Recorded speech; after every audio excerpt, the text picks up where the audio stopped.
to the rhythm and the groove. Move, move. Alright, I make me tell you listen. Move, move. We a dance to the rhythm and the groove. Move, move.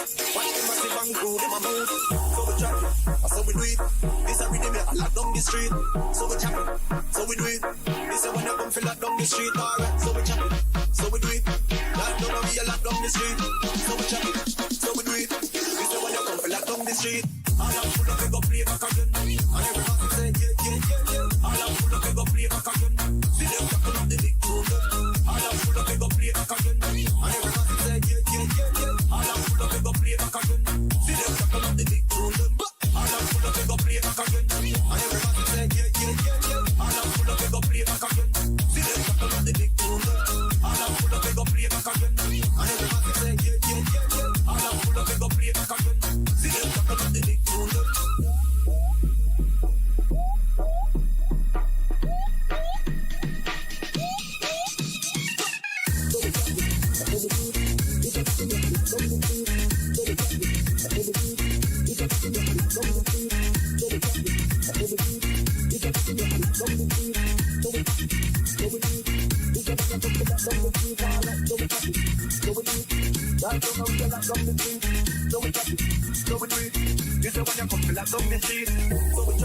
So we do it. This a rhythm I lock down the street. So we chop it, so we do it. This a when you come feel lock down the street. Alright, so we chop it, so we do it. Lock down and we a lock down the street. So we chop it, so we do it. This a when you come feel lock down the street. All I'm full of, we go play back again. And everybody say yeah, yeah, yeah, yeah. All I'm full of, we go play back again. See them tackle up the big tune. All I'm full of, we go play back again. And everybody say yeah, yeah, yeah, yeah. All I'm full of, we go play back again. See them tackle up the big tune.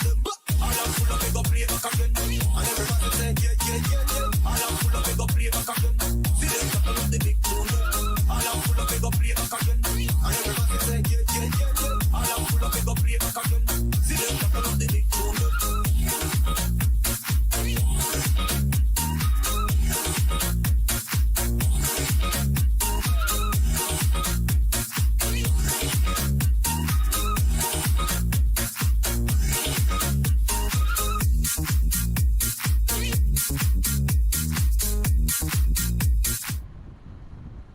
One, two, three, check. I think it works. Welcome, folks. Flight Sim Broadcasting Network here. My name is Jason, and we are ready to rock and roll, get the show on the road. We've got a long night ahead of us. And I'm definitely at a disadvantage today. It's been a wash pretty much all day. Unfortunately, I wanted to do this at 7 o'clock this morning, and it just didn't happen. So I've been in the doctors pretty much all day today. Between doctors, imaging, all this crap, it's just, sometimes that happens where, nothing major, but it's just, you got to go through the process. One of my wife is not feeling great, so we took her in early. I've been up since 4:30 in the morning. I am tired. That's kind of where I'm at right now. So we're going to get this show on the road, though. I want to get this done. I tried to postpone this thing. I just couldn't do it. There's no day that's going to work for me other than this. So guess what we're doing today? Whether we like it or not, we're getting this done. I want to be honest, I don't want to. I'm tired. You're like, I really don't want to do this, but there is no other day I can do this. So guess what happens? We're going to make the sacrifice, right? That's what we're going to do. If you're just checking in, you're wondering what we're about, simple. 3 things: do it right, learn something, and have fun. That's kind of what we're going to do today. I'll show you ETOPS, the ETOPS way here. Let's go make sure we got some ground power on the aircraft. I believe we do. And ground power is not going to work because that's not working. So I'll have to redo that again, get my panel working here. I hope you had a good couple days. It's been a few days since, like 2 days or so. Truth be told, I probably should have done this yesterday, but I was so tired after coming here. It was a long day. I think we did 11 hours, so it was pretty darn long. And that's kind of why. Shelton, how are you? Checking in. Jeffrey's checking in. I didn't have one in light. Okay. Jeffrey's up and away. He's out of there. Good deal.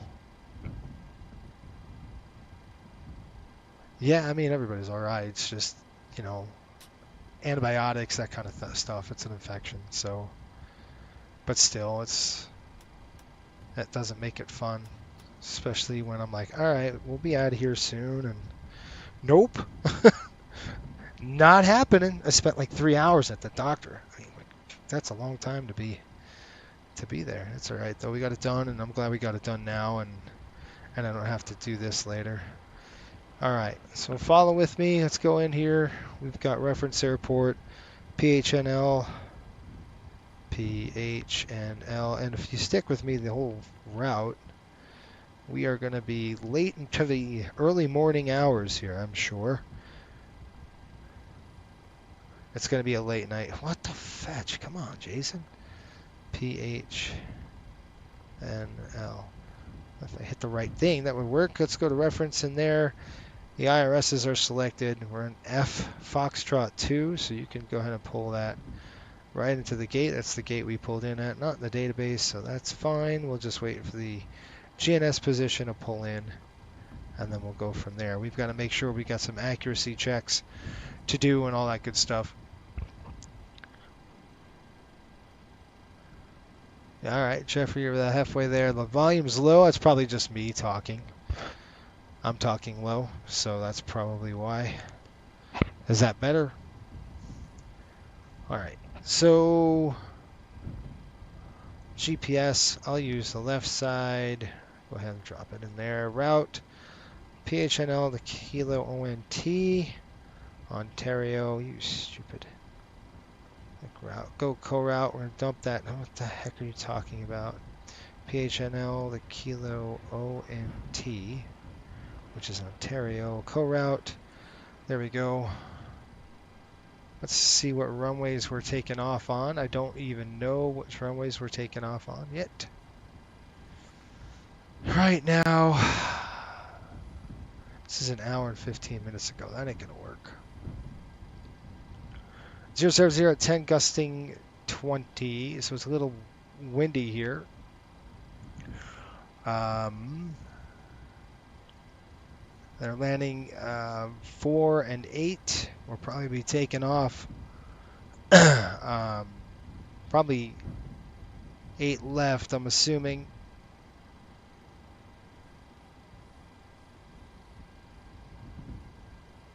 Probably going to be taking off 8 left. That's going to give us plenty of runway to go. Be cool to take that reef runway, but I don't think that's happening.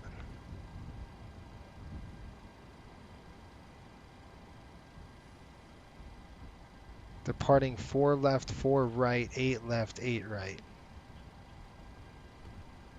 So probably 8 left, I'm assuming. We'll go 8 left. How's that? Departure, I don't think we have one. We do have one, actually. Molokai 5.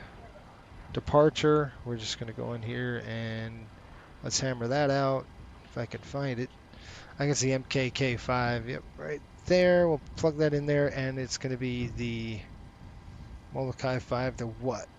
I'll show you in the paperwork here. We're going to look at that in pretty good order to Cody, which is going to be right there. Kind of spits us out that way. We're going to go 8 left, route, flight number's 85. Drop that over there. We'll activate it, execute it for now. Pref page, and I'll go back and we'll get everything else working. Let's go ahead and do that. Christopher, how are you? We're inching toward 1,000. We're getting there, Jeffrey, almost. I think we're working on it, right? It'll come. Let's see, estimated takeoff weight, that's maximum. Estimated 168.3. Landing weight, 0 fuel weight, it's going to be 127.1. Seems awfully low. Yeah, 127 point low. 127.1. It's another thing. I'm tired.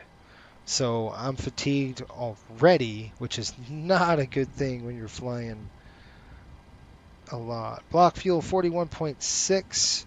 We'll probably be out of here with 41,000 when we minimum fuel. What we need, trip fuel, ETOPS. Minimum takeoff 40,000, so we'll have about 1,000 up. Reserves when we land.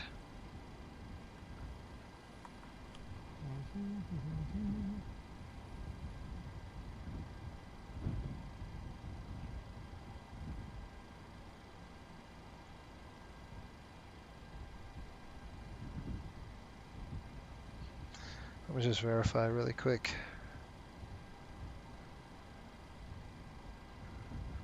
Maybe 13.1.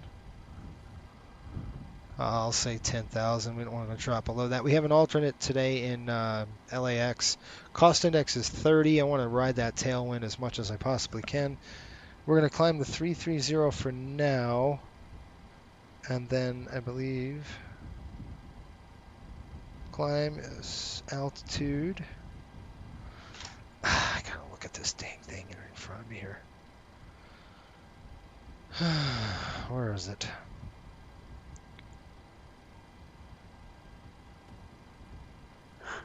I'm tired. You guys, I'm tired. I haven't even started. That's a bad sign, isn't it? I'm sitting there yawning and I haven't even pushed back yet. That's the problem. I think it was 330 on the climb. Yeah. We'll go 330. Cruise right there. I'm going to pull in the pref in it. We'll just pull it in. And we'll get that requested. Hold on. I can't see anything on my screen. Give me a second. Ow. Jeffrey, welcome to Pushback, my friend. Captain Danny in the house. How are you? Yeah, full ATC was on earlier. I'm sure it was. 8 left is what they gave you. Good deal. Thank you. Marco, he says, this channel always provides great content, so you deserve 1,000 subs, even more than that. Well, I appreciate that, man. We're going to try, right? Pref, upload. We're going to load that in there. Click execute. All right, that's done. Cruise wind doesn't tell me. So I'm looking at the Lido release today. And the reason why I'm doing that is because the release that we usually get the Southwest release. The problem is the Southwest release gives us latitude and longitude and not distances. And that's an issue when we're talking about ETOPS. So when we're doing ETOPS flights like this, I've got to be able to plug it into the FMC in a certain way. And the only way we could do that is with the Lido format. So that's kind of where we're stuck with right now. Let's go ahead and I'm going to do start boarding the passengers right now, get them on the aircraft. Call the fuel truck first. Let's get the fueler over here. And we'll get that fuel truck in, and we will going to start looking at our numbers with VTP. So let's see what VTP has to say about it. That's going to be our weights and everything else, and we're going to make sure we're doing the right things here. Just getting the right weights on, all that stuff. So I can't show you this because it's on my iPad. I guess I can show you on this one. Well, I can't show it to you. Dang it. I'm using a beta version, so I don't want to show you that just yet. Let's go PMDG. We're going to do SSW with carbon brakes.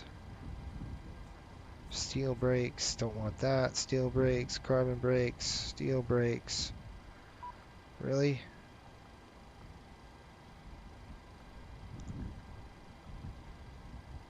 Carbon brakes, whatever.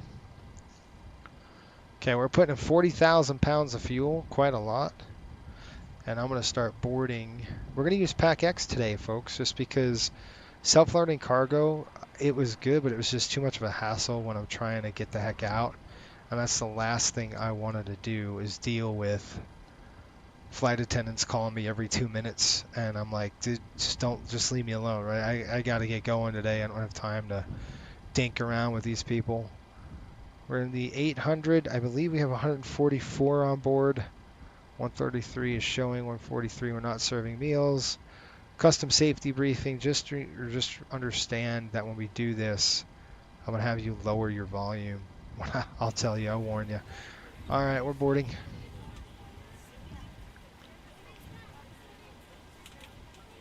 GSX, we'll call them up, request boarding. All right, here we go. Airport search is PHNL.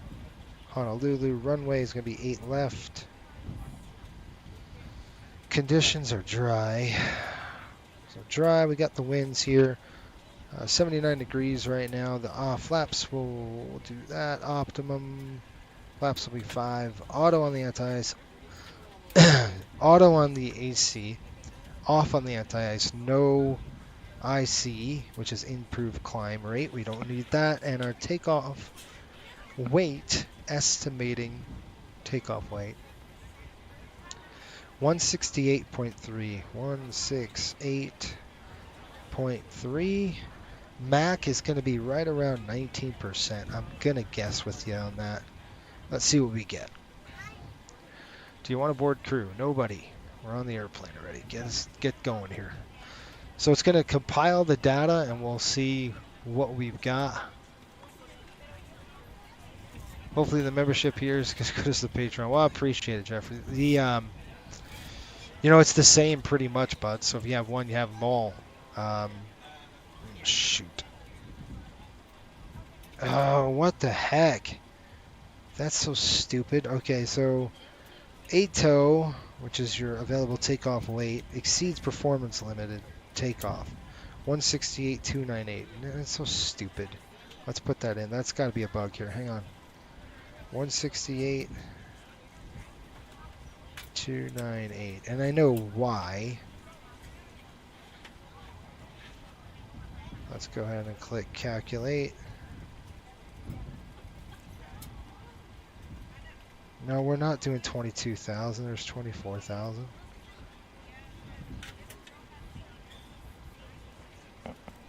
I'm just compiling. What? Come on now. Okay, this is not right. Okay, well, I'm gonna try one more, and then I'm done with this. I'll go to the regular version. Just give me a second here, folks. Let me go to the regular version, and we'll do it that way. I'll have to submit a bug report. Short field package we have on this aircraft right now. Click that. Gosh, come on. We are running FAA carbon brakes at 26. Airport search PHNL. Runway is going to be 8 left. Condition is dry. Winds are 070. What? I don't know. 070 at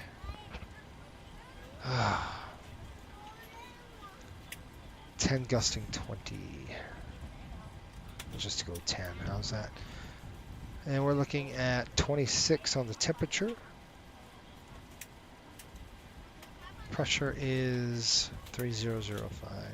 0.05. We'll go 26,000. Maximum flaps will be 5. AC is auto. Anti-ice is off. And the improved climb is none. We're going to go 168,000. What'd I say? 168.3. Whatever, dude. 168.3.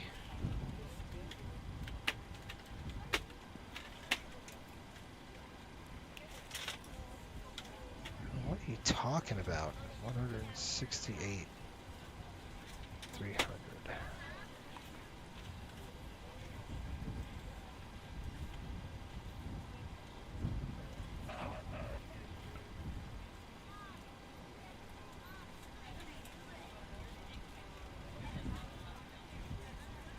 What are you talking about? What's this thing doing? Jeez. Let's try it one more time. If not, I'm just going to use the PMDG version, and then we'll see if we can't fix it. It's dumb. It shouldn't. Whatever. Okay, I'm not going to deal with that right now. I don't have time.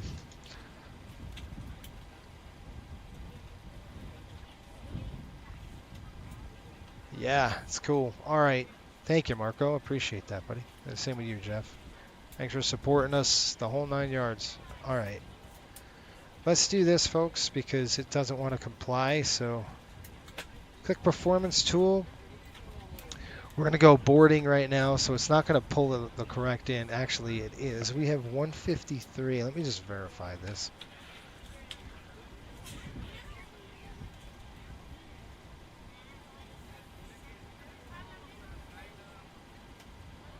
All right, I'm showing 153. Zero fuel weight of 138.3. Our takeoff weight's going to be right around that number. We're going to split the cargo. Zero fuel weight 127.1. That is all good to go, folks. So that's okay on the payload. We're good. Let's go to FMC limit. You can see I don't know the D rate, so just go right to takeoff. We're going to go flaps 5 just to see what the CG is. We'll pull that 17.6. Okay. So what I'm going to do is come up. We have a 7:30 push. What time is it right now? 6:35 right now. I'm going to probably advance the clock and just go import from the OFP. Okay, fine. Let's go like this. We'll go EFB. Request data from SimBrief. That'll pull in where we're going. There we go. Now we can go back to here. This is a route of flight. Go performance tool, and now we can pull this in. It should work. Apparently not. Okay, fine, whatever. All right, 8 left. All that's good. It is dry, and then we're going to pull from the aircraft. Come on. Flap 5. We're going to go, I don't know. Let's just say anti-ice is off. Weights 134.2. That is not correct. It's going to be much higher than that. So our weight is off. Let's figure out what's going on here. Do we have enough fuel on? Yes, we do.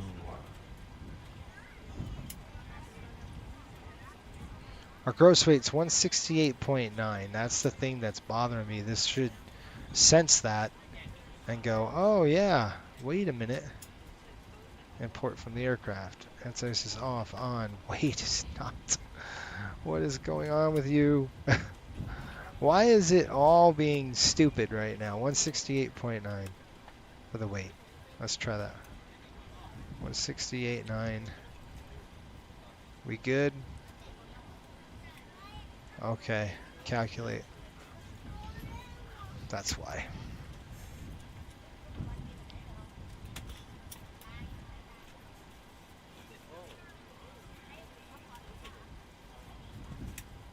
I'm not gonna do anything on the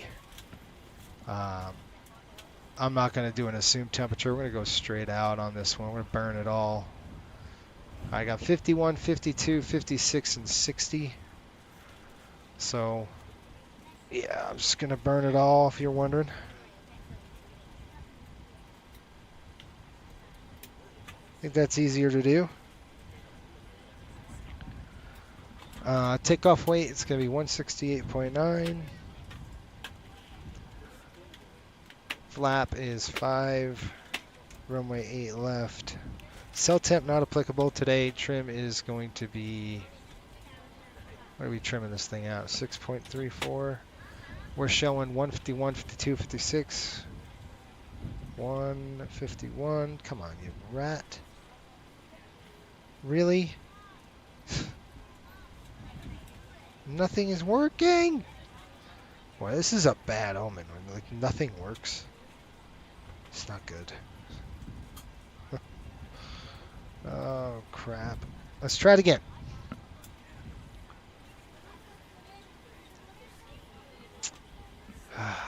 Paperwork. That's what we're doing here. Paperwork, paperwork, paperwork, paperwork, and more paperwork.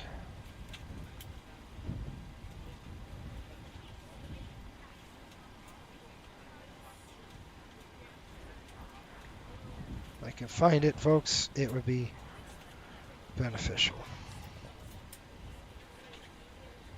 Of course, I can't find what I need because I need it.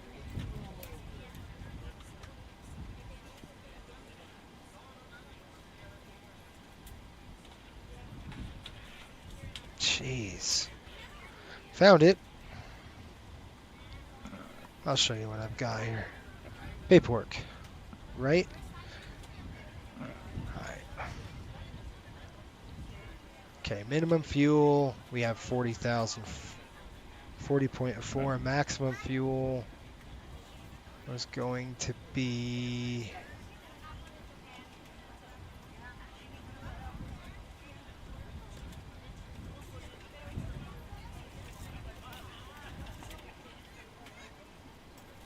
That's takeoff fuel. Where's our maximum? Where's our block? 41.6. We are going to put 41.6 on. We're in Gate of Fox 2. Hello, ladies and gentlemen. I would love to welcome you aboard our flight. When you find your seat, please be sure to place your larger carry-on items in the overhead bins and smaller items underneath the seat in front of you. Unless you're in a front row, please place all of your items in the overhead bins. If you have any trouble finding a location for your carry-on items, please let a flight attendant know and we would be happy to assist you. If the overhead bin is full after you put your carry-on inside of it, please close the bin as a courtesy to other passengers. Once all your items are put away, please clear the aisle and sit down in your seat to allow other passengers to find their seats as well. If you are seated in an emergency exit row, please read the exit seating responsibilities in the safety card in the seat back in front of you. Please make sure you are willing and able to perform the actions required. If you are not able or prefer not to, I don't want to talk over her, that's why I'm just let letting her go. know so you can be reseated. Alright. Feel free to use your cell phones during the rest of the boarding process, but we do ask that laptops, tablets, and any other larger electronic devices are stowed once we depart from the gate. Thank you, and welcome aboard. I'll tell you what's going on. This is not even close to being right. And we go to the init ref. You can see our gross weight's 134. It's not triggering something. So you've got to investigate this. You can't just sit there and go, oh, yeah, we're 134. That's not exactly accurate. So let's go to actions here, payload, and we can see our gross weight is at 168.9 with a zero fuel weight of 127.1. So that 127.1, we go init ref, we should be a zero fuel. That's why you see your zero fuel is at 93. Well, if you change it now you're up to the right standard here, and now you're pulling all the correct numbers. And it's important that you really investigate this stuff before you decide, oh yeah, we're gonna be good to go, we'll just blast off out of here. I'm just gonna dump this right over the top. Oh, stupid.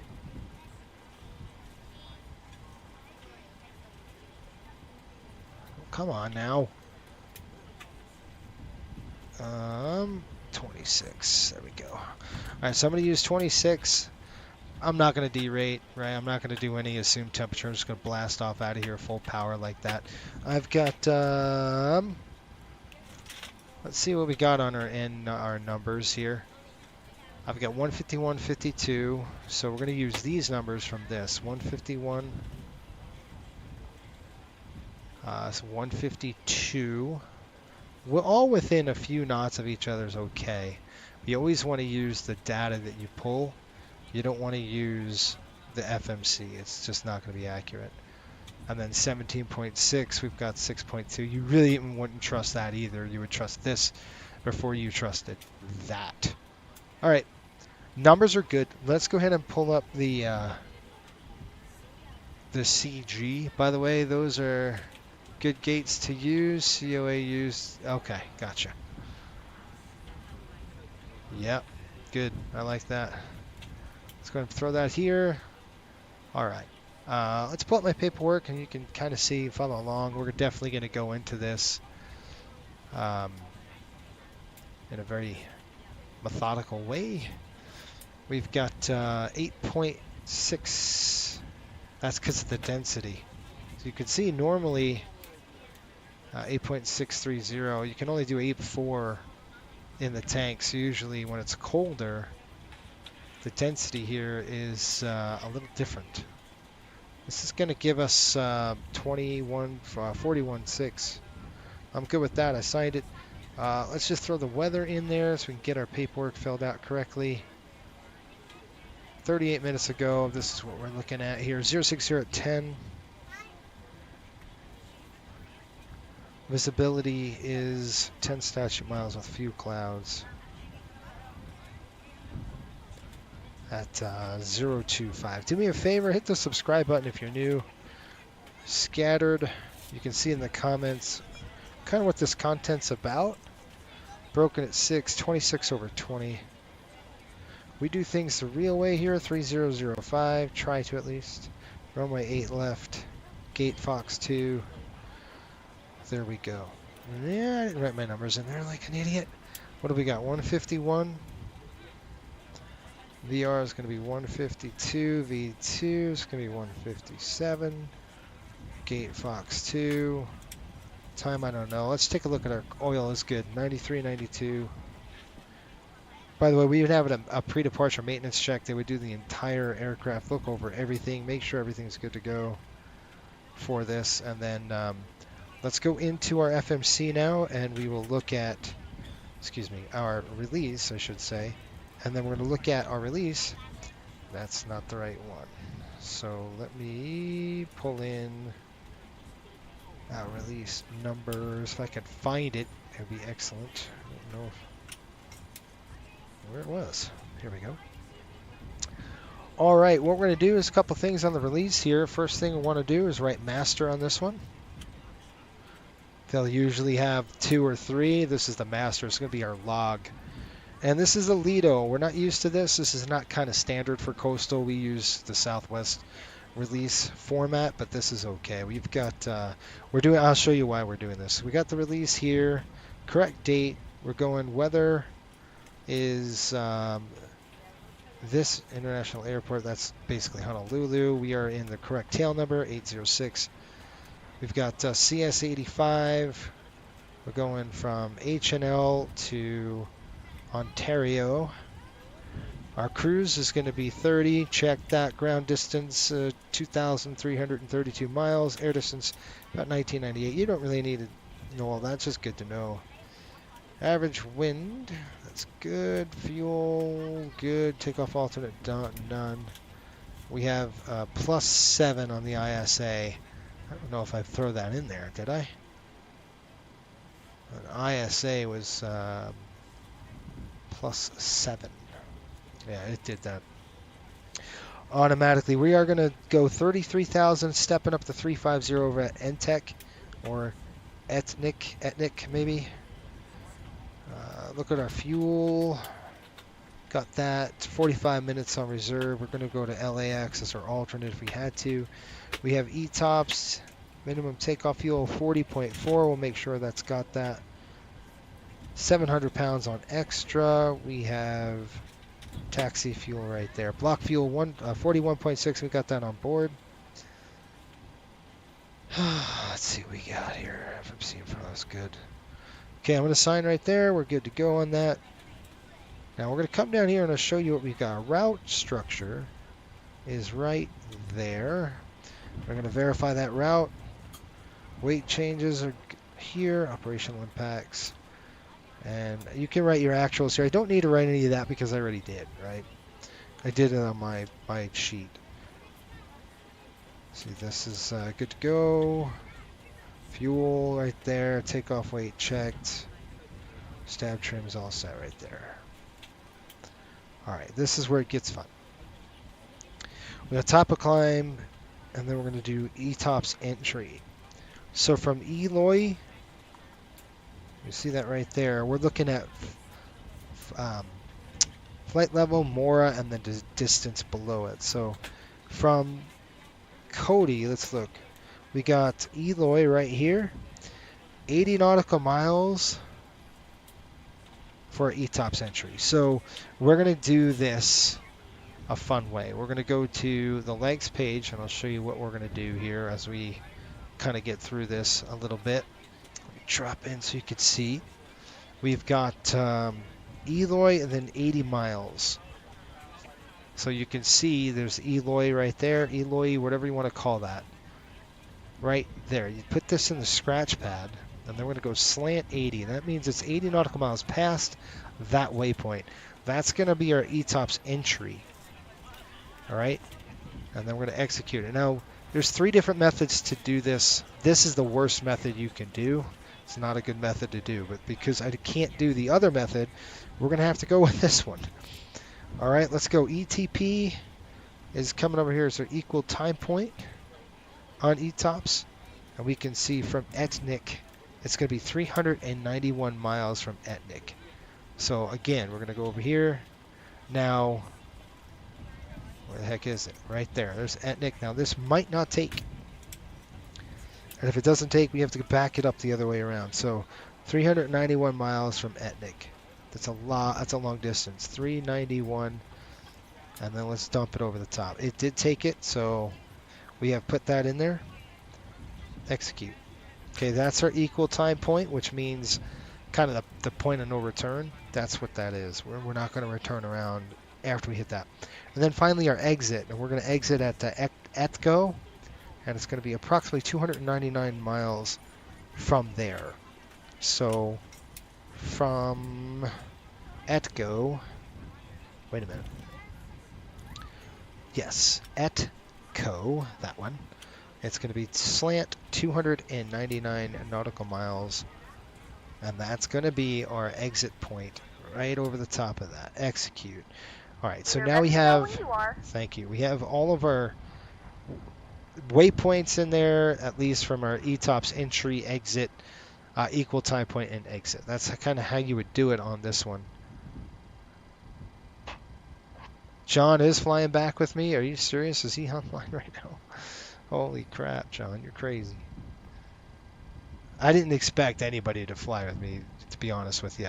And that's why these you just never know what's going to happen. So I never like booking these things just for that reason, because you just don't know. All right, one other thing I want to do is call the coast out. Once we hit Class 2 operations, we're going to be 60 miles away from the shoreline. So in this particular case, we are flying our first waypoint here. It's going to be MKK, Molokai. Right from Molokai, let's put a 60 nautical mile ring around that. And that's going to be, now this is rough. It's not very, it's just rudimentary. It kind of gives you an idea of where Class 2 operations start. So we're just going to dump that 60 nautical mile ring around Molokai. It's just going to let us know that's where we're going to be coasting out. So from that point on, we're coasting out. We're in Class 2 ops. We'll need a route offset from that point. Now, I could probably make one. We can make a point if we wanted to from Molokai at slant 60. So that's what you could do here. So I could just dump this in here and go slant 60 and then dump it over the top. It won't work because it's not on a leg. We're going to Cody, so I'm not going to worry too much about that. But we did that anyway, so I'm good with it. Anyway, that's where our coast out is. So we've got the aircraft ready to go. We got vectors out of here to Molokai. Molokai, we're going to Blush. Blush to Cody. Cody to Eber. And then, by the way, I'm looking at my paperwork now. So if you follow along with me, you can see what we're doing here. Okay, so we've got Molokai, Blush, Top of Climb, Cody. Then we go Eber, Eloy, Entry, Erot, Etnik, Exit, or Equal Time, ETCO, stand by. Then we got ETCO, ETE1, which is our exit, ETOPS exit, EDCEL, ED2, ELKI, you can see that there. And then we're done. And you're not done. We got to go to Caleb 3, or Carlib 3, and that's what we're going to do right now. So arrivals, departures, click arrivals. We are going to fly the Carlib 3 via, looks like the GOATS transition, I want to say. Let's just see, or Elke, I think it's the Elke transition, yeah. So we're going to go up to Elke transition, there we go, we'll execute that again, click on the route. Don't throw anything in there in terms of runways, because you just don't know, it's too dang early. All right, but the airplane's looking good. Click progress, position report. Oops, sorry. I don't want to do that. That's a hold. Okay, route data is next, and we're going to go index, menu. Stupid, hang on. Go route, legs.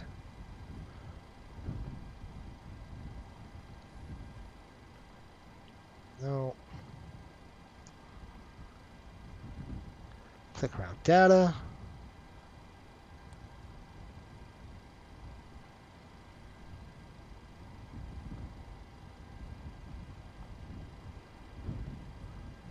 Nav data. I can't do that. Nav options. So, there's a couple things you want to check right here. You want to make sure your DME is update. It's on, VOR is on. That's going to go ahead and out. Some airlines actually would shut that off. GPS is 2, IRS is 2. Go to position shift and you can take a look. RMPs 1.0, we're 0.7 actual. Everything else is good to go. But we are going to verify is a navigation check right now. So we're at gate Fox 5 or Fox 2, I believe. So if we go to the taxi chart, parking spots and coordinates, what I want you to do is do a check. So you're going to come over here and you're going to go Fox 2 north 19. So I'm going to go way up on the overhead because you're going to get some drift on this stuff, folks. So it's a good idea to check this. See, you can got right there. Okay. Right now at Fox 2, we should be north 21, 20.9 or 19.9. So it's a little off there. West 157, 55.2. Now that's not that bad, but that's kind of how you would do that. Look at the left side, 20.0. So you get a little drift on this, roughly, but it's not too bad. Let's go ahead and check to our full flow here. Flight recorder's come and checked. I'm thinking I might do LAX ORD in the Mad Dog. There you go. That'll be good for you. Don't mind. We'll throw it to dim. We got 3 lights. PSU light is off. Sorry. Come down over here. Okay, yaw damper's on. Lights are good. Dropping down. Fuel pumps coming on. In actual fact, I'm going to turn on all our fuel pumps on. And through the ETOPS flights, we're going to go ahead and throw this on. All of our pumps are on. Cross feeds coming open. Checking the valve. Close the valve. Good. Coming up. You really want to do a lot of these checks before you go. Obviously, you have to make sure the aircraft is ready for it. You can't go without doing all these checks, folks. All right, we're going to go ahead and window heat on. You can see I'm going to go ahead and drive it to overheat. All 4 lights show up, back down, back on. Probe heat, just checking those. Coming across, those are good. You can throw the engine if you want. The lights will stay. The wing light valve is what I care about. It's open, now it's closed. It's good. Or excuse me, it was closed and it was open. All right, pumps coming on. Doors open. We'll stand by for that. It's going to click and hold. Good. 0, 0. Coming over here. We are hot. Gosh. All right, let's get the APU running. We'll get the pack on for it. Recircs are on. It's pretty hot down there, so in the cabin. This stupid thing didn't work either. We're going to climb to 33,000. It keeps resetting it for some dumb reason. Our landing altitude. Where are you? Ontario. 405? No, it's a little more than that, I thought.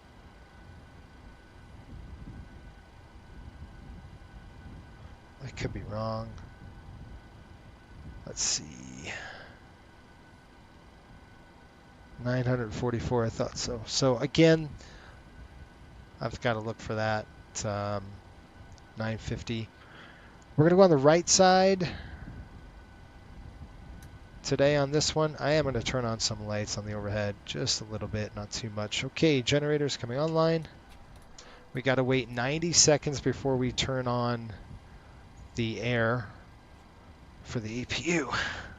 It's just a limitation with the APU. On the departure here, Molokai 5 departure, pretty much climbing straight out. We're going to be making a right turn over the ocean. 2,500 feet, so it's just a right turn after departure. It doesn't even give us runway heading, it just gives us nothing. So we'll make a right turn right after here. We're going to go 116.1, so I'll plug that in here, 116.1. Flip that, that's over there, 122.8. Good. Last thing but not least, kind of going in backwards order here, just a minute.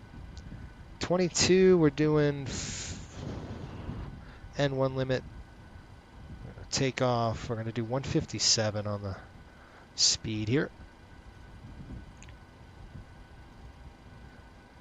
Okay, 157. I want to turn to, when we take off, I'm going to go right. So your heading anywhere to the right, of course, is going to be good. They'll assign us a runway heading.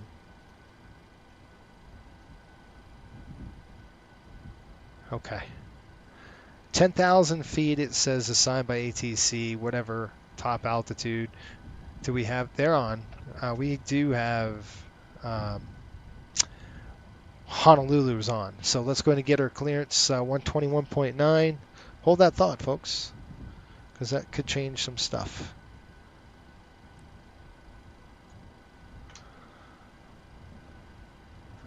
I don't have my dang. I'm going to write it down with you so you can see my clearance. 121.9. All right, let's go get some clearance. Let's get her done. Honolulu ground, Riptide 85, looking for a clearance over to Ontario. Riptide 85, aloha, Honolulu ground, what's up? Happy holidays, sir. You are cleared to the Ontario International Airport by the Molokai 5 departure Cody transition and is filed. Maintain 5,000, flight level 330, 10 minutes after departure. Departure frequency is going to be on 124.8, squawk 3461. Okay, Molokai 5 up to 5,000, 330 and 10, 124.8 and 3461 in the box for Riptide 85, and happy holidays to you too. Happy holidays, sir. Riptide 85, readback is correct information. Alpha is now current. You can expect turn 8 right for, actually correction, you can expect turn 8 left for departure. Advise ready for push. Okay, we'll expect 8 left. We'll call for push, Riptide 85. Thanks. All right, so we're going to go mahalo. 3461, folks. 3461. Yeah, Jeff, I don't think I'm the only one here. There's a 767 next to me. There's a couple other aircraft. So 150 on the heading. He just said he's going to assign me a heading. Ground, Riptide 12, we're ready for push and start. Riptide 12, push and start is approved. Come in ready for taxi. Okay, we'll call for taxi. Where are you at, John? There he is. He's right next to me. Nice. John, I'll get you on company here, frequency, in just a minute, my man. But it's good to have you on board. Thanks for flying with me. It's always good when you have company. We've got that on. Wing lights. Nope. Logo lights. Don't need any of that. All right, we're good to go. Okay. We're good. APU's coming online. All right, Molokai 116.1. I've got that set. If we do need to do a return here, let's do 8 left return. If we needed to do an 8 left return, it's going to be 111.7. So I'm going to throw that on the back side here in the hole. 111.7 right there. Okay, we're good to go on that, folks. Just one more thing. Testing our throttles. Now I should have did this before. 1, 2, 3. I didn't. That's my fault. I skipped it, which was dopey. You should have done that before you burned the APU, because if you had a fire and the loop was out, you'd have a problem right now. Yeah. This is new. This should be old. We have to set this when we get going. 3461, folks. That's all set. Ready to go. And 00, we're ready. Let's run the checklist and let's get out of Dodge. I'm here pretty early, so.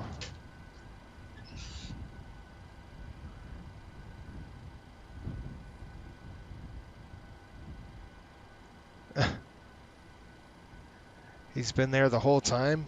John, you crazy, man? All right, fuel pumps are on, and we've got the load correct. Passenger signs, they are coming on. We'll do a PA for you. Window heat is on. Hydraulic pumps are on. Doors, let's go ahead and close those doors. We'll call for push, and we'll get the doors. We are going to go ahead and prepare for push. There we go. We're going to go back into the menu page. We're going to go down to ground services. We are on. Release power. And we're going to remove the wheel chocks. Good to go. Packs are on. I'm just going to turn the packs on now to get some cooling in the aircraft. Good morning, ladies and gentlemen, and welcome aboard Flight 85 with service to California. Our flight time will be roughly 5 hours and 30 minutes. Oh, that's rough. The cabin doors now closed. We ask that you make sure that all devices are in airplane mode and your larger devices are now shut down and stowed. If you have not already, please fasten your seatbelt and verify it is low and tight across your lap. Your tray tables and seat backs must be in the full upright and locked position for departure. Cabin crew, secure doors for departure.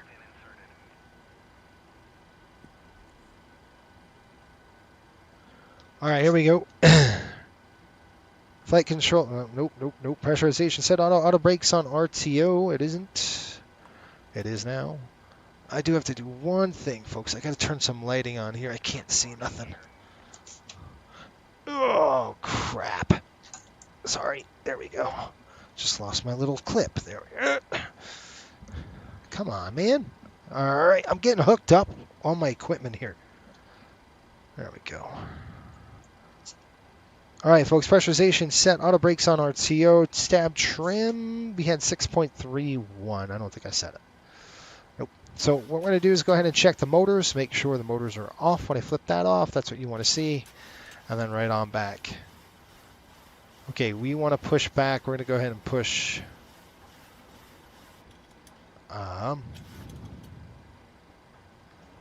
We are going to go ahead and push pretty much straight back.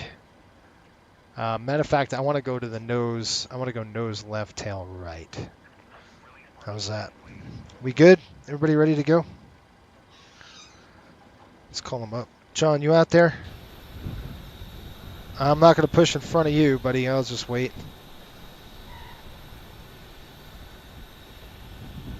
Where am I? Honolulu ground, Riptide 85, push Fox 2.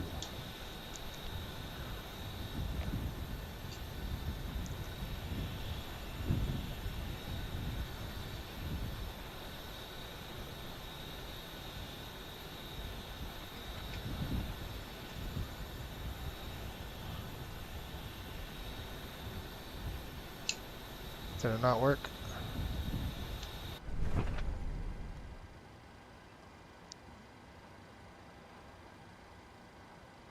Honolulu ground, Riptide 85.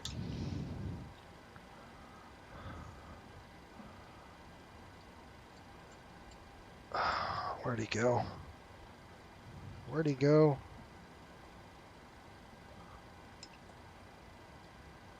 All right, so a couple things I'm going to do. John, do you hear me? That's another thing. Yeah, all right. So my audio is working. He must have stepped away for a minute, right?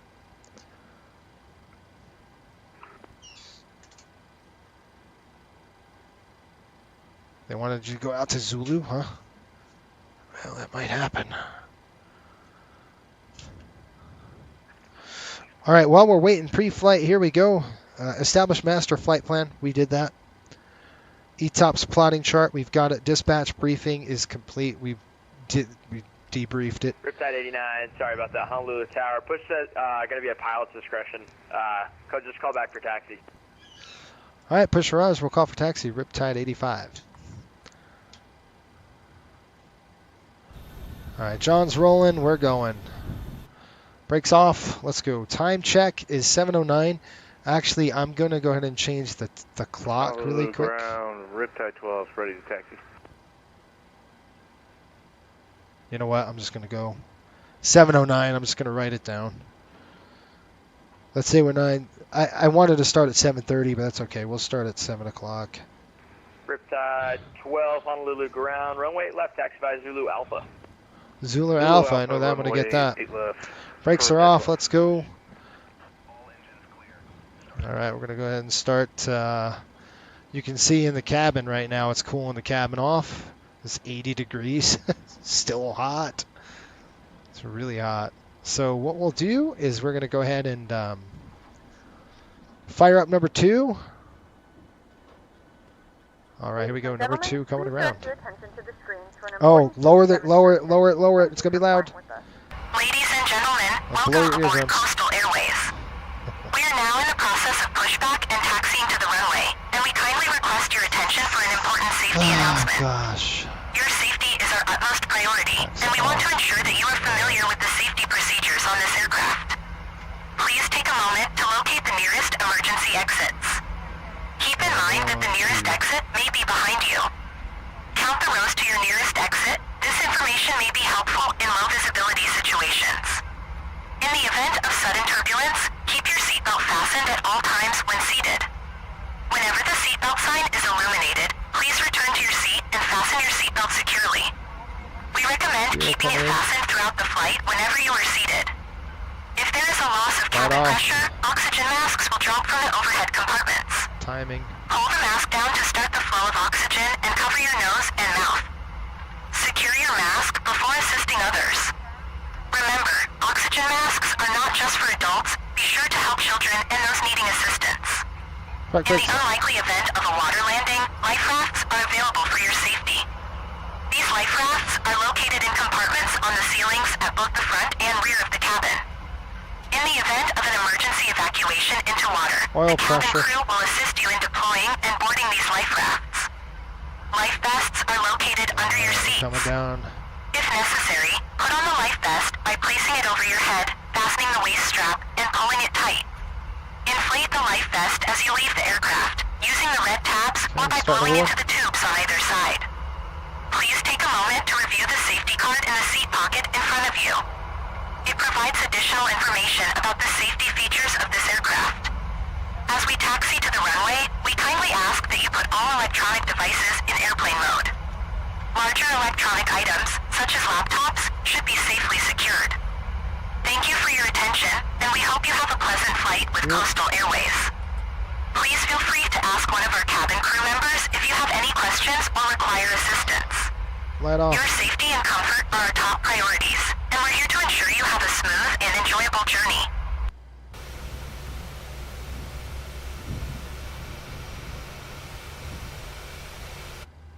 Alright, I can turn up my volume now. Okay, we got a good light.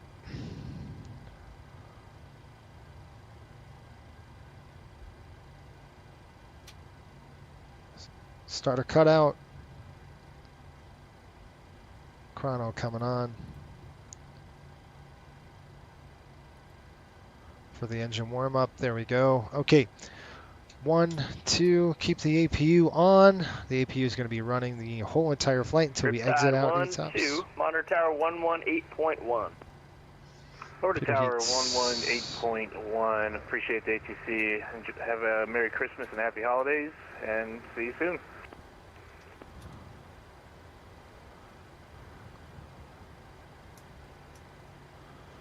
Taxi's on. Flaps 5.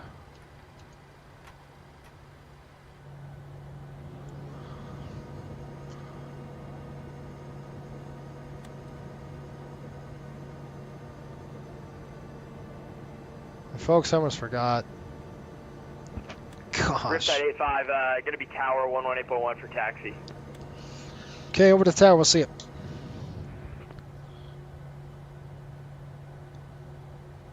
All right, folks. Stand by.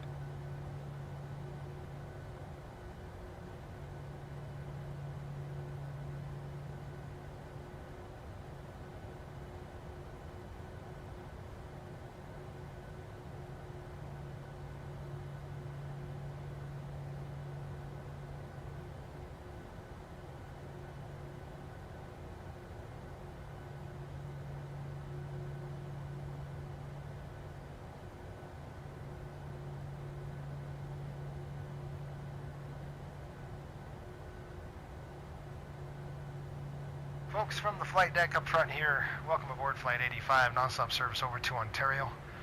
Obviously with pushback from the gate, we just started our engines. We're going to be taxiing out here very soon. I show time 4 hours and 45 minutes. Should be a nice flight over to Ontario. We'll update you on the weather as we get a little closer. Right now, sit back, relax, enjoy Hawaii.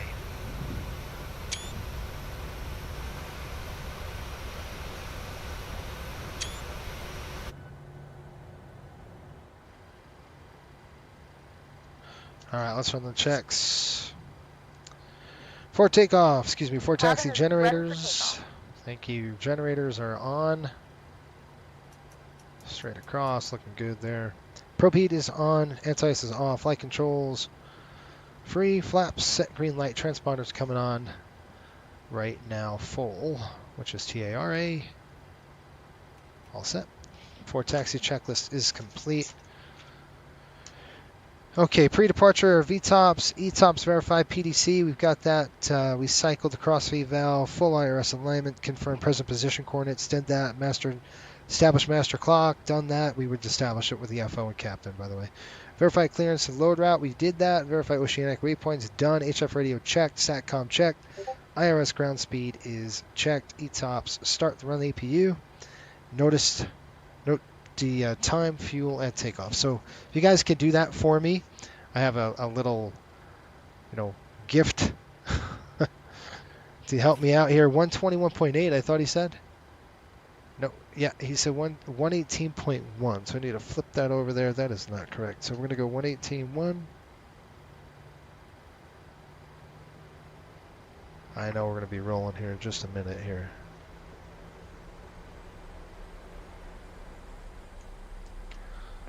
Sorry, if you're on frequency, it's going to be ground 121.9. They just got back up. What? Dang it. You're kidding me, right? Oh my gosh. What is going on? Alright guys, let's go ahead and get our taxi charts open. Good evening, Honolulu ground 52, runway 08 left vacated at Yankee. Requesting taxi to gate.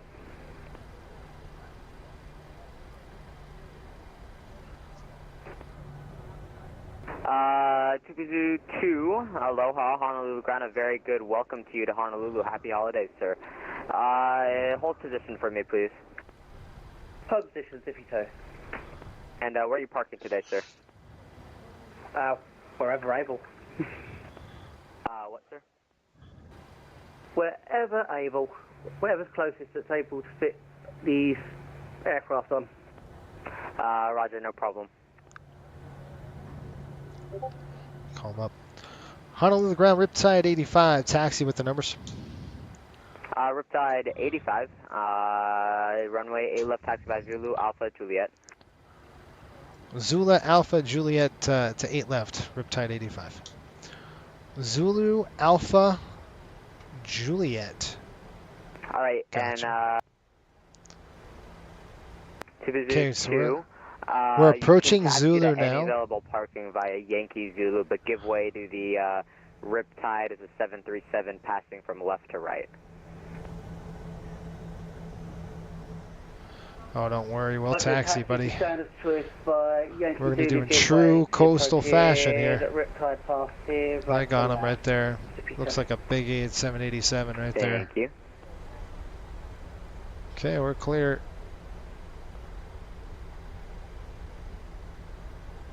Zulu Alpha.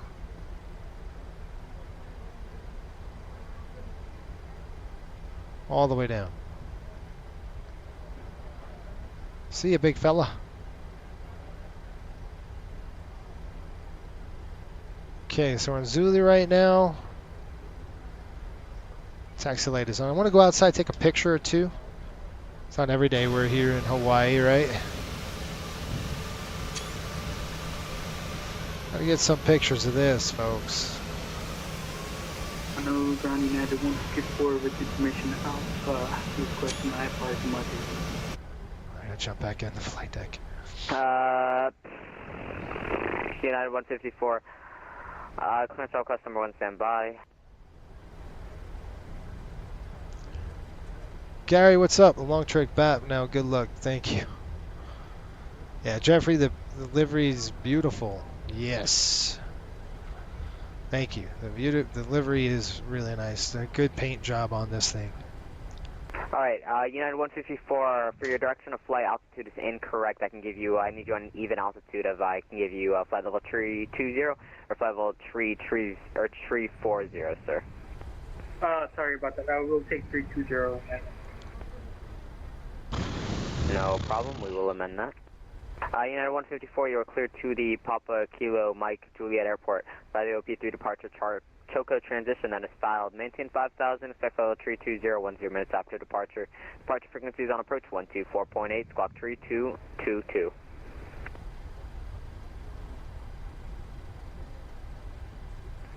To Majuro via the OP3 departure, then the Choco transition, then as filed, expect 5,000 in flight level 320, 10 minutes after departure. Departure frequency is going to be 124.8, and squawk 3222, 154.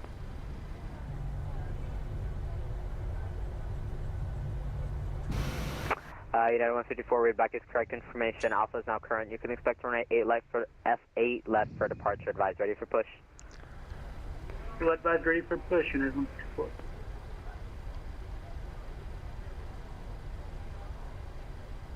Okay, attendant notification coming up.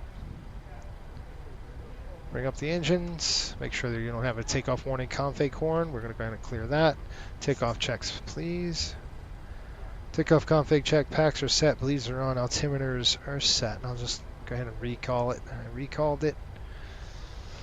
Auto and on. Good to go. Okay, let's note the takeoff and the time. I want the takeoff fuel. So we have 8630, 24.2.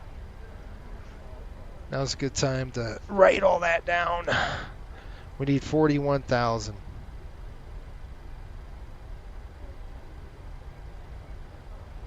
So 300.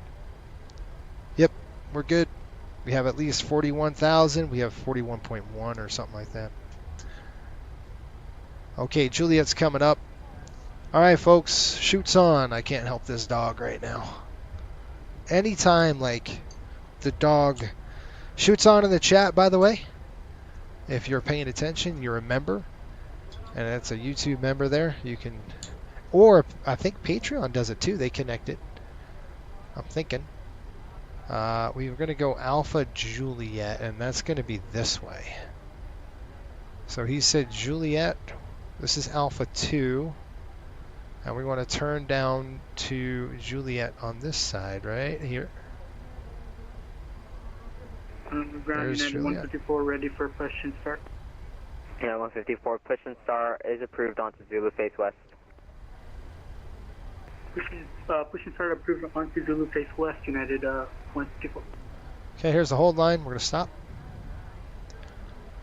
So the runway distance is just a little bit. We're coming at 26 right, 8 left.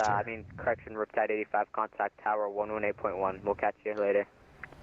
Okay, 118.1, we'll see you. Riptide 85, thanks for the service. Any day, happy holidays. 2.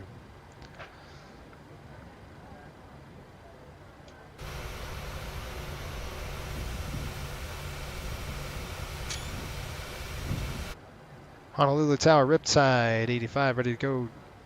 8 left. Riptide 85, Honolulu Tower, wind 05011, gusting 18, on departure flight heading 150, runway left, clear for takeoff. Okay, on departure 150, clear for takeoff 8 left, Riptide 85.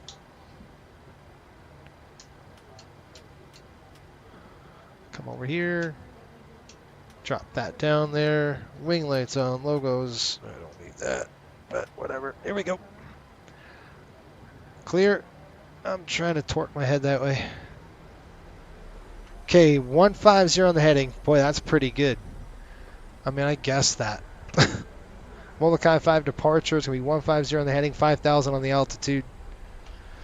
Anything happens before V1, we'll stop the aircraft. Well, excuse me, before 80 knots, we'll stop the aircraft. Anything above 80 knots to V1, we're only going to stop engine fire, engine failure, fear, or shear.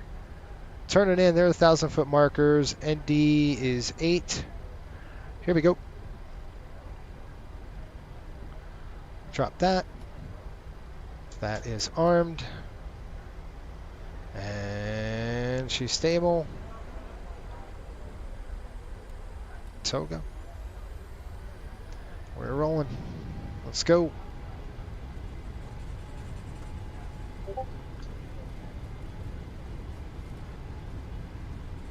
Forward pressure, 80 knots, cross check. Little bit of cross correction, little bit of airline into the wind, not too much though.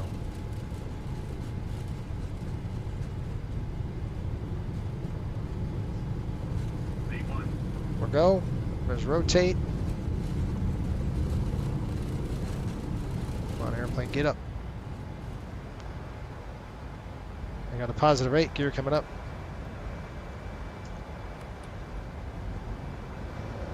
.400 feet, we'll start the roll. We'll go heading select. Heading select, please, starting the roll. 150, here we go.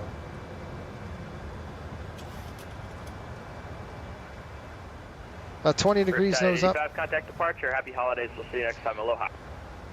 Okay, mahalo, we'll see you at Riptide 85.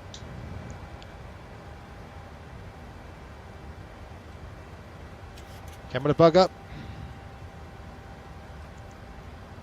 Over to departure. Departure is going to be 124.8, but I got to fly the aircraft first, okay? So we get this thing stable, and then we'll go flaps 1.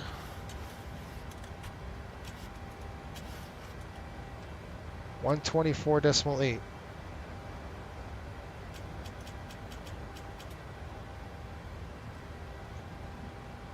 we go. Yeah. Honolulu departure, Riptide 85, climbing through 4,000 for 5. Riptide 85, HCF departure, radar contact, climb maintain 16,000. 16,000, Riptide 85. Okay, 16,000, flaps up.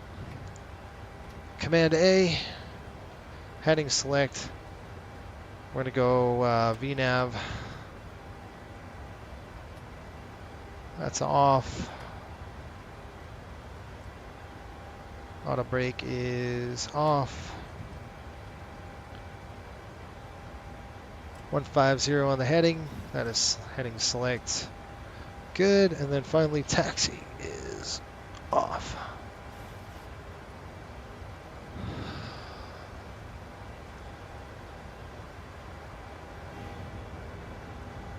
Yeah, it's bumpy.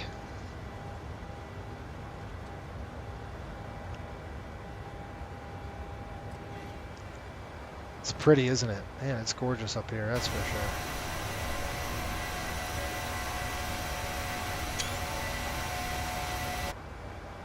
Getting rocked. Okay, I'm going to stop the clock.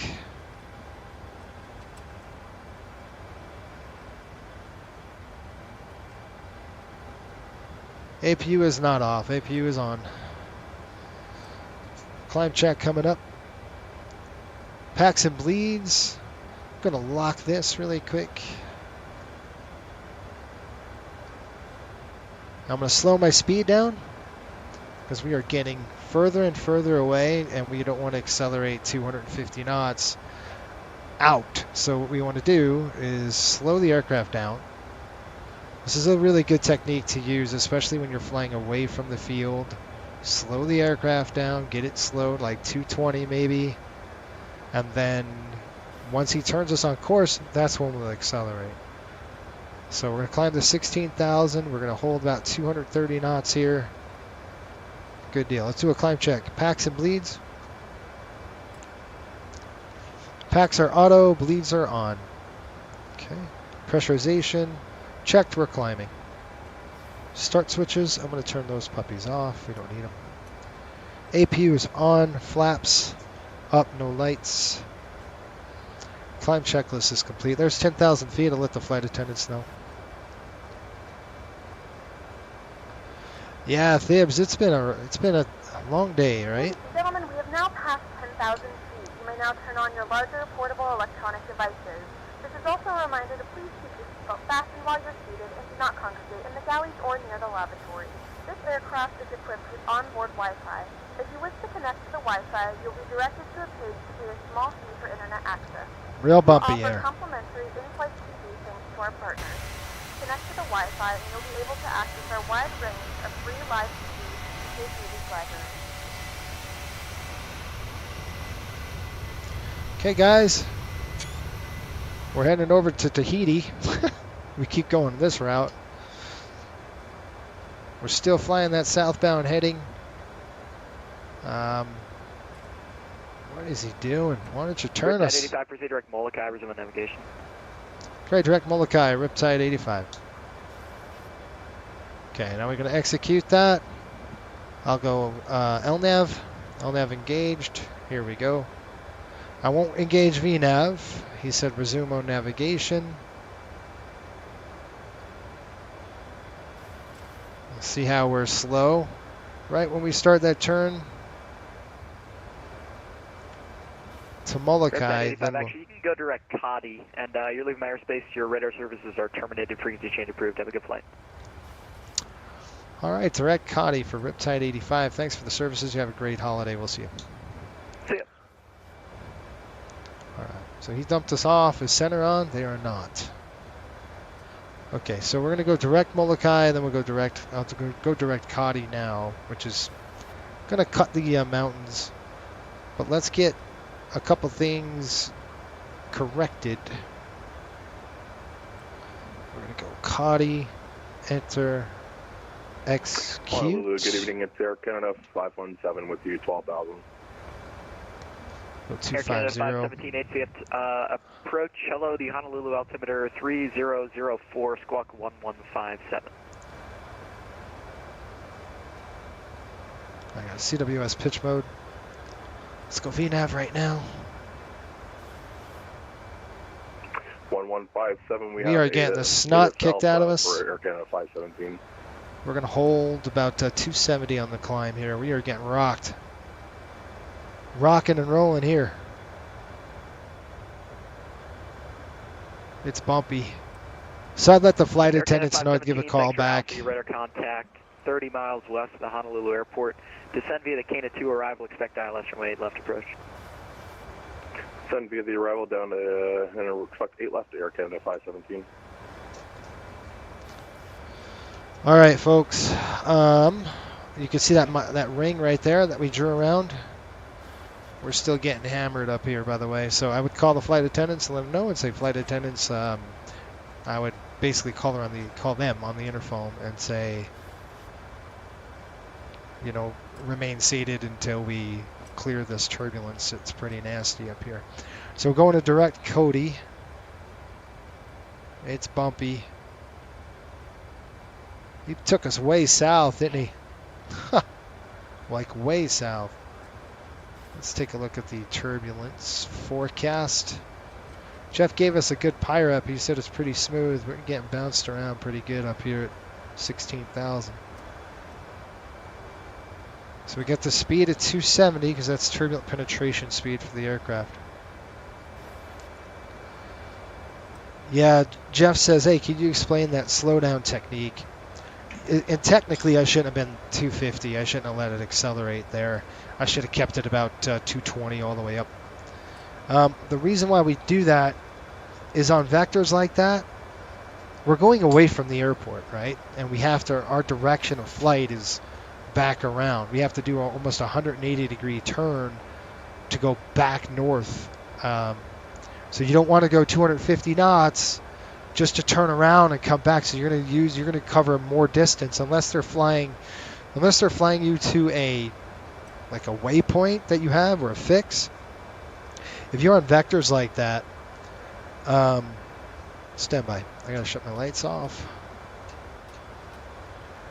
If you're on vectors like that, then that's kind of what you would do. You would just hold that, basically that heading or that speed, 220 right around there, until they turn you on course and then accelerate. That's kind of what you want to do, because the more speed you're going away from the airport, the more fuel you're burning. So just something to think about. Anytime you're getting vectored around and you're not on course yet, slow the aircraft down. And I should have never let it got to 250, so that's my fault. All right, we're going to do a coast out. You can see that 60 nautical mile ring I have drawn around the airport. Now it's smoothing out. We're out of the bumps now. It looks pretty good. 18,000 it looks on my 22. It looks like we'll get in some light turbulence pretty much all the way in the jet stream. We're going to be in this stuff. So I'm just going to keep the seatbelts on just for a little bit. I will increase my speed, and if it starts getting bumpy again, we'll have to back it down. But right now we're going to increase the speed. See if we can't get ahead of this thing.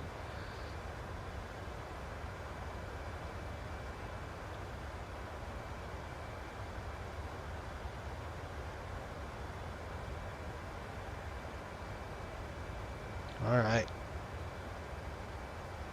Well, Hyde, what's going on? So clean 10, yeah, that's about right. Diamond, what's up? How's it going, buddy?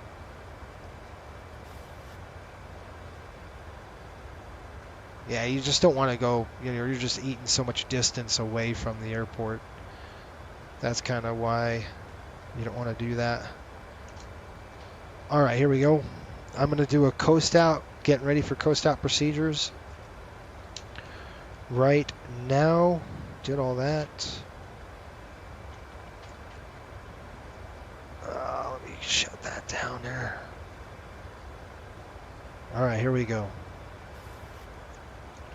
We did our pre-departure already. That's done. We did our master clock. We did our load. We did our SATCOM. Coast out. Here we go.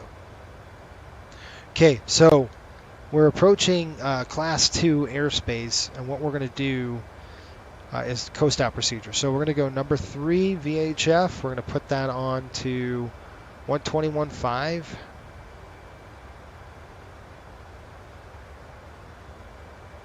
Because we're going to get into oceanic here shortly, and then we're going to throw that there. That's on number 3, and then we're just going to plug that HF3. You can't see the dang thing, so if I go like this, down here, VHF3, you can just throw that on. Speakers up, so you can hear it, right? You're not broadcasting on it, but you could still hear it. We would call or contact ACARS. Right now, we would call our dispatcher and let them know, hey, how's the weather looking in at our destination? We would do that. All right, just taking a look to see what else we've got to do. Yep. About right now, I would log in, and then let them know. We're going to do a navigation accuracy check. So I'll show you how I'll do that. We're going to go and select kind of what we did on the ground. So we're going to come here and select position shift. So if we go menu FMC, sorry, and then I want to, as we get into the bumps again. Hang on, folks. We might be getting in the chop, and then I got to slow down if that's the case. It's forecasted to be a little bit bumpy through up in this range. 20,000, 26. It's going to get strong as we get to 34. It's going to be bumpier. It's because we're going to be riding that jet stream, and I'll take the bumps. If we can get a good jet out of it, then yeah. We're good right now. We're 0.69, so we got a whole 0.76, so we're okay in the bumps. So what we're going to do is an accuracy check. We're going to go to menu. Nope. We're going to go to route data. Where's my index? Dang it. Okay, so once we're at the index page, we're going to click into position shift. So what I want to do is go nav data. Hold on, nav options, index. It's 2 of 2. You're going to go position shift here, and you're going to take a look at this. Your AMP value, which you can see down here, is the actual AMP value. 0.07. That's great. That means we're pretty accurate right now. Our AMP value is 33,000. Nope, that's at 25. Hang on. I got to keep it climbing. 33. Give me a second. It's a little late on that. All right, we're gonna verify the AMP value is equal to the RMP value or less than, and it is, and we're going to record that on our documentation. So let's pull up our,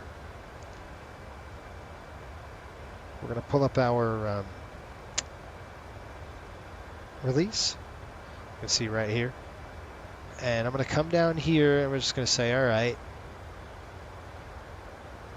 we are headed to Cody. So over Cody here, you can see Cody. I can say AMP 0.07, RMP is 2.00. So we're doing good on that. So that's a good accuracy check so far. You want to do that. GPS in-op or unreliable, it's not. It's good. If we go to our GPS, you could see left and right GPS are looking good. Okay, right now it's pulling from ground stations, so it's helping that. We want to make sure we have 2 GPSs displayed and our IRS. So we're going to select this right here, and we do have that. You can see before, if I go to a different page here. All right, if we go index and we go nav data, you can see we're updating here. That's just 2 of 2, but you can see we have 2 GPSs here and 2 IRSs. Now let's talk about the IRS. We're going to rank the IRSs. Okay, so again, we want to go to that one page, a position shift, page 3 of 3. And that what we're going to do right now is record left or right on the dispatch release to denote which IRS is most accurate. So when we hit Cody, we want to be in that range of what the IRS is saying. See the IRS? Left IRS, less than 15 degrees, 0.2. Look at the right IRS, 314.4.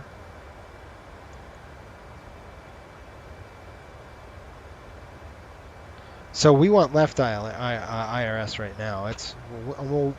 What we'll do from there is we're just going to look and write down the accurate one. So we'll compute the ETAs. We'll update time and fuel score on the dispatch release. And then finally we'll do a CCAL check. And that's coast out. So when we get to Cody, this is the... I'm looking at that right there. North 2125. And we're going to write these numbers down right below Cody and just verify that we're doing what we need to do and the airplane is misbehaving the way it should.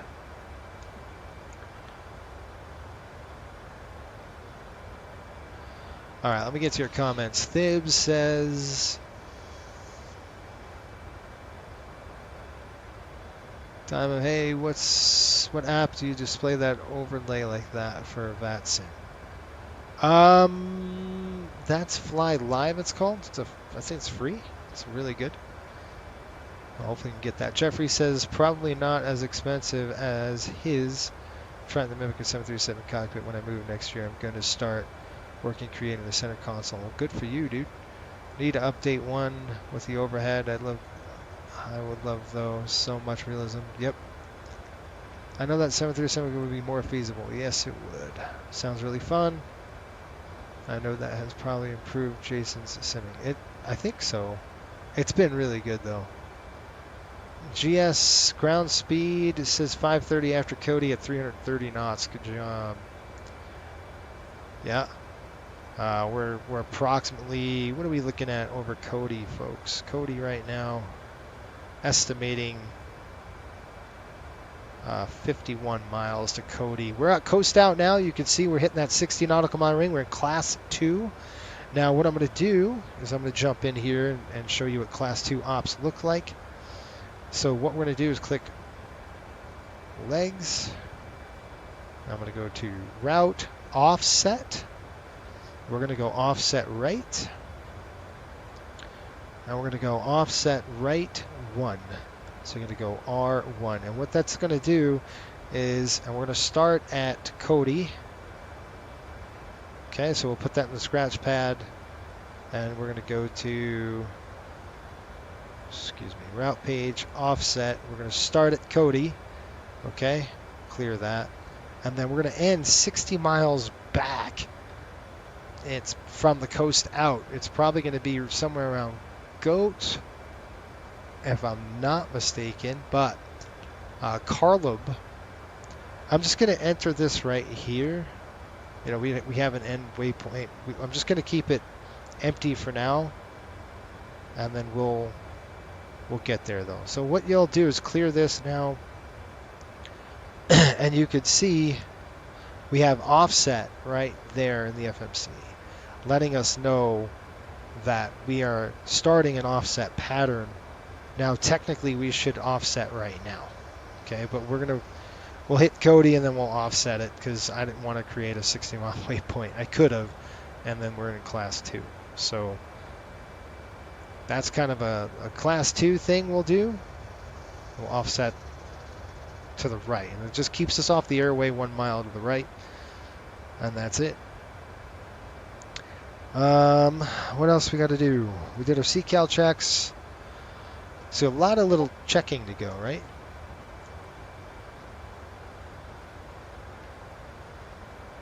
Cool.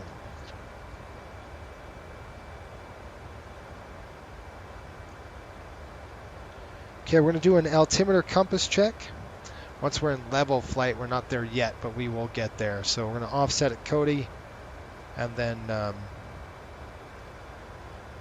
we are on our way, folks, in class 2 airspace. Just starting this journey. 32,000 feet. 34 seems like a good speed for us. Let's see. 35,000. We're going to 390. Nope. We are not going there. We're going to go 330 for now. And then we're going to burn a little bit of fuel, and then we'll do a step climb. You know, optimum is 350. So our paperwork says 330 for now.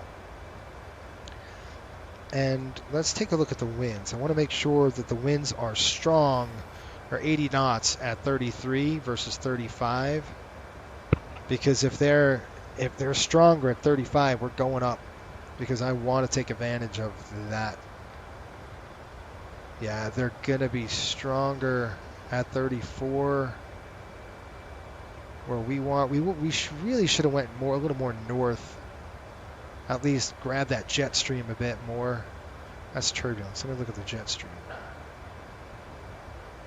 Okay, so at 38,000, 34, there's 30, 34,000's good. 38 and 34 seem to be, 38 is better. Higher is better. Boy, if we can get up to 35, then let's do it. Okay, Optimum says 35, so that's what we're going to do. We're going to go 350 on this. Because that's going to, again, it's going to grab us into the jet stream a little bit better. That's kind of what I want to do. Let's go upstairs. You're going to do 3 times, right? You're going to go 1 here, 35,000, right? I'm going to come down here.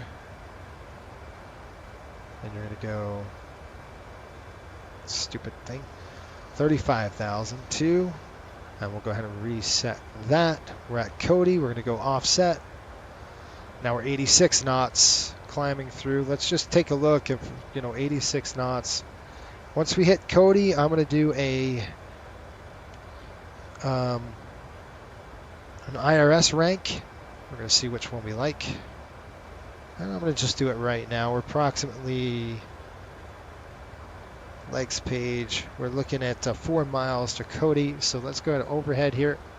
Left side is, I'm going to write this down by the way. Left side, come on you stupid thing. Left side says 21, north 21, 225.3, west 15, so we're going to go 15508.9 or 3.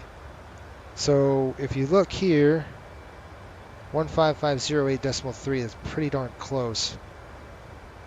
And then the right side, we're just at Cody now, folks. Right side is 2125.9, west 155.053.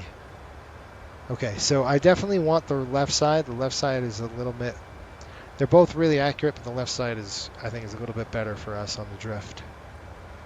So left side it is. We'll do a right side comparison, and that's it. It's all part of the coast out. Transponder coming set, folks, 2000.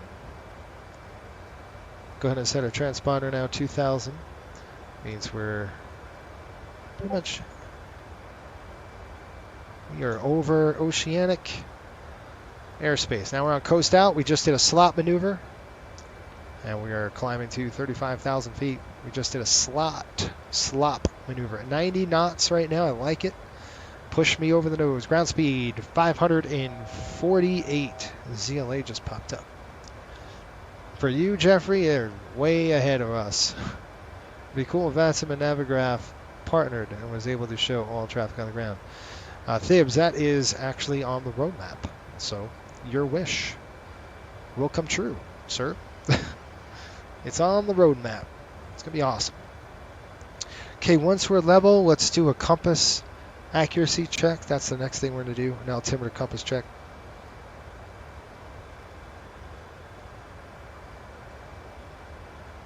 So we're basically going to make sure that when we level here at 35,000 feet, that they both, with our standby altimeter and our primary altimeter, reads the same, as well as the first officer's altimeter. So you want to make sure all three coincide with each other. All right, you can't exceed 200 feet in RVSM airspace, which we are right now. Then we'll do a compass check. All the headings. Then we'll set our Mach number. Want to make sure that Mach number is the same Mach number we would have. There's 35,000. So Mach number 0.78 we should do. So I'm going to try to push this a little better. I'm going to execute that and then pump it. Let's go. 0.78 is what I want to hold. FMC is clear that. It's just giving us an issue. So at 350 right now, 93 knots. I like that. That's pretty much optimum for us for now. Burn a lot of fuel out. It's pretty good. All right, compass check. Let's do altitude first. I'm holding 35,350, so I'm gonna write that down on my paperwork. Right at Cody here, and I'm just gonna actually write this here. Flight level 350. I've got standby, reading 350. Okay, and then finally our FO is reading 350. So you go first officer 350. Let's do compass check.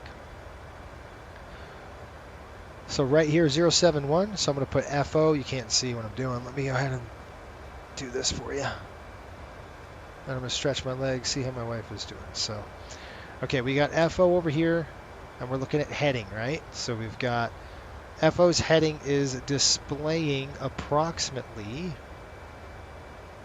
071. Right, I'll put a slant, and then let's go up on the overhead and take a look at the compass rose there. What's our compass rose saying? 60, 70, about 70 degrees for the compass. Maybe it looks like 71 actually. So I'm going to say 71 degrees for the compass, and then finally the captain's side is 71. So all three check straight across. We'll put CA right there. All right, that's good. So compass is checked. The altimeters are checked. So all those are good to go. No deviations noted either. We've set a Mach number. VHF radios are set. Transponder set. We got 2,000 here. That's it. We did our slop maneuver, which is basically an offset. We're doing the right for 1 mile. And then we got ETOPS for the entry. We have to, EBR's coming up. That's not our entry yet. So we're going to basically look at our destination airport and make sure our alternates are still okay. I'm guessing I can land, turn around for ORD, and almost reach ORD by the time you hit Ontario. Isn't that nice? Thank you. Sorry, comms is getting busy now. I'm under ZLA control. No, you're good. Good evening, Jason. Antoine, how are you? You ready for the holidays? I think I am, sir. I'm trying to get this flight done. It's been really hard to schedule a 5.5-hour flight with a turn. It's been tough. Yeah, we'll get some weather here as we start entry. We're going to be entering at Eloy. Looks like just right after that, we'll start our entry into the ETOPS area, or ETOPS entry. So there's a few things we have to do. We're going to have to do, like I said, we'll have to check 550 over the ground right now. I love seeing that. That's really cool. Who's at 8,000 feet? Man, that's low. We got a target 8,000 feet below us. I don't know what's going on there. All right, I'll be right back, folks. I'm going to get up and check on my wife, see how she's doing. I will return here in just a minute, definitely before we get into ETOPS.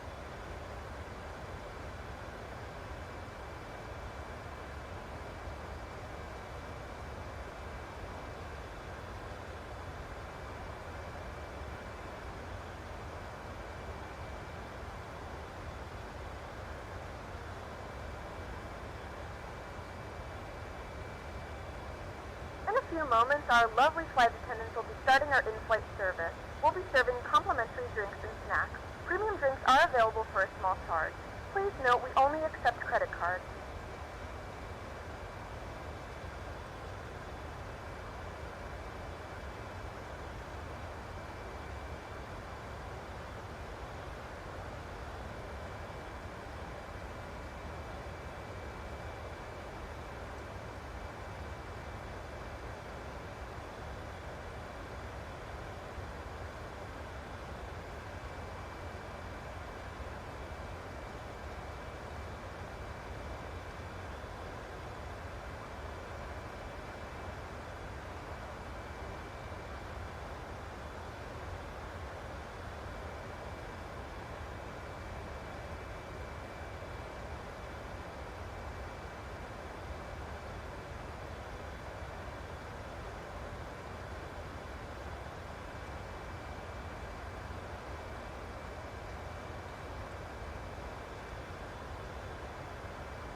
All right, folks, I'm back. Sorry, just had to eat dinner and stuff like that. Get ready.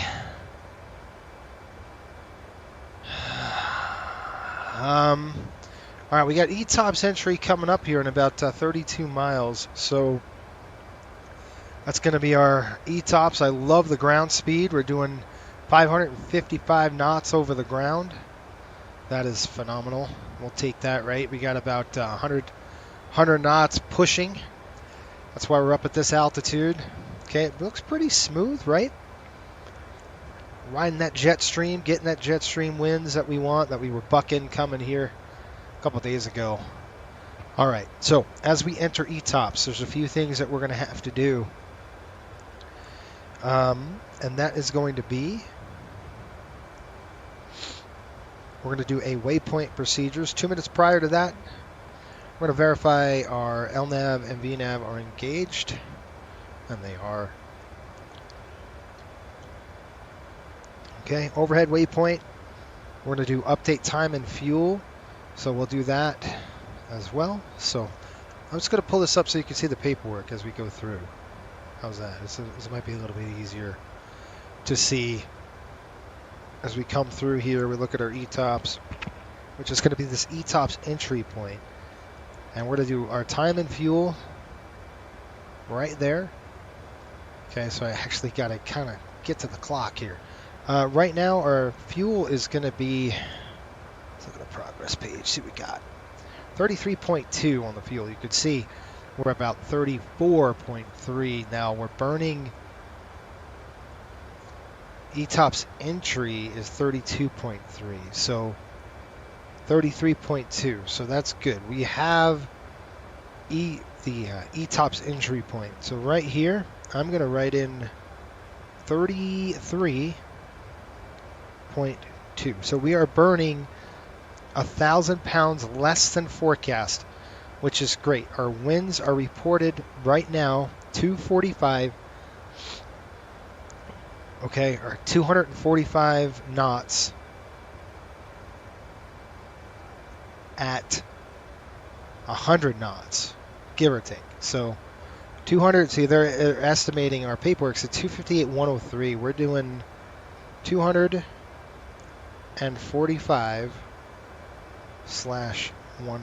We'll just say that. Whoa, that was weird.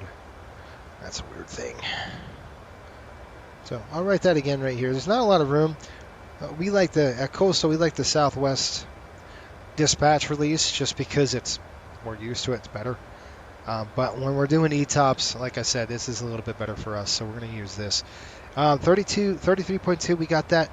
And we're looking at winds 246 at 99.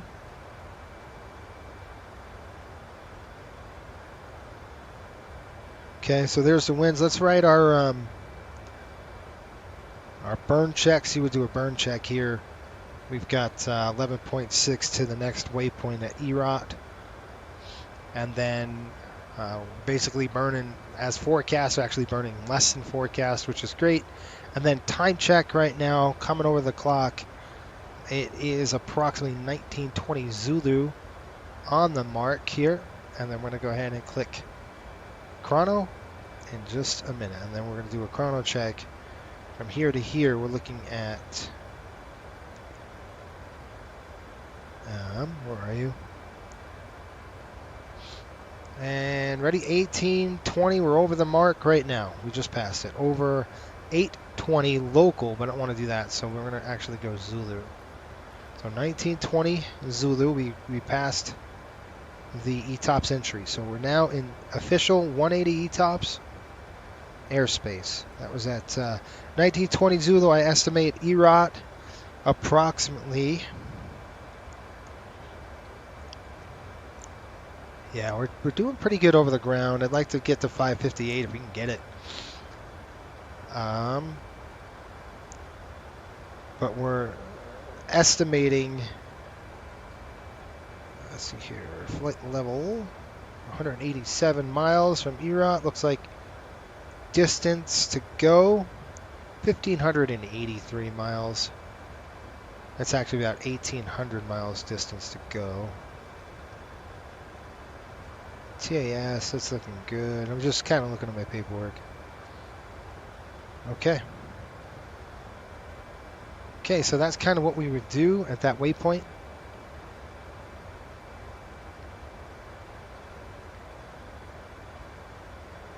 That was semi-military dinner. It was.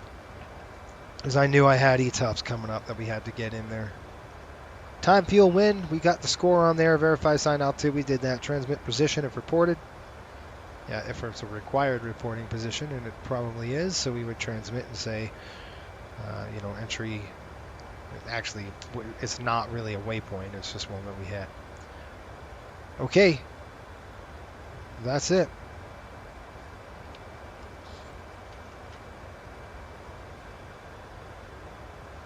Good.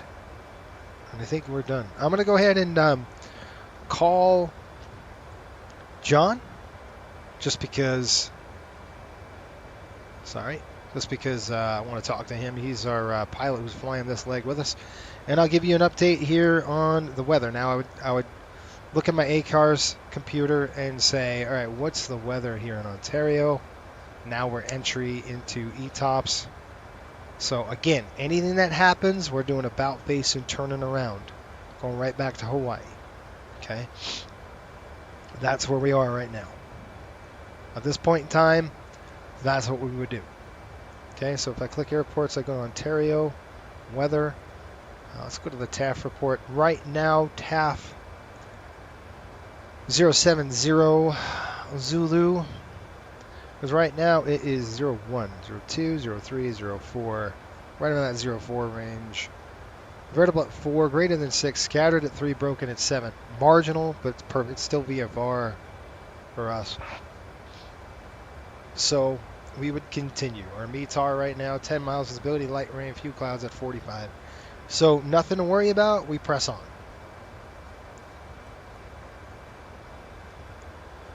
All right, let's call.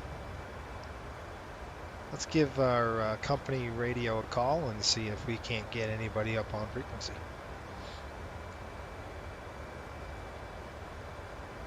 I sure can.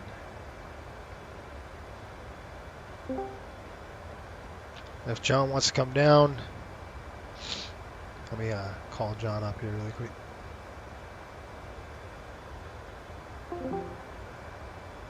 Oh. There he is. Hey, you want to jump down to the live one? Sure. Hey. Oh no, Dewan's there too. Okay. Hey, what's up? How you doing today? Crazy, but we're doing good now. Okay. How are you guys doing? I'm going to turn down your stream because I'm hearing myself 3 times. Yeah, I hate that. I would have joined, but I I didn't- had to go do something.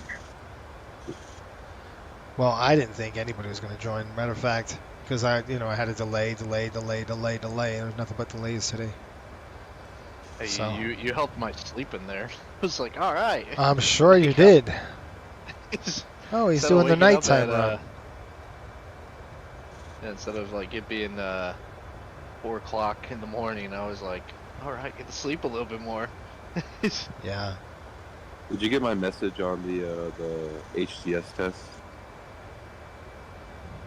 What do you mean? Like for the captain's upgrade training, the HCS test?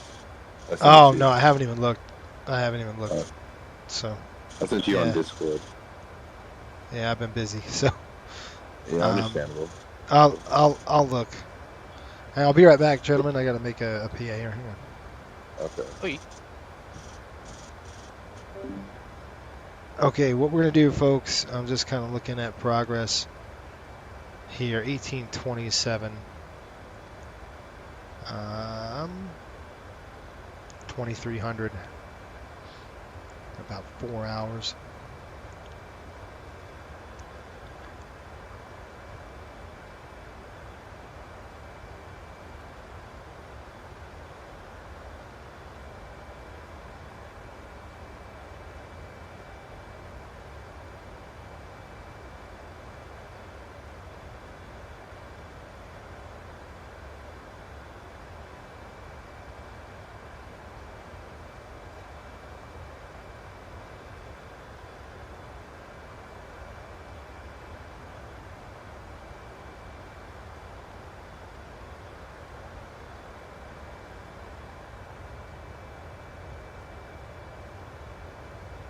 folks from the flight deck. Welcome. We're at 35,000 feet. Seatbelt sign's coming off now. It looks pretty smooth. We've entered the ETOPS area. We're looking at approximately just about 4 hours ago. The weather is pretty good in Ontario. It should be a smooth ride the rest of the way. Right now, we're actually going to sit back, relax, enjoy the flight. We'll give you a little update as we get a little closer to the Ontario airport. Pull up. Thanks again for watching the flight sim broadcast. Wind shear, sink rate.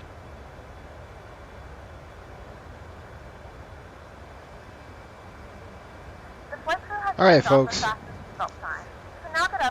Thanks for, by the way, appreciate the sub we just had.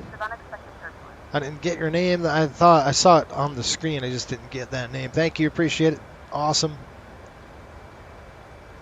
Appreciate you. Thanks for subscribing, by the way. Hopefully you're getting something out of it. You learn a little bit something about ETOPS maybe that you didn't know before. It's kind of what we like to do here. I'm going to open it back up. All right, gentlemen. I didn't have your stream pulled up, and I heard pull up, and I was like, what? I was like, what is happening? Yeah, that's what's happening. Anyway, cool. Where are you, John? How far are you ahead?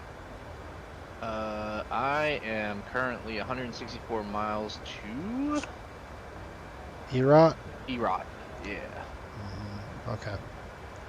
Surprised you haven't got to contact me from Oakland Oceanic, because they are on currently. Are they online?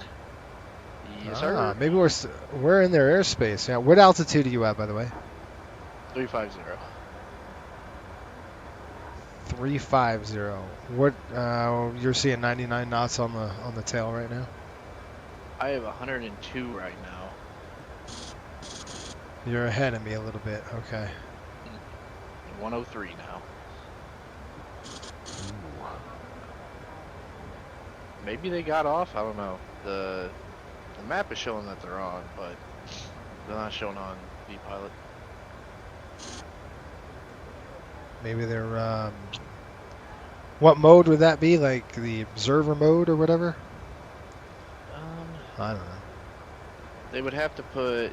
They should put something else. It shouldn't be like the ZA, or yeah, ZAK FSS. They should do like, I think it's O. You would see ZAK underscore O and then underscore FSS. He's a controller 3 rating, so he's able to do it. Nice. Cool. Yikes, he's popping right now in Midwest. What is? Night events. It's I would hate to be flying into Milwaukee, O'Hare, and Midway right now, because that is where everyone is going. It's just a straight shot, with a whole bunch of lines. Yeah, I would hate to be Chicago controllers. It's Friday, Not right? fun. So they're not doing Midway Monday. Yeah. What is that? Bam-a-man? Bam-a-man. Thanks for the sub. Appreciate it. Sorry, guys. I didn't see his call before. Bam-a-man. I like it. Well, this is going to be a long night, isn't it?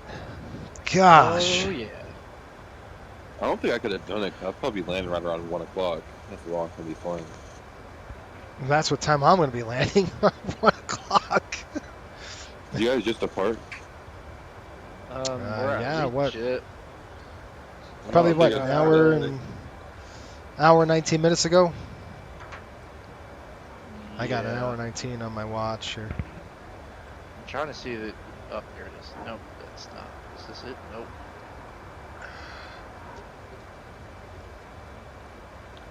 Aviation Week. Hello, how are you doing? Oh, guys, I forgot my ID. I got to put my ID on. I'm slacking today. Hang on. I don't know. He doesn't have his restricted area badge. Yeah, I don't know who let me in there. They shouldn't have. That should have been a. That should have been a no way. Drinking on the job. Cool stuff. I'll tell you what, I can do one of these flights a year, and that's about it. Yeah. It's a little hard to plan. When my sim 5.5 crashed the other day, I hours. was like, it must be a blessing. It must be a blessing in disguise, right? Yeah. Because I was thinking about departing again, and then I saw how far away y'all were, and I was like, it's not worth it. No. No, not even close. And I'm with you. I had an appointment for my car at 5 o'clock, so I was like, I called the dealer, and I was like, can you get me in sooner? They're like, yeah, we can get you in at 2, and I was like, perfect, I'm on my way. Nice. All right, we got to go classic. John, check you know, this this old. No. What in the world?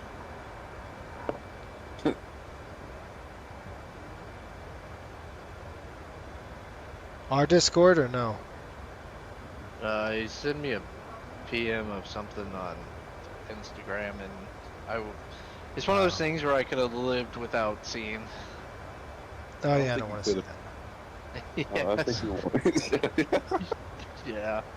It's just someone being dumb. Yeah.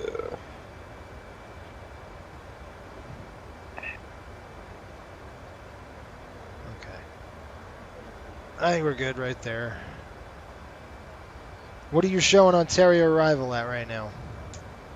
Well, I'm doing real world time because I didn't know if you were doing real world or not. No, I'm doing the schedule. I'm showing We would have pushed 04 it like Zulu, 7. and it is currently 01. So about 3 more hours. 4 hours. Yeah. Yeah. Talking about right. Yeah.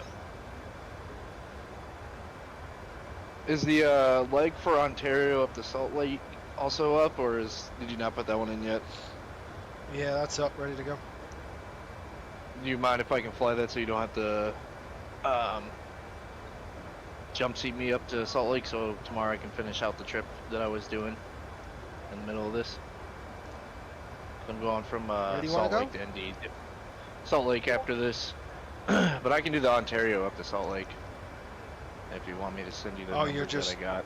I'm gonna be flying the Salt Lake route. Oh, tonight? Uh-huh. Oh, good lord. I thought you were just doing this one. Nope. That's not how I'll join you. I'll join you on that too. Because tomorrow I want to finish up that the West Coast trip I was doing. Because the only reason why I didn't finish is just yeah. Just so you don't have to jump seat me everywhere. So I was just like, I'll stay here. Go back to Miami go to tomorrow. Salt Lake then, right? Yeah. All right.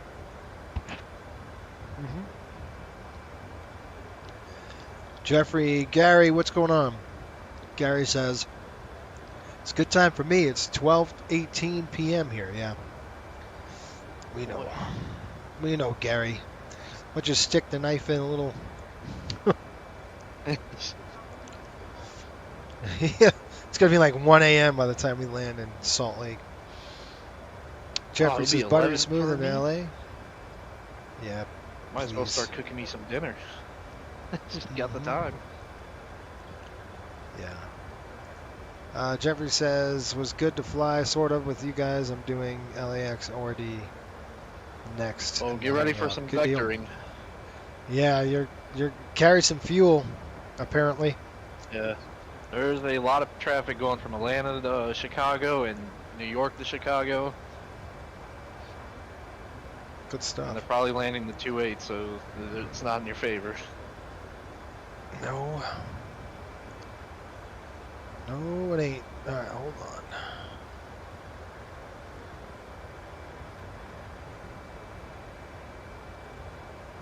Okay. Dawn, I just got it. Thank you. No problem. Good stuff. Jason, are you going to be sending the new hire the EFOM when he gets to that point? Yes. Okay, I just want to. So make how? sure. Let me tell you how it goes, right? So what they'll do is they get through the 100 ground school, right? To get to the 200, they got to get an EFOM.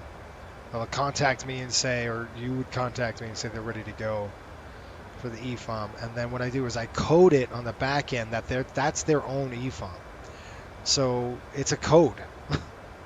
And so, like, if that was plastered all over the internet, I could look at the code and know exactly whose it was and who released it. Remember when you signed an NDA? Yup. Yep, there it is. So, you know, if that's why we don't want to share any of those docs. It's a pain in the neck. It's a pain in the neck is what it is. But, Yeah. But when they'll get it, they get it. It's their own EFOM, and then they'll, you know, that's it. They're responsible for their own docs, essentially. Makes sense. Makes sense. Mhm. It's easier to track who's not following the NDA properly. Correct. Yes, sir. I don't know why the airlines don't do that. I think they do it because it's really a big pain in the neck to manage. Well, theirs is on the tablet, right? Yeah, theirs is on the tablet. But we do it because I don't want it on the internet, right? Yeah. I worked hard on that thing. It does. Still not done. Now I got to add ETOPS. Gosh. Yeah, here There's comes always ETOPS. something. Always something. So At do least, I? you know. Huh? Nope. Sorry. You Nope. can go ahead. Yeah, no, I'm glad he passed the ground school, Homer, right? Yeah, I went past the ground school. I need to enter in those grades. Did I get? Did you accept my access request?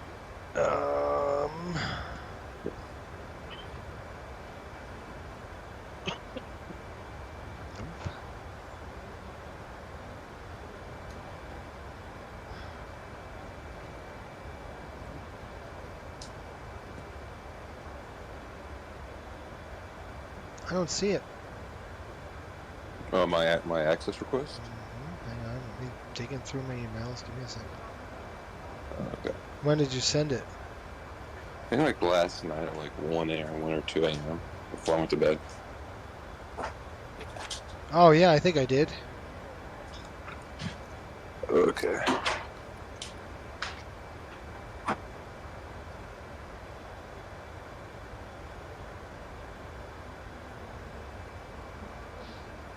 Ugh. Yeah, I hear you. Tired as well. We fill out this Navigraph survey. What do you mean? I got an email saying Flight Sim Community Survey. Oh, it's the results. Yeah. I was like, that closed like 2 weeks ago. Yes, the survey results came out. Vertical Sim is currently doing 51% on all his sceneries right now. Yeah, they're knocking it out of the park, aren't they? Yeah. Good Any stuff. word if they're doing a Bar Harbor? Last time I heard they wanted to. Let's see. Let's see. You guys need to go on their Discord and say, hey, we want to see Bar Harbor, so vote it up so we can get good Bar Harbor scenery. Yeah, baby, 105 on the tail. What are you seeing? Yep, 105. Look at that ground speed. Last time. What's that? I said it was the complete opposite of last time. Oh yeah, we were eating all that wind before. Yep. You know, time to start captain upgrades for me. we're going to be in this jet stream for a good, pretty much the whole way in at ETOPS. We'll be in this. And I couldn't do self-loading cargo, guys. I just couldn't do the phone calls and the bothering me. The whole, it's a pain in the neck. I didn't know it was that bad. 'Cause when I watched the Dude. review video, I guess the person cut that out. I was They like, Jesus. freaking call you every 2 seconds. I'm like, I don't want to be called, dude. Don't call me. I'm busy up here.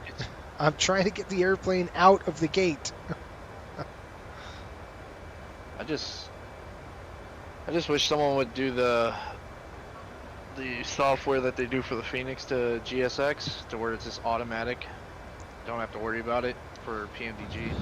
It's, well, yeah, that's true. I mean, you can set it in the settings like that, but it's weird because if it's the first flight of the day, it'll do deboarding first, and you're like, no, it's 7 o'clock in the morning. This is the first flight. I hope no one slept on this plane overnight. True.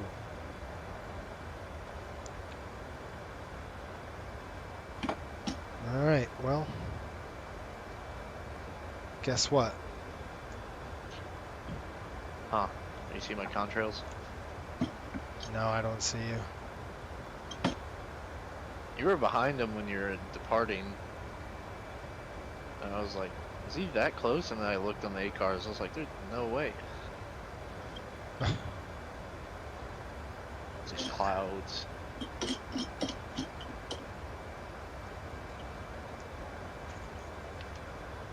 Well, we'll see how this goes. I had to do it tonight, by the way. It sucked. I looked at my schedule for the rest of the week, yeah, and I was like, there's no way I'm not going to be able to get this done. The rest of the week I'm shot, so I was like, I can't do it. I'm busy every day doing something. Yeah. For the, Christmas break or whatever. It's that time of the year. It sure is. Kids probably want to go do stuff. Yep, they do. Wow, this is the first time I've ever seen Alaska airspace on, or Anchorage Center. Oh, they're never on. I never really fly up there. Yeah. Good Lord. Oh, Chicago's getting pounded right now. Well, they have Friday night ops over there? I guess so. Usually they do stuff on Monday, like they'll do Midway Madness Monday. But that's just weird. Well, gentlemen, I'm gonna step away. Sounds good. I'll just hang I'll out. be here. You're not going anywhere, are you? No. No plans. Dewan, what are you up to? Currently I'm switching my my setup so that my throttle quadrant's on my right side to make it a little more realistic. But now I have to like rearrange my whole desk because it's not meant for what I'm doing. I'm figuring that out. Yeah, I gotcha. Scott says long haul at regular speed is brutal unless you're sitting in a business class seat. Yeah, which you just were, right? Scott just came from Hawaii. Rubbing it in. Nate came and rubbed it in the other day. Yes, he now did. He's rubbing it in. Scott's rubbing it in. Well, it's negative 25 here. Just get a vacation. Alright, let me let my dog in. I'll be right back, folks. You guys, I'll be back in a minute. Sounds good. Okay, I'm going to let my dog in. And I don't know what she's barking at me for. So give me a second. I'm going to stretch him. We've got EROT coming up here. 74 nautical miles, actually, to EROT. And we'll do... Oh, it's a compulsory waypoint. I think it's compulsory. Reporting point. We'll do an update over the winds again. There we go. Oh, shoot. Get out of here, dog. There we go. He's a big boy. He'll knock something down. He's just such a big dude. Okay. Well, she just walked herself in here, so I don't have to do that anymore.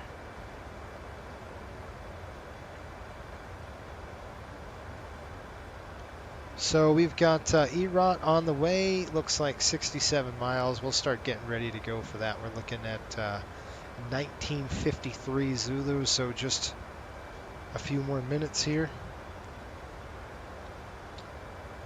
Paperwork saying 0.77. We're doing 0.78. I'm just going to keep pushing it and see how we're doing on the fuel. We've got 106 on the tail. We're getting a little stronger on the jet stream right now.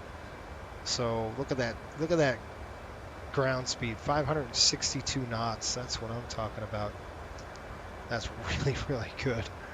Let's take that and ride that wave all the way to Ontario if we can get it.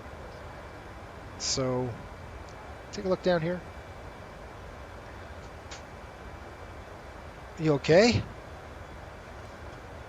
Hold on.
To answer Scott's question, the answer is no. We're not picking up a 777. That is for sure not happening. I couldn't afford one. Are you kidding me? I barely can afford a fleet we have now. Okay, what we're doing is EROT coming in. We have approximately, I'll show you the paperwork here. So we're going to do a couple of checks. Again, compulsory waypoint. So we would call and say, hey, our speed, time, fuel, distance, all that good stuff. So we've got 30,000 pounds of fuel over at EROT. Now we've eaten, it's 30, we have 30,000. So this says 30.1. So you see what I'm saying here? We're at 30.0, so we're burning more. Now we've eaten already 1,000 pounds of fuel, pretty much. So this is 30.1 we should have over at EROT. Etnik 26.3. So Etnik is reporting 26.3 on ours. This is 25. Okay, so that's weird. We're burning a little more, burning about 100 pounds more over EROT than Etnik. But again, we're 0.77 and not 0.78. So we could drop it down to 0.77. I kind of don't want to do that because we'll see. How about we'll see on the next one. We'll see at Etnik. If we're burning more fuel at Etnik, we'll slow it down to 7.7. All right, we got about 27 miles to go before we're there. That's an estimate, by the way.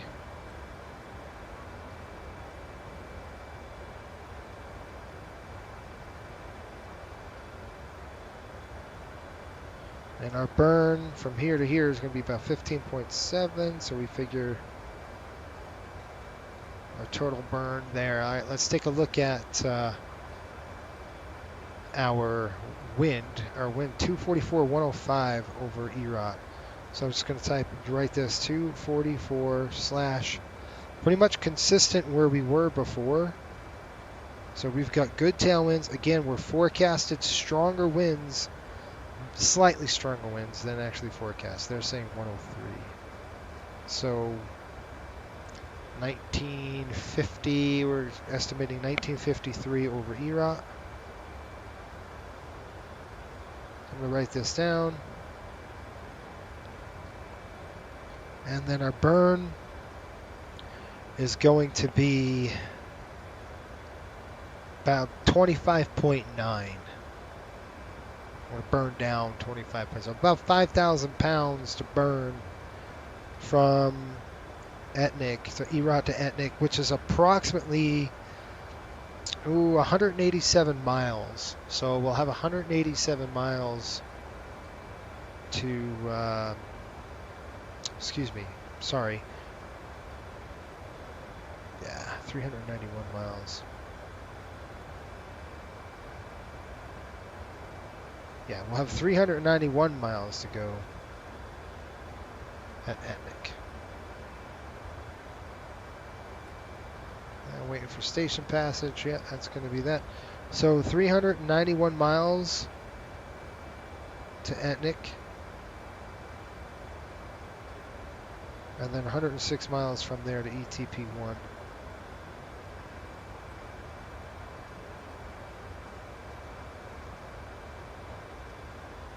Yeah, so 391 to go from EROT to Etnik.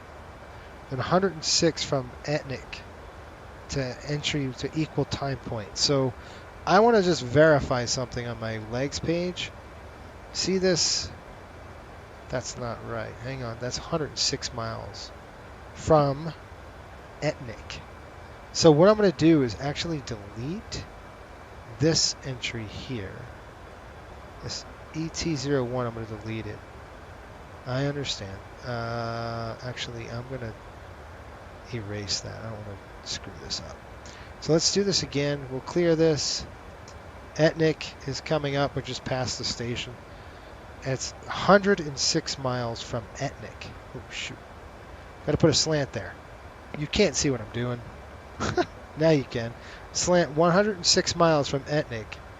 I'm just going to drop it over the top. Puts it at 02. Okay, so now that waypoint there, ETN02, gives us, what are you doing, airplane? Come correct.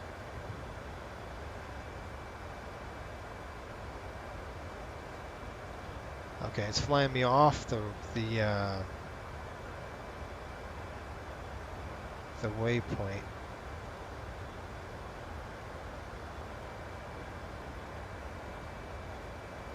What in the blazes are you doing?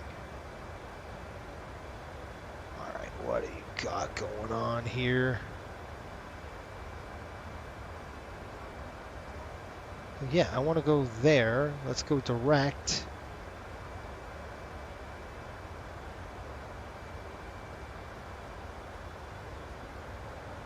There we go. Screwing it up. So what it basically did is remove the slot maneuver, the slop. It's getting off course. I don't want to get off course, so we're going to go right back to Etnik. And then we have 106 miles until we get to equal time point. So once we hit Etnik, we have 106 miles from that point, which will be our equal time. Max, what's up, man?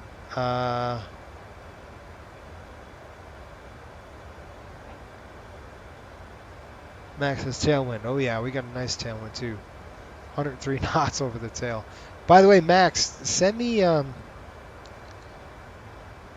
need you to, if you can shoot me a Discord message, just DM me on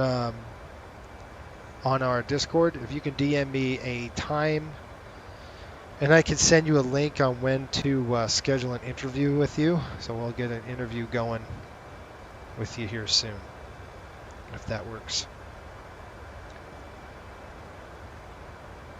Legs page, legs. I do want to delete 01, and I think I can now. I can go ahead and just get this dumb thing out of here. And then we'll just go there, enter, that's good. And then we got ETP is in there, 106, and then ETCO. ETOPS exit is going to be 235 knots. I mean, 235 miles from ETCO. So let's go down here with our head down, and we're going to go ETCO. You see how we have ETE1? That is not correct. So if we go to legs page, the ETCO here, it's saying, oh, it's 199 or 104 miles, 299 miles from ETCO is our exit, and it's not correct. It's 235 nautical miles from ETCO. So what we're going to do is ETCO right there, this ETCO there, and then you're going to put slash 235. So that's 235 miles ETCO, and you're going to just dump it over the top of this one, and you can see 02 is before 01, and then we'll execute that, and then I will delete 01. And then we're just going to go ahead and sync up etcel there, execute. Now we're good to go. We're good to go where we need to be.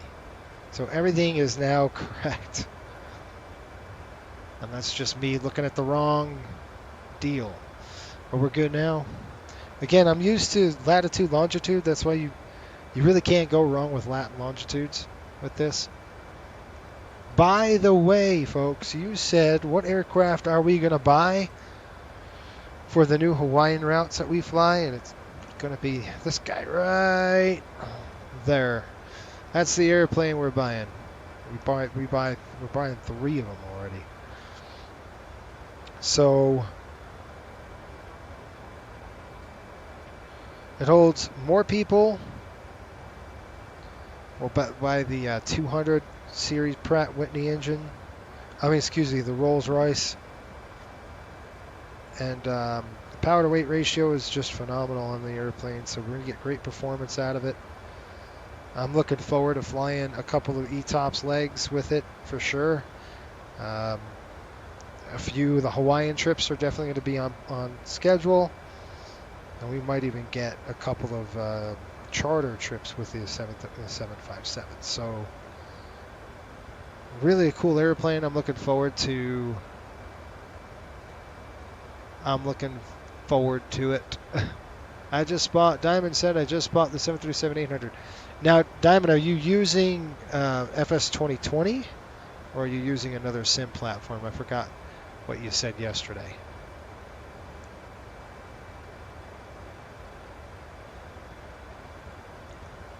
Yeah, let me know what you got going on.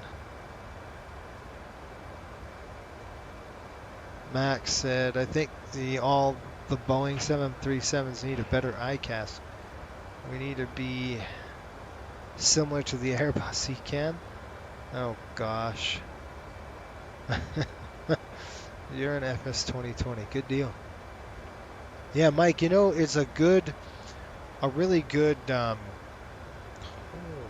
on. Okay. A good sim platform is what I'm trying to say is if you wanted to get going on a virtual airline, right, and start getting experience with VATSIM and stuff like that, take a look at virtualswa.com. They're really, really, really good. I'll welcome you in, and you can fly some Southwest routes. I don't know what your favorite airline is, but you can really do a lot of those routes in the U.S. all up and down the area. I recommend that for sure.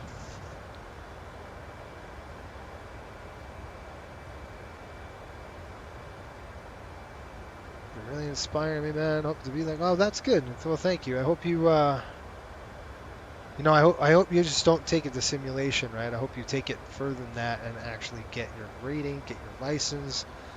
If you want to become an airline pilot, now's the time to do it. It's really, really a gig right now. There's a crap ton of jobs. It's just it's ripe for new jobs, right? So they're taking pilots like crazy, and you know, you're positioning yourself good for it now if you go and get your ratings, and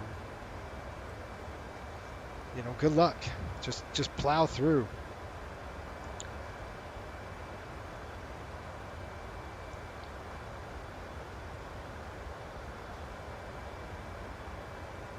Oh yeah, FSBN is a place to go for future and even current airline plans. Well, I appreciate that. We got a video coming out in January, and our members, our YouTube members and our patrons will be able to see this video. I'm going to release it next week to you guys. It's only like 7 minutes. The crash investigation I did on the last one, I had a debrief. It was like 34 minutes, right? My wife's like, that is too long. Nobody's going to really digest that, and she's right. So I did another one, not the same crash, different crash, 7 minutes and 39 seconds. So, and I think I'm going to keep your attention there. So hopefully that helps. And look for that. I'm going to do one of those videos a month because they take a lot of time to produce. Not only produce, to research, get the research done. It takes a while. So one of those a month I think is good and sufficient. But our membership and our patrons will be able to see that video shortly. I'm sure I'm going to release it here soon, maybe in a couple of days. So you'll see it, and we won't release it for another 2 weeks. So you'll have 2 weeks to consume that, and it's only 7 minutes before it goes public. So that's one of the benefits to this thing, right? Yes. Okay. As much as I like to poke fun at Boeing's, thank you for your dedication to teaching us how to be, how to be better pilots, right?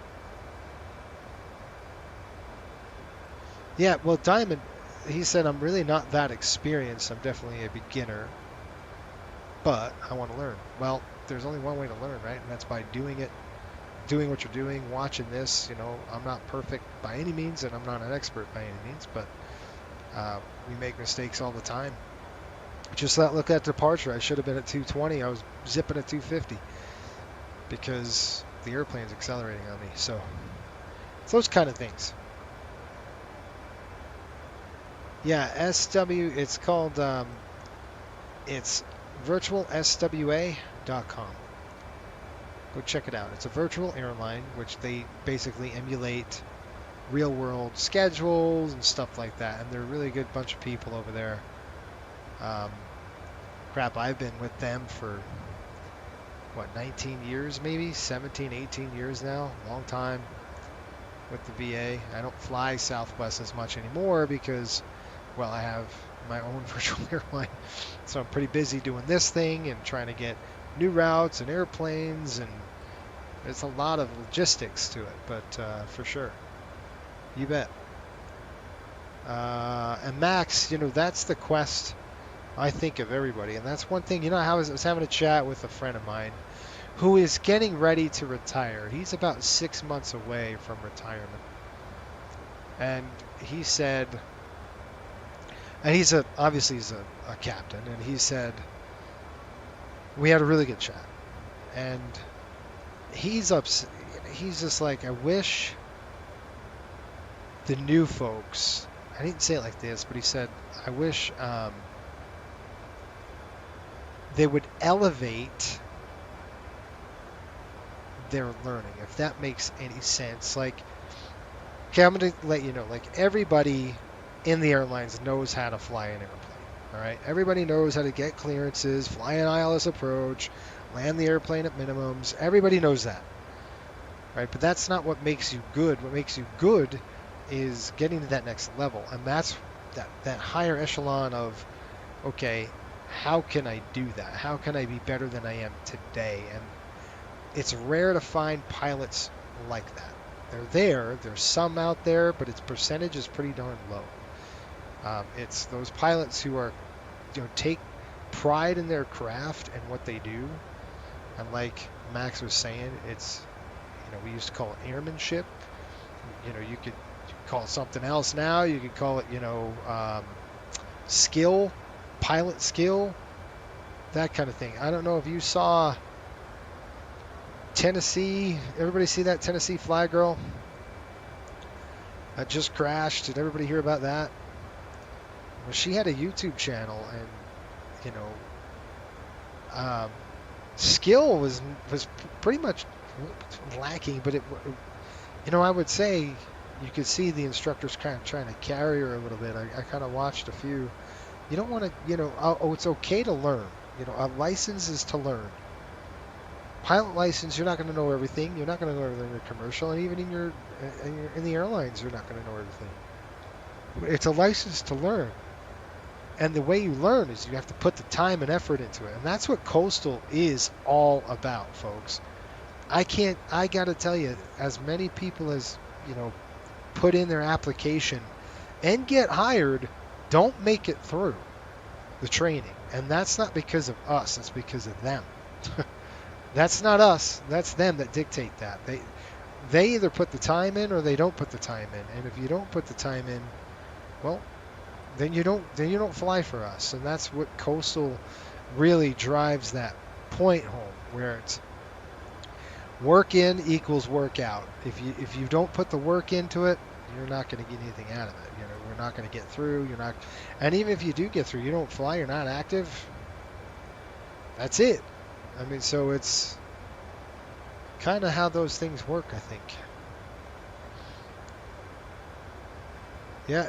Yep. John's right. He says you gotta want it. That's exactly right, man. What do you think happened for it to have controlled descent into the ground like that? Yeah, CFIT crash. I think she was out of trim. It looks like the airplane was doing this kind of PIO, pilot-induced oscillations. She's fighting the autopilot. The autopilot's trimmed one way, auto disconnected, and she just was fighting the airplane with the trim. So, pretty sad. You gotta know, like, you know, sometimes the autopilot is, you know, when you manipulate the flight controls on here, the autopilot will stay connected. So you gotta be careful. I don't know. I think the autopilot disconnected, auto disconnected, but she was so out of trim at that point, she was just fighting the airplane and just got worse and worse and worse, you know, and then dove in. It sounds to me like a trim issue for sure. It was, I'm pretty certain it's out of trim. I mean, from what I've seen, doesn't mean that's what actually happened, but, you know, CFIT crashes are pretty nasty. Any crash is nasty, but controlled flight, and I wouldn't say it was controlled flight. This was an uncontrolled flight into terrain. She wasn't in control of the aircraft for sure. No room for error when you fly. No, there isn't. No, there isn't. That's why you got to be on your game all the time in everything you do in the simulator. You know, I've heard some stories where people come to the airplane and they're flying they're flying a Cessna or whatever, single engine aircraft, and they show up being stupid, right? They show up and they're hungover, or they show up and they're not 100%, or they're, you know, even like tonight, there's no way I would get into a Cessna tonight. There's just no way, or any airplane for that matter. Because I'm tired. I'm shot. I just cancel it. So you know what? I'd call in fatigue. So yeah, I'm not doing it today. That's why it's important to get good rest, good sleep, that kind of stuff.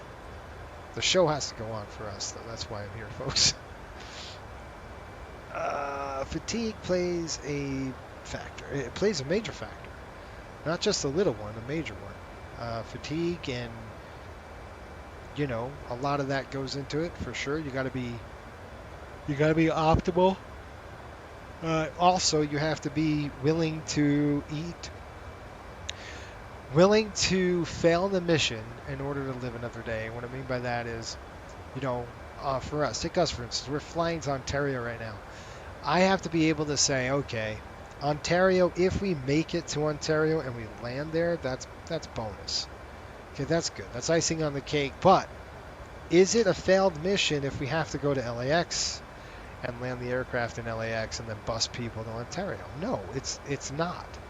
And I think as pilots, we can tend to get into, in the back of our minds, really, this, not macho, but it's kind of like, oh, I've got to finish this mission. You know, at all costs, I've got to get this airplane to its intended destination at all costs. And that is not your mission. Your mission is to get the aircraft safely, right, to point A and point B. Now, if you can't get safely to point B, you need to get safely to point C, right? So it's not just point A and B, it's A, B, and C. And I think that's the way you got to think sometimes is, all right, we're going to have to get this aircraft into an alternate airport. You know, it's not a failed mission if you don't do it. And that's hard to do for some people to break out of that because they think, oh, you know, I'm a failure if I have to go around or I have to land my alternate. That's not the case. That's mission success, really. I heard you can make a mistake. Of course, you can make mistakes and not even notice it's too late. Yep. Very true. It happens a lot, unfortunately. Shelton, what's going on, man? He says you have to have every precise to a T when it comes to flying, period. Can't be horsing around. Very true. That's right. Another thing, we had a great chat yesterday about mistakes. And mistakes happen. They're going to happen. You're a human, and humans are going to make mistakes. There's no way you're robots. Mistakes will and do happen all the time. The problem is, I wouldn't say problem, the thing is you have two people in that airplane for a reason, right? So if one of you makes a mistake, the other one's there to back you up. And that's why I like the shared cockpit when it works. You can back each other up, right? You can say, all right, if I screw up, you're telling me I screw up. And again, the mission is getting the aircraft safely back on the ground. That's the key. It's safely back on the ground. All right, 35, 36, 37.8 is our max. Don't want to do that. Folks, I show 1,200 nautical miles to top descent. And the reason why I'm so passionate about safety and aviation safety is I've seen death, right? I've seen it all the time. I've seen it. You know, I've seen what happens when things go wrong in an airplane, and it is not pretty. Not a pretty sight. The outcomes are bad. It's not good. So I have that perspective that a lot of pilots do not have. And it's hard for me sometimes to, you know, if somebody's doing something stupid in an airplane, it's really hard for me not to say anything. I would definitely speak up and speak my mind for sure, just from what I've seen, right? Keep doing that, you end up in a body bag. You don't think it's going to happen to you, and it will. It's just a matter of when, right? And that's, you know, smaller aircraft. I'm talking about you're doing your training and you want to do stupid stuff. Oh, let's get in ground effect and let's yank up at 200 knots or whatever. I'm kidding, but you know, 150 knots and just try to climb over the trees. Yeah, okay, do that. And then you overload the wing snaps, you're a lawn dart, dead. You know, it's something stupid like that where you don't think that could happen to you, and it does. So that's why I'm super passionate about safety and wanting to save lives, and I try to teach that principle in everything you do, even in the simulator. If you can fly like a 121 captain or pilot in the simulator and do it the right way when you get into a real airplane, I expect you to be the same exact way when you're flying a 150 or a 172 or whatever you're flying. It should be the same exact professionalism. I don't care if you're flying a box with wings, Airbus. But I'm just saying, I'm kidding. I had a jab the Airbus. One flight a day, I should jab the Airbus down a little bit. It's fun. 98 knots on the ground over the tail now, folks. I kind of want a little more here. I'm hoping to sneak up to 380. It seems really good up there. I can't get that high right now. We're looking at 37.8. You wouldn't want to climb that high anyway. Like right now, our take a peek.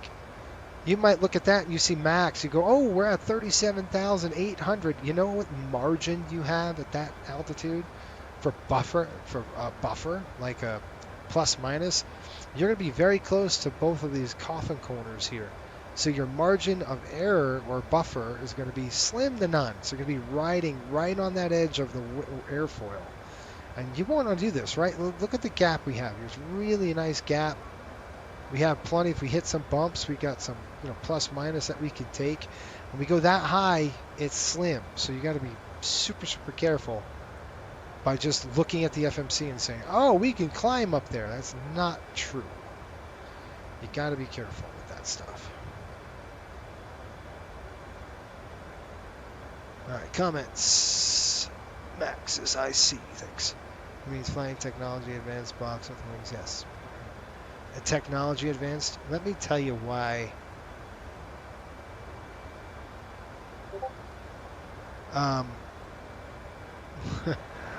Let me tell you why I am not a fan of the Airbus.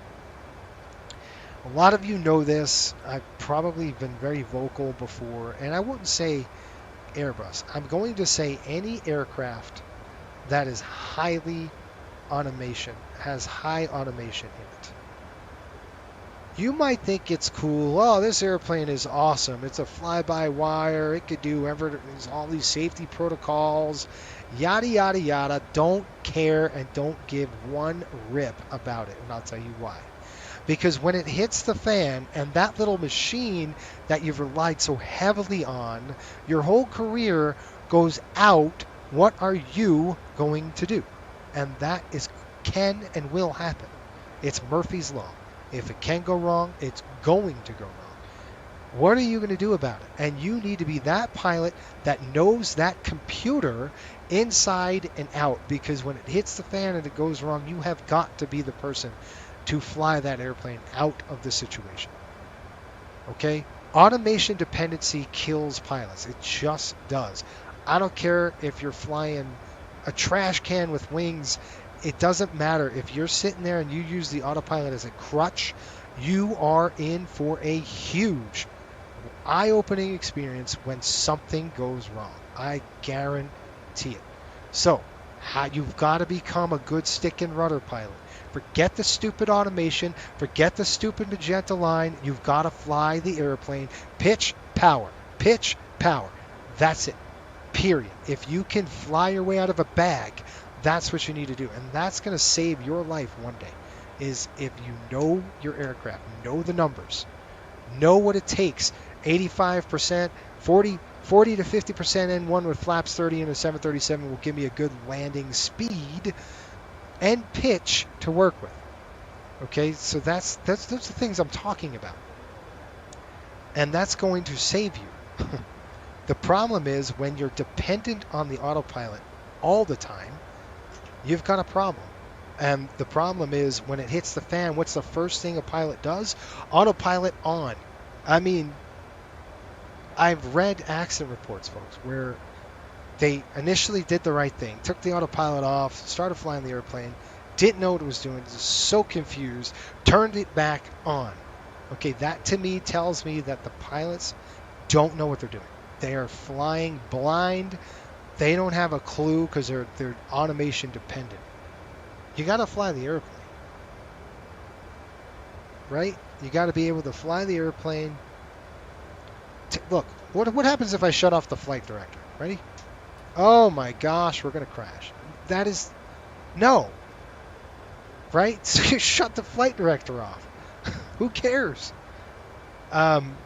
I'm not going to follow the dumb flight director 25 degrees nose up. That's what I'm talking about. That is not airmanship. That is stupid. Okay, if you I'm going to have, because you have excess energy, right? So let's just say you have all this excess energy and the airplane's pitching or commanding 25 degrees nose up. You're going to chase that stupid magenta line up to 25 degrees, lose all sorts of airspeed and energy. Maybe momentarily you'll do that and then you push it down. But then you give them a ride in the back that they don't need. It's bad. It's poor. It's poor, poor, poor. That's what I'm trying to say. You have to be able to fly your way out of a bag, and that's what I'm talking about. That's it. I'm going to get off my soapbox, but that's these highly automated aircraft I have a big problem with because of the automation dependent. Pilots just use them as a crutch. And again, 98% of the time, it's fine. What happens in that 2% where it craps out? Something goes wrong. Now what are you going to do? You better know that thing inside and out. You better know how to fly, folks. Because the only thing that's going to save you is you, not the airplane. I don't care what law you're in, alpha law, whatever the heck they call it. Doesn't matter. Now, the Airbus, I get it. I get it. They build great redundancy, and not only that, but the automation really helps with safety. Not saying it doesn't. It reduces the workload of the pilot. It does a lot of good things. The autopilot is not an enemy. Don't get me wrong. I'm not saying that at all. Actually, use it too to help you decrease your workload. Right? Look at our crash statistics in the last 10 years. It's been super low in the airlines for a reason. It's just automation, right? Automation is there. It helps. It reduces the crash. I'm talking about if you're dependent on it and something goes wrong, now you've got a problem. I'm getting myself off the soapbox. That's why it's not just Airbus. It's any aircraft that basically 400 feet, flaps up, gear up, sports page, kind of thing. That's where I have a problem. I just have a big problem with it because it's like, no, fly the airplane up to 5,000, 6,000, 8,000, 10,000 feet, whatever you want to do. If it's quiet, there's not a lot of traffic, fly it. Because you have to have the skill to maneuver the aircraft. You have to have those skills to do so. Anyway, I'm off of my soapbox now, folks. Cal, what's up? Hey there, just got here about 330 nautical miles from my time descent. Are you flying the 900 or the 800 today? Cal, I'm flying the 800, sir. Where are you headed to? John says, even maintenance side, we have 2 people to look over the job. In some jobs, we have quality assurance. We'll look at it too. Yeah, that's good. I don't want to talk. My dad's calling me. I don't want to talk because he's going to tell me about the Ranger game, which I'm going to watch later. So let me text him. He's going to say, hey, did you see the game? No. I didn't see the game. Dang it. I'm going to see the game. Direct law, alternate law. Yeah, that kind of crap. Alternate law turns into direct law when the gear is selected now. Oh, Cal's going to Houston. Good deal. The departing aspect can come from the start with pilots developing bad habits, not knowing how to properly... Yeah. It's just... all that plays into... A crash is not just one thing. It's multiple things that happen, right? And look at a really good example of this is Air France 447 Air France. You have a Airbus up at altitude with a FO who doesn't know the aircraft. You see what I'm talking about? Doesn't know the airplane, doesn't know what it's doing. And is starting to put aft pressure on the stick at altitude. What are you doing? Again, pitch and power. Fly, pitch, and power. I understand there was an anomaly with his instruments. But my goodness, we're 5 degrees. We've got 90% power. We're not falling out of the sky. Our ground speed is 551. No way. We're good. We're good. That was a shame. The captain, by the time the captain goes in and realizes what happened, it was too dang late. And that was the end of it. Pop said, don't miss the game. I'm going to watch it. Yeah, I'm going to watch the game. So, don't tell me nothing. Dang it. That's it's on my to-do list. I'm just ranting about automation dependency. man. Okay, folks, coming up, we got equal time point right after this, the NTIC. We have equal time point coming up, and then, my gosh. That's a good news, right? That means we're almost there.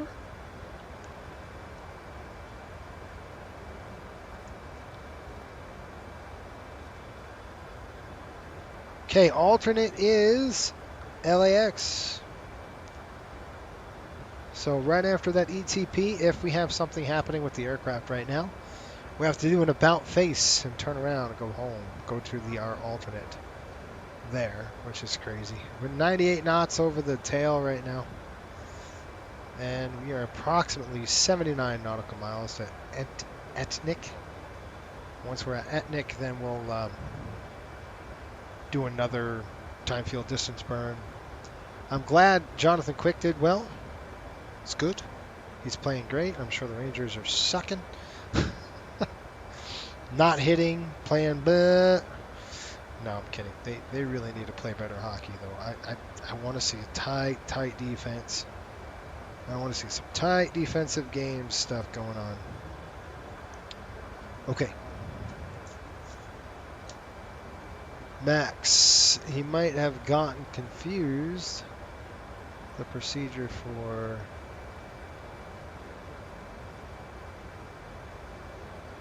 yeah, I don't know what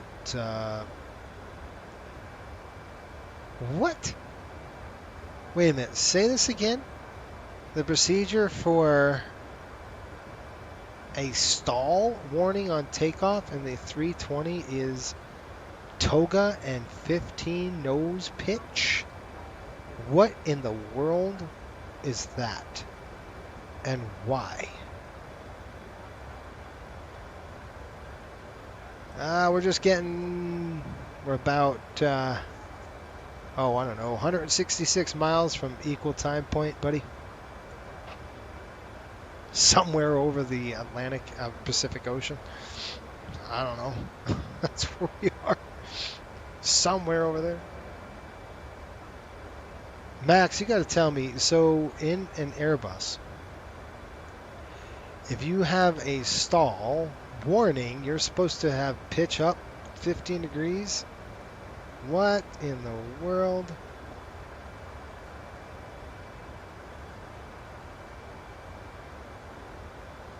No, there's no way. There's no way on this green earth that's the procedure.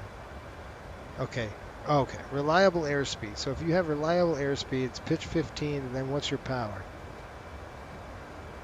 Toga?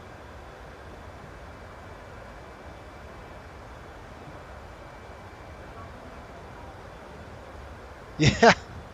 Cal said the same thing I did. I'm scratching my head going, nah, that's a problem. Yeah. There's your example of fatigue, I guess. Yeah, it's all good. Yeah. Anyway, good stuff. Oh, guys, I'm ready to go to sleep. Wake me up when we get there, right? Just say we're there. I'm kidding. You know pilots have done that, right? They fell asleep. ATC is calling them. It's really easy to do over the oceanic sector like this.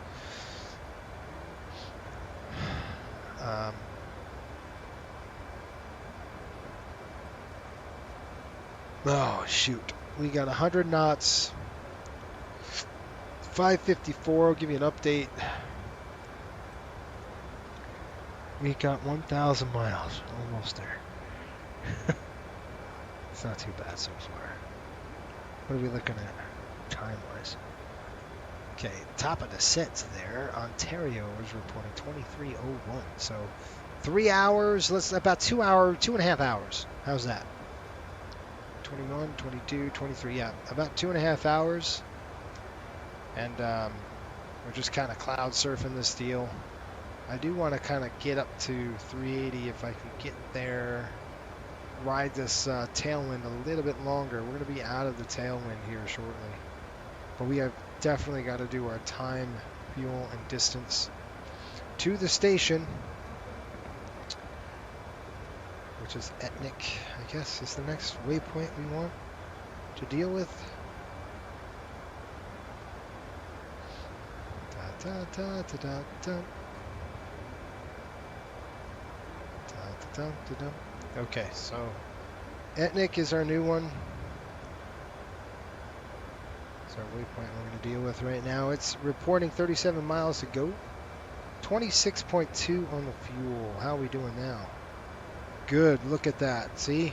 We're still burning now 1,000 better than forecasted. We're going to have another 16,000 done when we get into our ETP1, which is this waypoint here, and that's coming up. Wind over here. We're getting into these clouds. Wow. Wind is 248, 101. 248, 101. Good.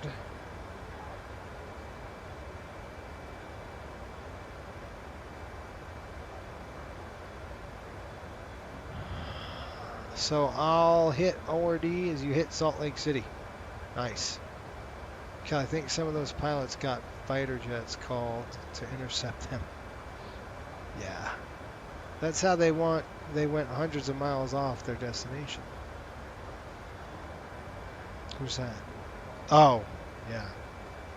Talk about the people who fell asleep at the switch. Yep, that happens, unfortunately. Okay, time is 30:26 estimating over Etnik. 30:26 Zulu. So, equal time point coming up, folks. About 20:47. So in about 20 minutes, we'll hit our ETP1, which is our equal time point. That means we're going to continue the. Can you imagine something happens to the airplane now? Can you imagine that? You'd be sitting there like, you have got to be kidding me. You got to turn around, then you got to eat 100 knots of wind all the way to your destination. Oh, gosh. That would be terrible, wouldn't it? That would be terrible. Okay, we just passed over. We're just surfing these We'll be serving clouds. complimentary drinks and snacks. Please look in your seat back for a list of complimentary and premium drinks. Premium drinks are available for a small charge. If you wish to make an additional purchase, we only accept credit cards. Hello? Hello? You? Can you hear me, Jason? I can hear you. Can you hear me? Hello? Yes, sir. Hello? Are you at your equal time point yet? Yeah, I passed it. You go 100 or I think a few miles ago. Yeah, you just passed it. I've got 116 miles to go. Something because my mom called me. Being out of Christmas, so. The smart pirate. As you would know, on these routes you can actually climb 1,000 feet at a time, as they're one-way airways. If you look at flight radar center, you'll see lots at odd levels.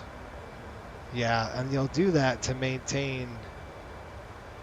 I'm gonna have to actually climb 360. There, buddy. You in the clouds? Yeah, I was about to do the same thing. You're skimming them? Yep. Yeah, I'm gonna have to climb a little higher than this. You on 360? Yeah, I'm probably gonna go 3.6. See if we can punch out here.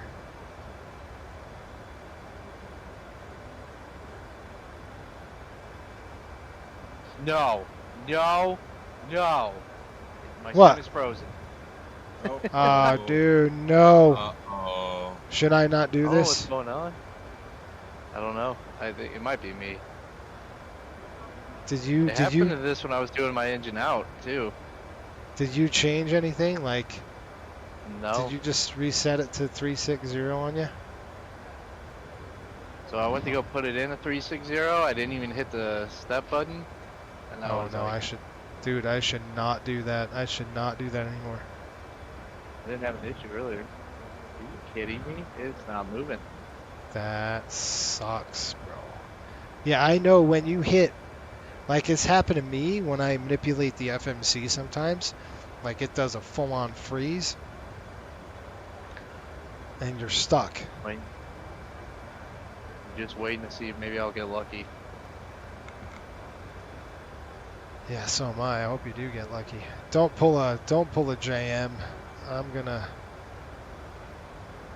At least, what altitude you at? 350? Yeah. Alright, that's good. Is that my man over there?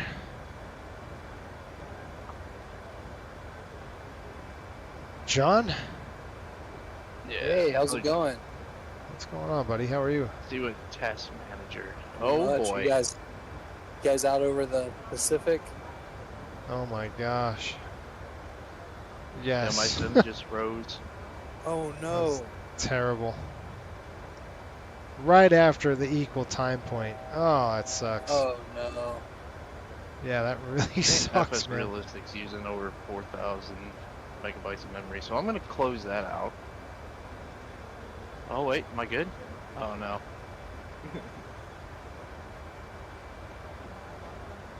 Yeah, that sucks. I had when I was flying between San Francisco and Hawaii on Flight Sim a couple years ago, I found something online.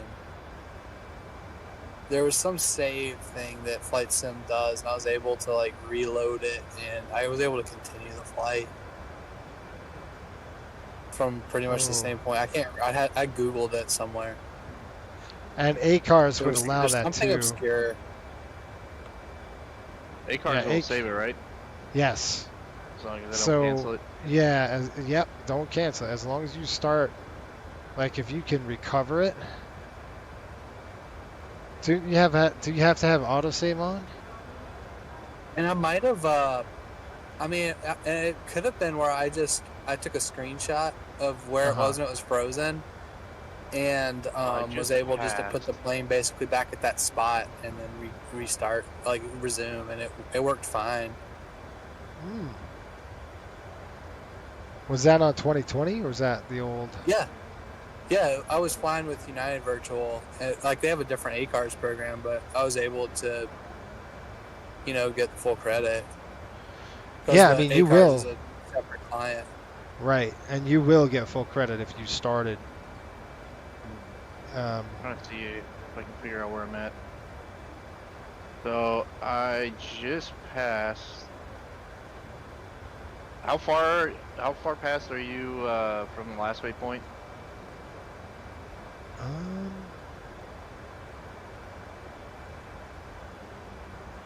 See here. Let's see. From my last waypoint, probably 40 miles. I'm getting to the equal time point right now. ETP. I'm going to have to put on some engine anti-ice, aren't I? John, what are you up to these days, buddy? Oh, not much. I was hanging out with family. Just got home from dinner. I'm not going to tell you anything about what I saw. They had the NHL Network on, so obviously I'm not going to talk about any hockey. But it was a fun dinner. So good. Yeah, I'm going to try to watch the game tonight. A lot of goals around the league tonight, so it was quite entertaining. So I just like hop around to like every game that's going on. So. Crap. Yeah, that's that was good. fun. Do you have any time off coming up? Yeah, I'm actually. I have a lot of time off, kind of starting on really Christmas Day, but I'll be with family a lot, and but I'm planning to fly, and I think I have one charter trip this next week. Alright, I know what I'm gonna do. What? I'm gonna start from that waypoint.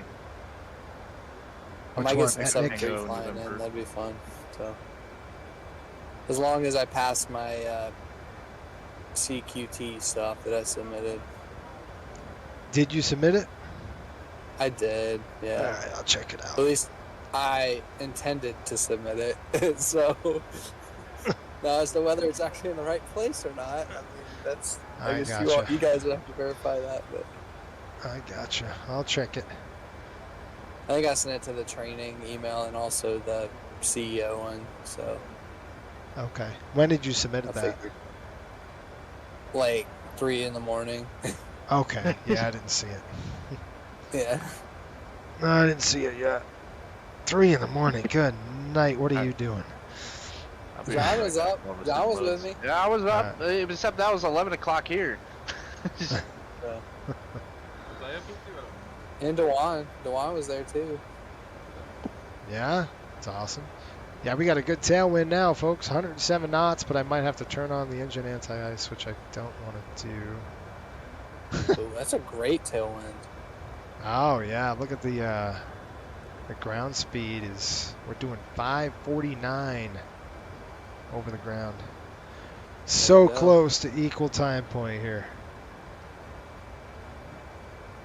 Well, I wanted to hop in, see how you guys. I saw you guys were on the chat, so good luck on the rest of that flight. I hope you get the flight resumed, John. Yeah, John. I can't remember all the details of how I did, but obviously it's not a unique problem. And I remember Googling, and people had all sorts of ideas, and I used one of them and it worked fine. So. Yeah, I think if you started from that waypoint at X amount of altitude, you know, it should resume you. Yeah, because I think it's like you can download the flight plan from SimBrief and then load it in the sim, and it has all the waypoints. And oh wow, I feel like it's something like that I did. Okay, but I don't know. There are ways to do it. But, all right, cool. So I'll probably check out all right, later. John. I gotta roll out for a minute, so. Let's go checking in with you, buddy. Yeah, absolutely. Y'all stay safe up there. See you in a bit. I'll see you at 1 o'clock in the morning. Oh yeah, I'm planning to fly tonight. Oh yeah. Oh gosh. All right, see you. All right, bye. That's one of our pilots. And I hope. Do you do ETP packs briefing? Do I do an estimate? You know, an equal time point?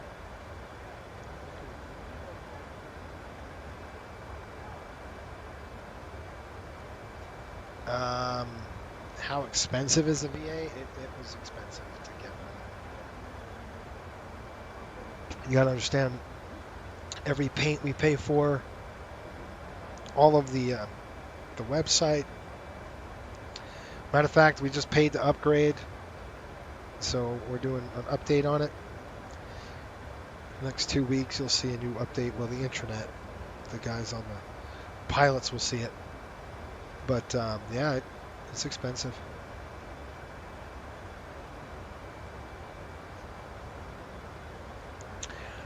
A monthly, I get charged, monthly for storage fees and things like that you pay for, upkeep, domain names, everything.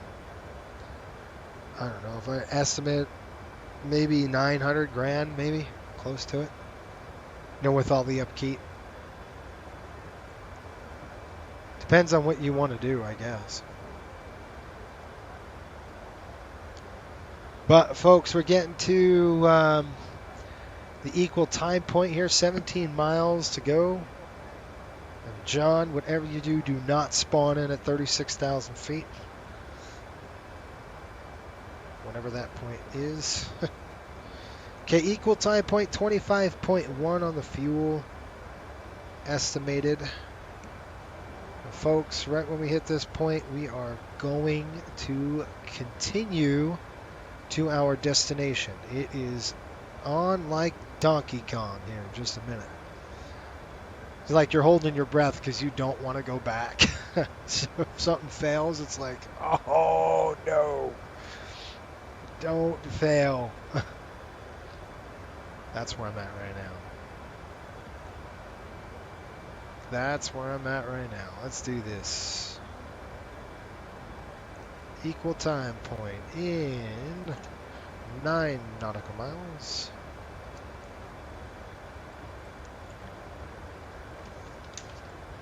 I won't do a PAX briefing on equal time point.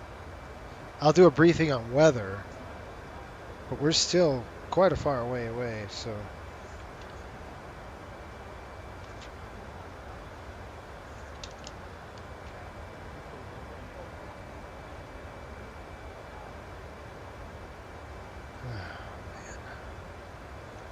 I think it's Okay.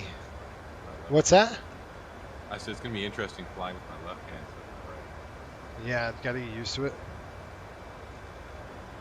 I hear that.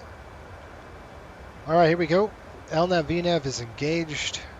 Course distance to the next waypoint. We've got it just passing the ETP. You ready? 1, 2, 3. We're going, folks. We just hit it. We're past the point of no return. We are continuing to our destination. Without a doubt. Keep on trucking. Okay, so equal time point. We've passed that. Basically the midpoint of it. Of ETOPS. If we detected a fuel leak, what would we do? That would be real bad if we had a fuel leak. That's why I'm writing the fuel down. So 25,100, so about 100 pound difference. We're 0.78 and we're now a little higher than anticipated. I've got the winds coming in at 255 at 104. By the way, I'll post this paperwork up on for our members and our patrons. So I will definitely download this paperwork so you can see my chicken scratch and what I wrote here. Cool. All right, ETA to the next waypoint. Let's see what we got here. Looking at approximately 299 miles to go to ETCO. And ETCO right now reporting 2120 Zulu. So in approximately about an hour, well, about 45 minutes, 40 minutes or so. Whew. Well, I hit the halfway point this time. I made it a little bit further. I'm gonna, I'm gonna delete my cache to see if that helps it. Oh, I gotta do it. Are you gonna start where you left off, right there? Just don't shut off ACARs. Yeah. Just don't shut off ACARs. If worst comes to worst, I'll just start from Etnik. Yeah, that's what I mean. Not that far, yeah. No, it's a few miles. And then just pause away from pause the send, just load in the flight plan and all that. Yep. Well, there's a way, John said, so take advantage of that. Yeah. Cool. If we had a fuel leak at this moment, what would we do? We would run the QRH. It's a really good question. We'd run the QRH. We would try to stemy the fuel. We'll find out where the leak came from and definitely get on our ACAR system. We would tell our dispatcher what's going on and call the flight attendants as well. Let them know and give them a brief on, what we got. Brief the passengers, let them know if possible, and then I would definitely be looking at and coordinating with people on the ground via ACARs, sat phone, whatever, trying to find where the boat traffic is. So that's what I would do. I would say, all right, boat traffic, where is it? Where are the shipping lanes? Where could we get rescue if we had to? Where's the nearest Coast Guard vessel to our position? I would do all of those things. I wouldn't move the aircraft yet. I would be obviously calculating our burn. I would be definitely sipping fuel. I would probably drop it down to you know, 0.75, 74. Really try to just conserve gas. You know, everything you could do to stop the flow, but that is scary if you have a fuel leak, for sure. Probably wouldn't get one at cruise like this. Right after takeoff, you would, for sure. You could definitely pick up some FOD, puncture the wing, and you wouldn't even know it until you were starting to go, we are. That's why you do time, fuel, distance every waypoint we pass. We want to make sure that we're burning what's forecasted or better, and if not, we got to investigate why. You don't just go in there and say, oh yeah, we're good, you know. So great question, Max. That's a good one, and one of those ones that's a definite holy crap, this becomes a problem. Brief the, you know, if we weren't going to make it to land, then we would be briefing our flight attendants on raft use. We would be briefing our passengers on raft use. We would be, again, I'd be coordinating a whole bunch of where the shipping traffic is, throwing a pan out there, getting a mayday, getting another aircraft on 121.5 so they could relay the information. All those things matter while you're doing that. Folks, we're going to get out of this tailwind. It's going to start decreasing for us a little bit, unfortunately. It's not going to be as strong as I would like it to be. If we were up at 380, we could possibly push a little bit more out of this thing, but it's going to start shifting from a tailwind to a quartering tailwind. That's kind of where we're at right now. And we have 246 miles from ETCO. And then from ETCO, we have approximately our exit point at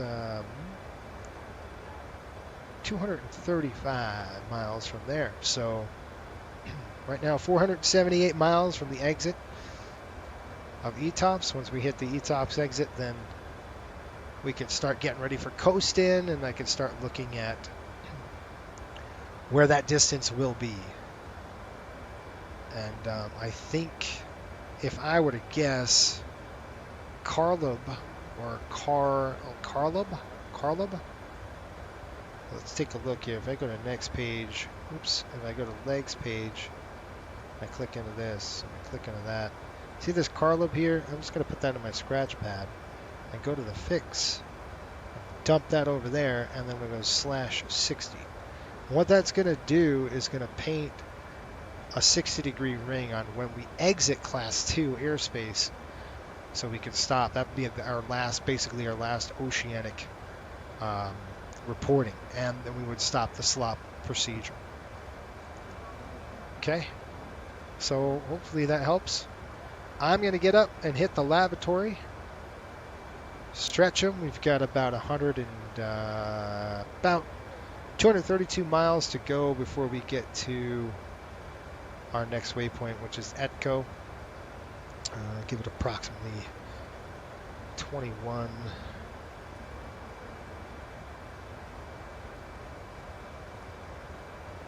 About 25 minutes, right?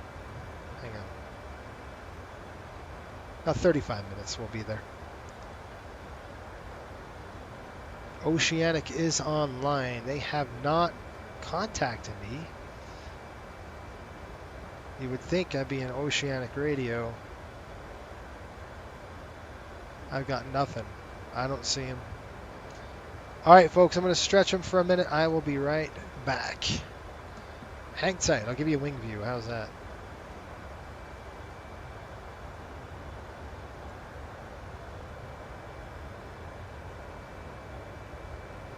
Okay.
Alright, I'm back.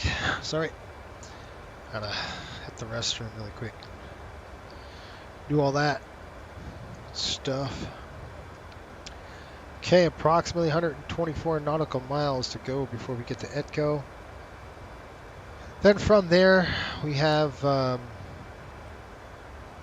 few more miles, and then we go the exit, ETOPS exit point, which is great. That means we're getting close. 93 knots on the tail. Remember I said it was going to start decreasing? Well, there we go, and it's starting to get a quartering tail now. We're getting close, though. I will get a weather update. I don't know if you folks are in the chat. If you want to do the weather update, that'd be great. How many hours is this flight? Usually, it was scheduled 5:29, so 5 hours and 29 minutes. I think we're gonna end up being there at about let's see, estimated time of arrival at 23:01 Zulu in terms of sim time. It's now 21. So we're looking at 2 more hours. So this is going to be about a 2-hour, it's almost about a 5-hour flight. I think our paperwork said 4:45, right around there, but it might be a little bit more than that. Might be a 5-hour range here. Let's see what we got. Yeah, I don't know. But anyway, that's that's what we're dealing with. We got another few more miles before we could obviously get there. We should be doing good on our fuel burn though. So we have an ETCO coming up, and then we have hang on, I gotta shut this off. No, I didn't get any contact, Jeff. Nobody contacted. Nobody asked us to contact them. I don't even see their frequency on VATSIN, buddy. So I don't know what's going on there, but I got nothing.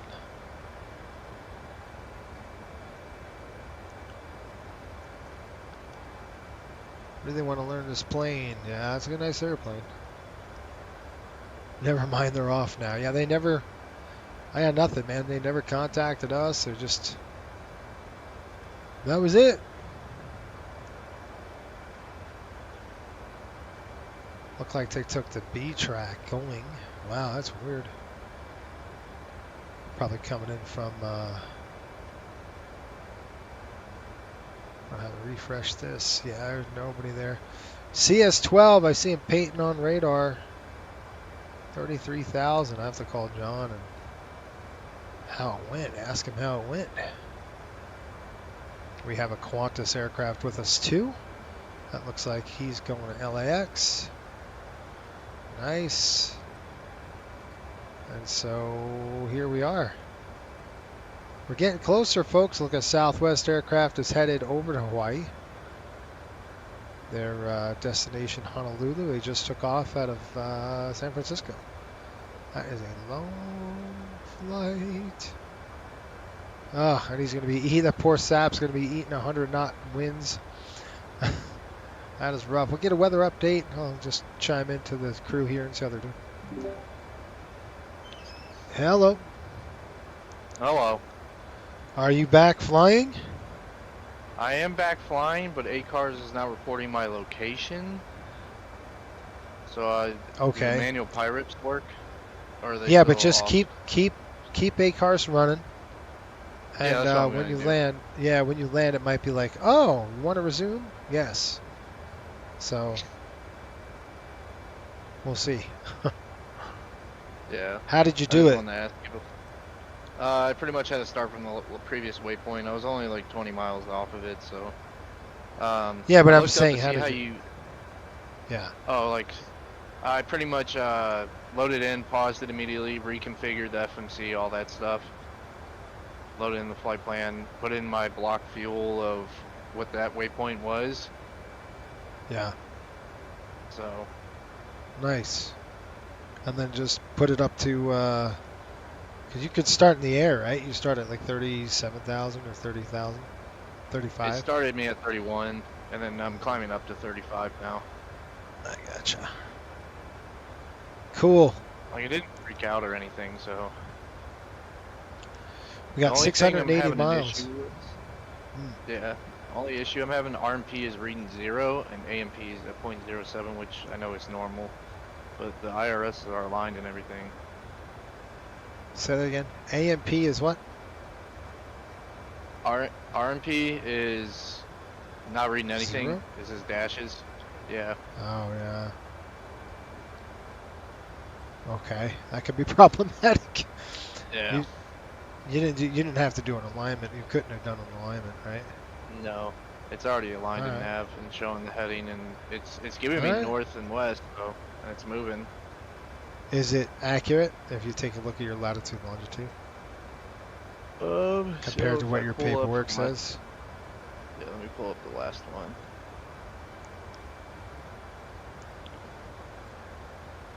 This waypoint was North 2754. It's 2833, which I mean, I've been moving more north, so I'll just see when I get the echo if it's reading about the same. But it doesn't. It's not like way off. Right. Still in that's good. range. What's your distance from Etco? 300 200? nautical miles. 300 Exactly. nautical miles. That's good. And we're gonna start dying down on the airspeed here on the tailwinds. Oh, don't tell me that. Unfortunately. Yep. They're forecasted to go down.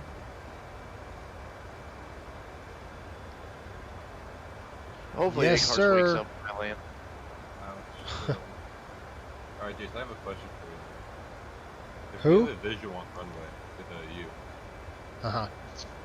about like approach warm and whatnot. If I have an approach warm but I have visual, does that like still count, or is it like overrated to skip visual? I can't hear you like a 1x2.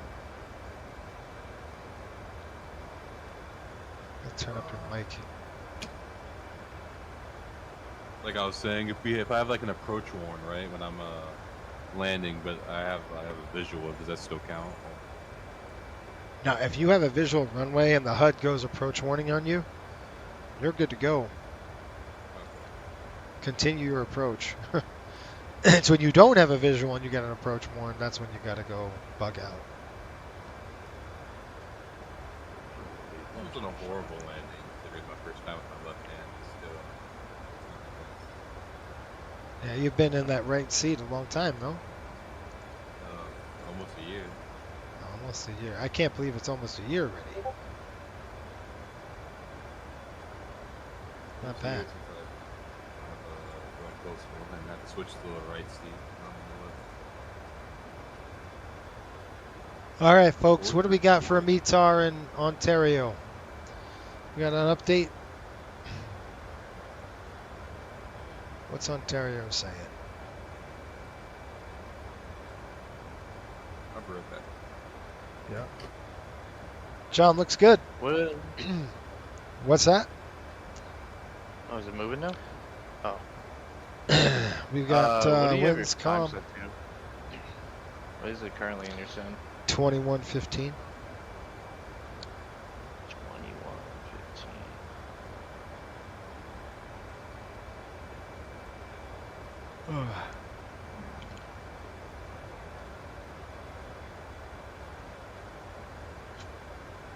We got viewed broken clouds, 9,500 feet.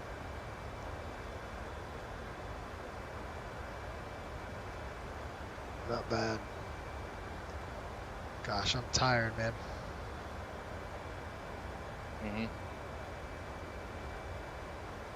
Busy day today? Yeah, I'm tired. I've been out all day, just running. Kinda tired of that. Yeah. Should we do the next leg or not? That's your call. That is your call. I don't wanna make that decision for you. I know you've been busy all morning, so.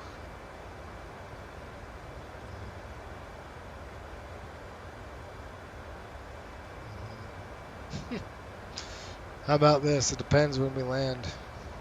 Yeah. That's fair. Yeah. I'm hoping me like clearing out the cache helps out this freezing situation because it started with this recent update. Yeah, I gotta Hot clear out check. the cache too. I just forgot. Mike says, how long have you been a pilot? Since 98, sir. Been flying since 97. Do you think 36-year-old is too late to start? No, I don't. I don't. Nope. Go for it. Never such thing as too late. Nope. The trains must run. What does that mean, Jeff? Jeffrey says the trains must run, and I'm like, wait a minute. Is he talking about the show must go on here?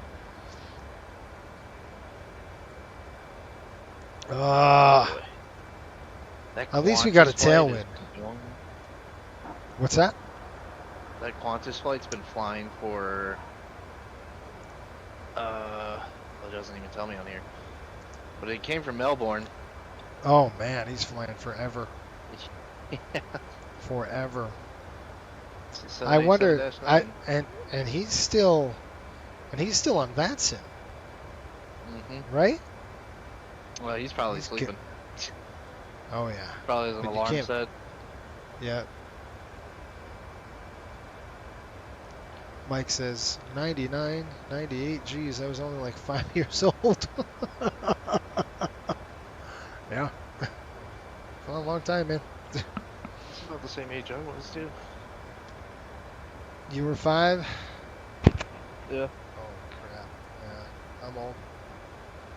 It's just. I think you had it right when you said I got an old man behind me. Yeah, Who's blocking my pushback. Dewan, are you gonna start your push? I can't. I got an old man behind. I want to hit the elderly. I know you don't. I'm just joking. That's funny. Gosh, that was funny. The best part is I saw both of you push at the same time, and I'm going, huh, it's gonna be interesting. We're fine. It just looked like Dewan was backing into me. I was like, Dewan, what are you doing? You told me to go straight back. I'm going straight back. You know how GSX can be on VATSIM, it just looks different. Yeah. Like for your pushback, you're balancing on your nose wheel. Yeah. So true. I got my Mike, I got my license when I was 17, 18. So just right out of high school. Still in high school, really.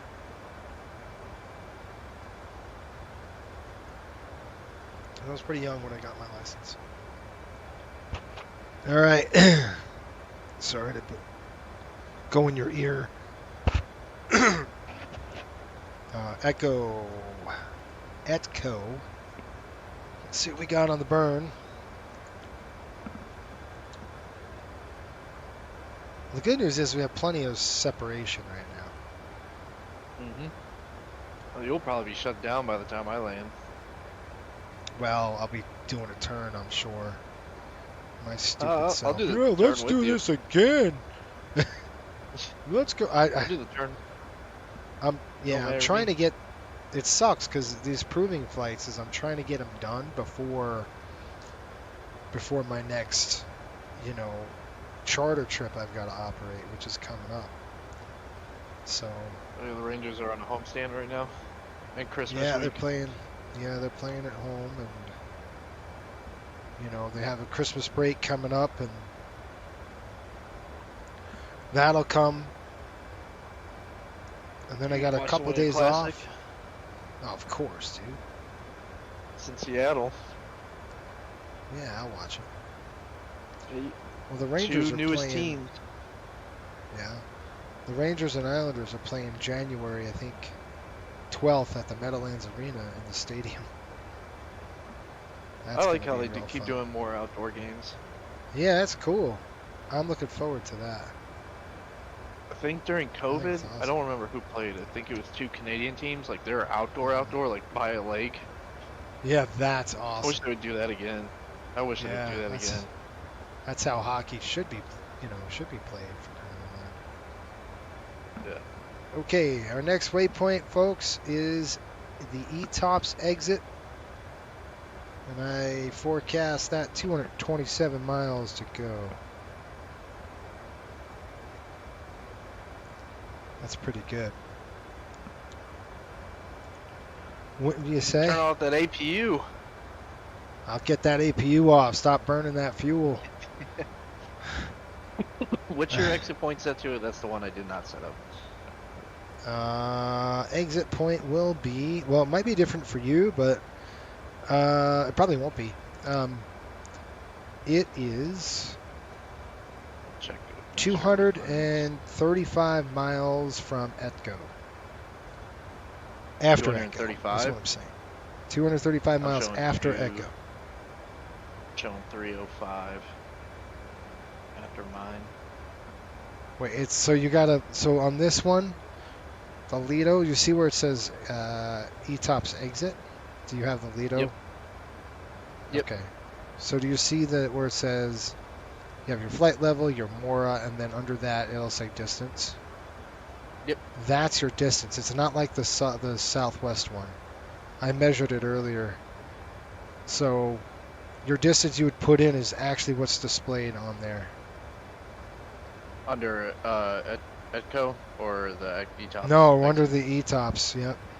So, okay, so the other, it's about that. 235 I have on mine, but if you have whatever it says on yours, that's what it'll be.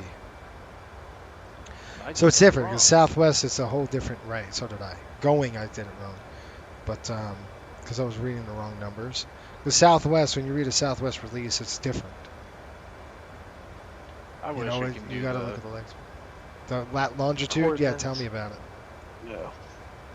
Makes it so much easier. Sure does. Should I try to manipulate that? Probably not. Pops, I'm here. All right. Good deal. I gotta watch the Ranger game.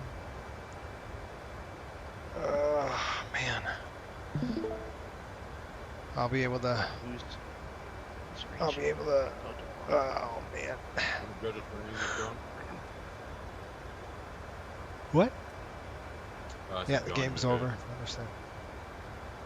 Yeah, I'm watching. Okay, folks. 205 miles to ETOPS exit. And then we got get ready for coast in. We got about 500 miles top of descent. And forecasted arrival. About an hour and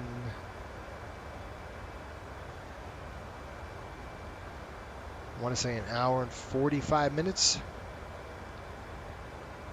For an hour and 50 minutes, that's not going to be bad.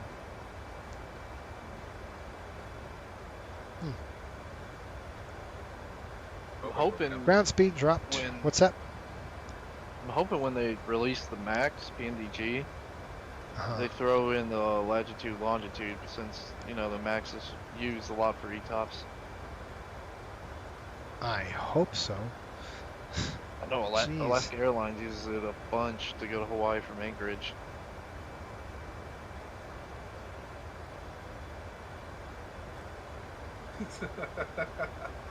Well, that wasn't bad. What's he laughing at? He was showing his replay of his landing. Oh, how good it was wasn't it? terrible. When you put it on the mark. I think Jason would love it. Jason would love it. Well, Dewan likes the pretty landings. He likes to butter them. Can't butter them. I like buttering them on Put them on the mark. This one was on the mark, but it was a little bit firm. The passengers definitely felt it. Pops, they did it again. That's all I'll say. That means they played like crap. They didn't have good defense. That's what that means. They fell asleep again. Freaking how'd they haters. play the last game?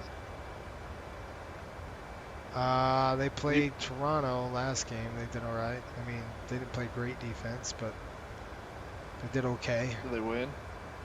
Yeah. Oh, okay.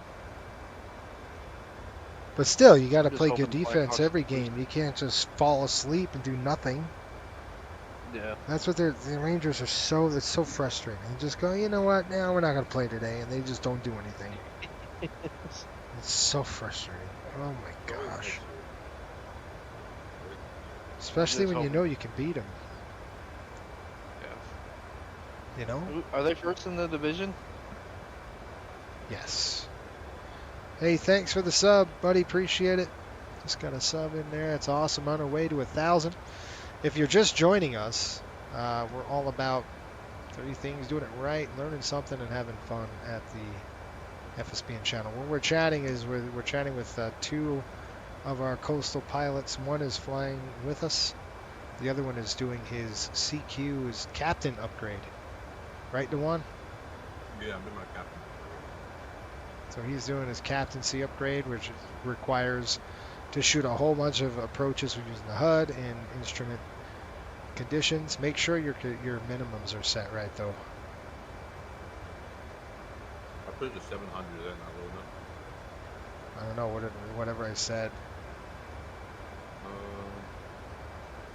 You're going to have to go down lower than that on one of these approaches. You're going to have to go down to like 100 feet or 150 feet. It's Cat 3 minimums. Cat 3 minimums are going to be down to 50 feet. Or, 100 feet. Depending on the runway. Don't be half stepping.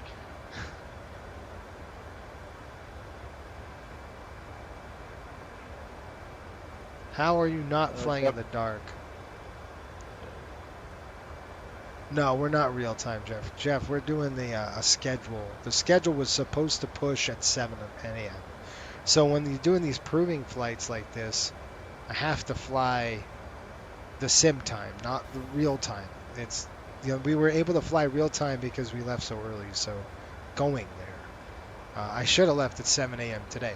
So technically speaking, that's why the clock is a little. We're flipped around because we're flying scheduled time, and when we're doing these proving flights, we've got to not nail down a schedule for our crew members. So we will not fly it at night either. Otherwise, I do all my flights at night, which I do anyway with the charters, right? Charters, I'm always doing night flights. Sucks. Full up. I mean, I would be doing the same thing. All my flights would be at night. Sync rate. I did real time. Yeah, if I did real time, it'd be every flight at night. I would hate it. All right, Mike said, I'm observing right now in VAT Sim of the 737-800 the first time in the cockpit. Such a beautiful plane, man. It is it similar to the A320 at all? The answer, no. One airplane requires you to actually think what you're doing. The other airplane does not. The other airplane says push button here, push button there, push this button now. Don't do anything, pilot. Shut up and sit down and watch. The other airplane says fly, fly. Right, Dewan? What are we doing? Oh yeah, I'm quiet and on the cap to down to 50 feet. What are we doing for your 1,000 sub mile marker? I don't know. You guys are gonna get me in this stupid A320. No, that's the one that wants to put you in the Airbus. All of us, man. Be quiet. I was saying like do a giant group flight of the schedule. Yeah, and let's have where we all the meet A320. somewhere. Everybody. Yeah, that'd be fun. We'll invite everybody. Should do the Jaeger all the way up, well, the Buffalo trip. Keep people on their toes. Oh gosh, yeah. You know what? I'm gonna put a poll to our members and our patrons to see what I should do for the 1,000th hour. I think I did, and everybody was like, A320, but I'm not going to give them the option anymore. Wow. I'm kidding. I'll leave it open-ended. Whatever they want to do. What do you folks want to do watching? What do you want to do for? When I hit 1,000 sub, what do you guys want to do? I'm hoping to get there before February. Because isn't it February last year I opened this channel up? Thanks. So. Or was it? I think it was last year, wasn't it? Might have been 2 years ago.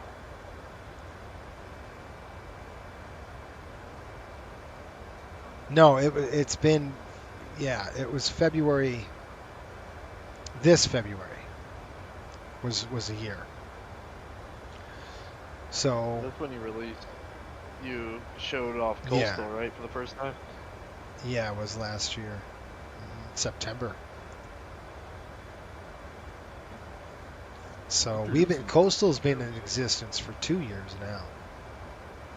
So maybe it's been 2 years. Yeah, I don't know. Yeah. Jeffrey says, I don't remember. One day you went from swab operations to this. It's true. Oh, who's here now? What up? It's Cody. What's going on, buddy? Not much, guys. How we How doing? are you? I'm tired. Good. I had a sim crash already. Are we But I'm back. Yeah, I'm back. All right. DeJuan's doing his captaincy upgrade. Hey, I like that. Yeah. He wants a pay raise, apparently. Well, you get absolutely. It's giving me too long. Funny. Well, Cody, I'm almost out of ETOPS, buddy. I'm about to say I'm pulling up the stream now. 128 nautical miles to go. So and then I'm at ETOPS. Oh. What's that? I was confused about Ed 2. I was like, is that a custom waypoint or is that one that's actually on here? And then I just looked at the paperwork. I was like, okay, that makes sense. Yeah, it's custom. It's custom, and I'm tired. Who else coming back to the mainland? Is it just you or you and John? I'm coming back. I loaded back in. Okay.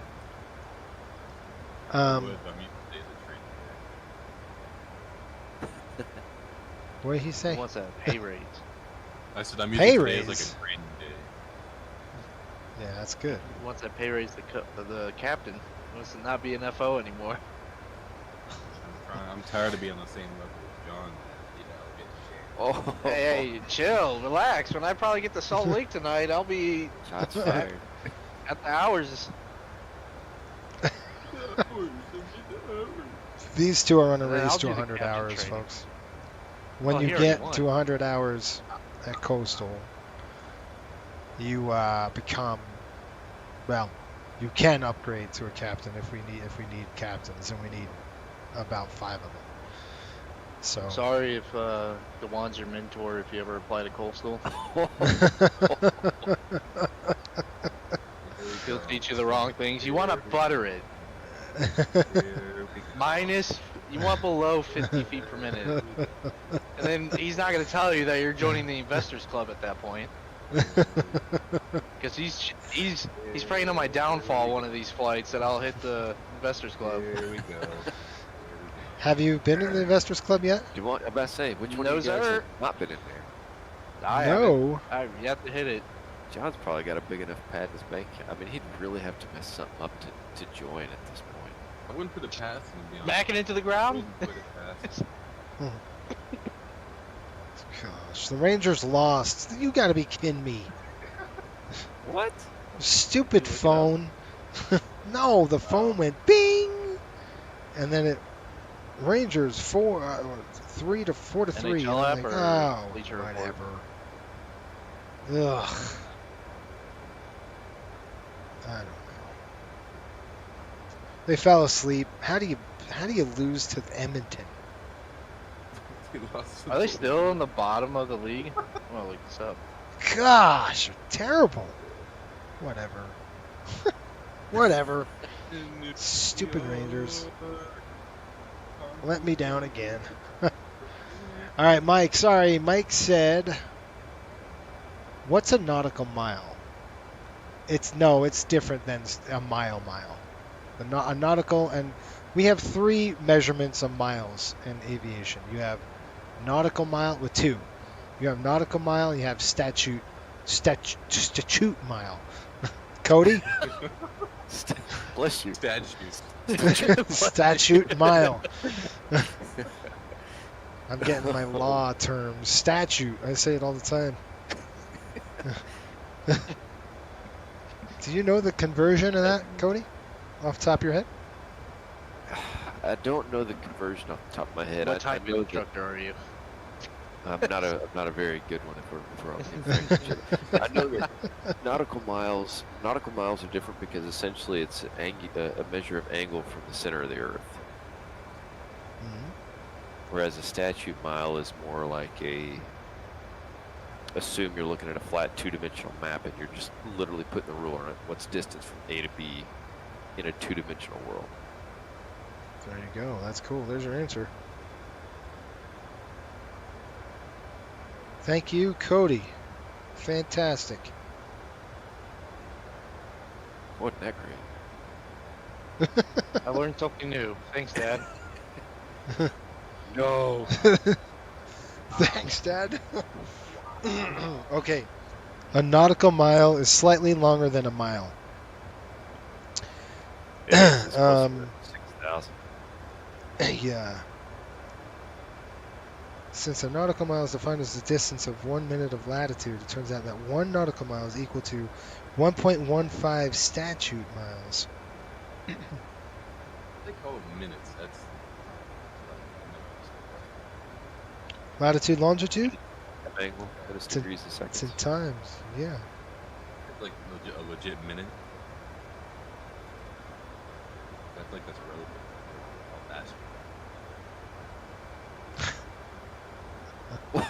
There you go, Jeffrey. Jeffrey put it in the chat for you guys. There you go. We put it in crew chief term. There's too many numbers. Crew chief terms? I need pictures. That's a mechanic. Stinking mechanics. I need pictures in Well, the coloring book. I need to get oh crap. Yeah, we do. Yeah, Jeffrey, when are you applying to Coastal? Something I did. Jeffrey can replace me. Cody, nobody can replace you. You can have my you. job. Here you go. Cody's Have begging fun. for his job. How are you doing, by the way, Cody? Did you ever make it to Hilton Head? That's what I'm jumping on here to do now. Ah, I was going to word. do it All this right. morning. Air traffic control on my side of the Earth. That's good. Did you see how Oakland, packed so- O'Hare is right now at Midway? Like everyone's just flying straight to there. Hey, from, look, like, all over the place. that whole area is just green with airplanes. Yeah. I can't even see the airport. Good grief! Look at That's what we did. We flew into that stinking hornet's nest going to Hawaii. Look at the ground. Ontario? Yeah, What's we're that? going to Ontario. The ground at O'Hare is just a mess, and there's weather in the area. Good lord. Oh boy. That's yeah, that's crazy. Jeffrey, they're landing the 10s now. They swapped it.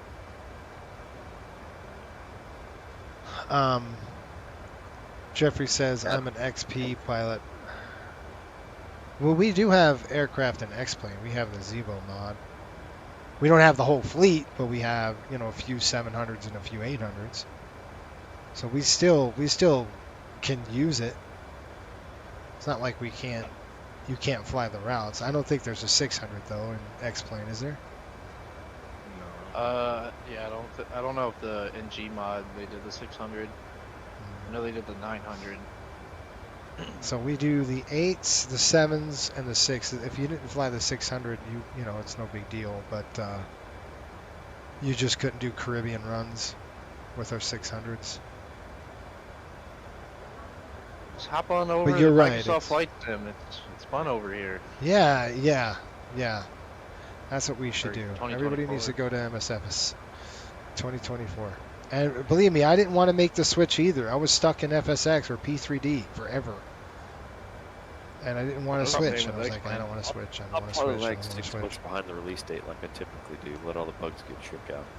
Oh, no, I'm not going to 2024 immediately. I am. I'll stay in 2024 a while. It's Jason. I am. I'm jumping right across over there. See ya. I just want to wait and see what, like, if the paywares can go over. I built a machine. You just have the 800 and the Mad Dog. Hey guys, there's our charter pilot. Yes, sir. Right there. Are you kidding me? Yeah, he's loving the Mad Dog. Well, let me tell you something, dude. We'll put you to work, Jeff. We will put you to work. Right? Holy crap! You know how many charter flights we do? We have 3 MD-80s. We put you to work. Yeah, John. Oh yeah. That man's just flying the Florida Panthers flights. No one else is. Yeah, hey, I don't feel sorry for him. I did that last year. Yeah, I've been watching some of his streams lately. They're pretty good. He puts on a good show. I don't think he's streamed in a while though. Not in a while, no. But I picked up a couple of his. I was like, let me just see what he's doing, because I mean I know he does our after hours flying. And did you do his bedtime story one? No, I didn't see that one. Wait, what? The Halloween one. The Halloween one. He told the story about the Eastern Airlines going to the Bahamas. What? And what happened? The TriStar. Yeah. He was just reading it out while he was flying. I don't remember where he was going to Houston, I think. No, Detroit. And the engine, all 3 engines went out.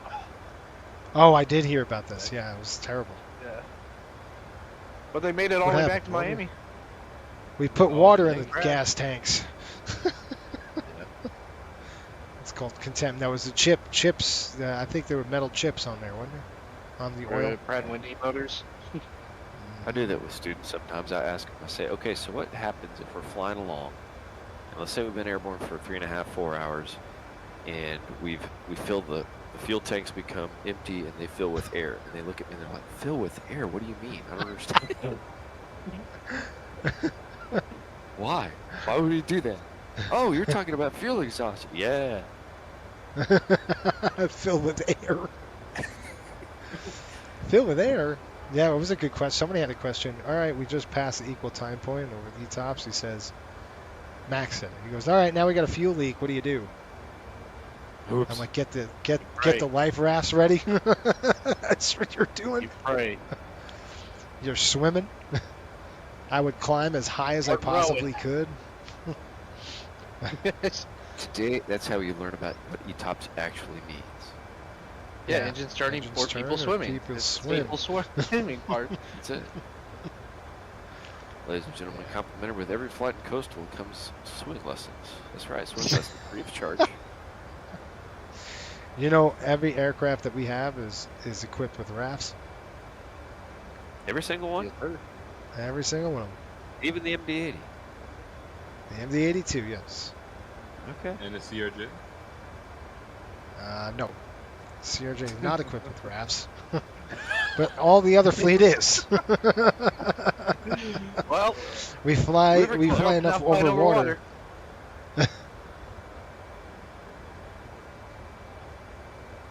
Man, the volume has just been low. Hey, is my volume low? We can just scream vehemently at each other. What'd you say? I have you coming through my headset, so that's why. Yeah, everybody's loud and clear for me. You said my volume's low. Consumers are not happy. We need to fix it. That's more important than the fact that I still haven't gotten paid. No, Cody, you're still on it. I got the interest ticking, man. This is benefiting me. He's just every minute he's just counting a dollar.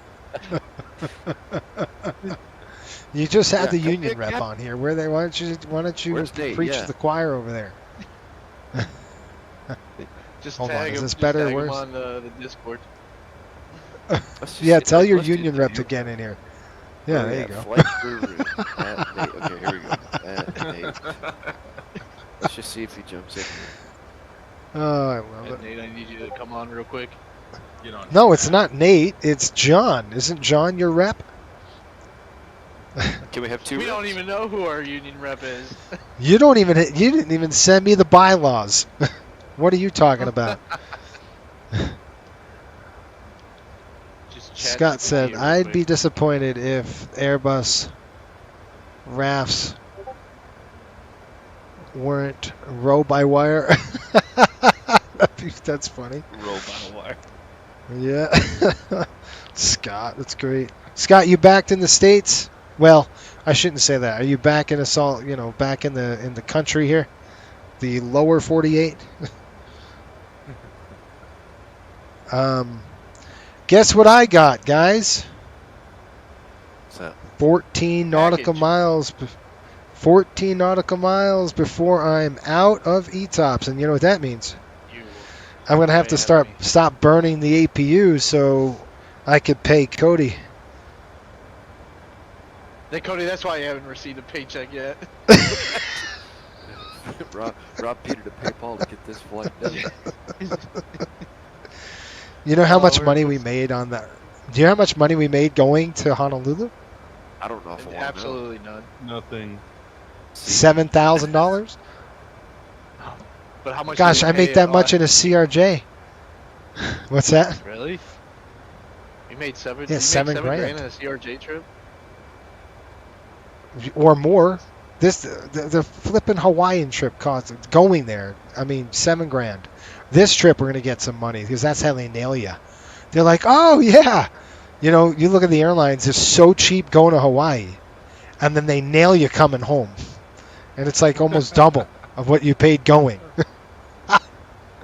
Oh yeah, you're stuck in the islands now, dude. What are you gonna do? you gotta spend some dough. So going this trip is gonna make up for the other, the dismal margins we had because they were pretty bad. No longer in paradise. Yes, that's what I meant. If that's what you mean. But there's worse ways to live than D1 from Honolulu JFK. Oh my gosh. Hey, which one of you guys is Riptide 12? Which one of you is Riptide 85?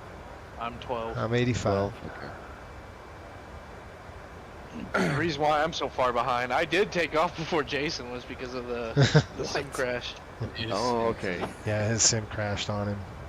I I feel his pain. I do feel your pain. Oh, It's okay. Right. Okay. Okay, guess what, folks? We are out of ETOPS. We're going to do our ETOPS exit paperwork here. We've got 277 at 60, 19.9. We're still burning 700 pounds better than forecast. And we're looking at our next waypoint at Edsel.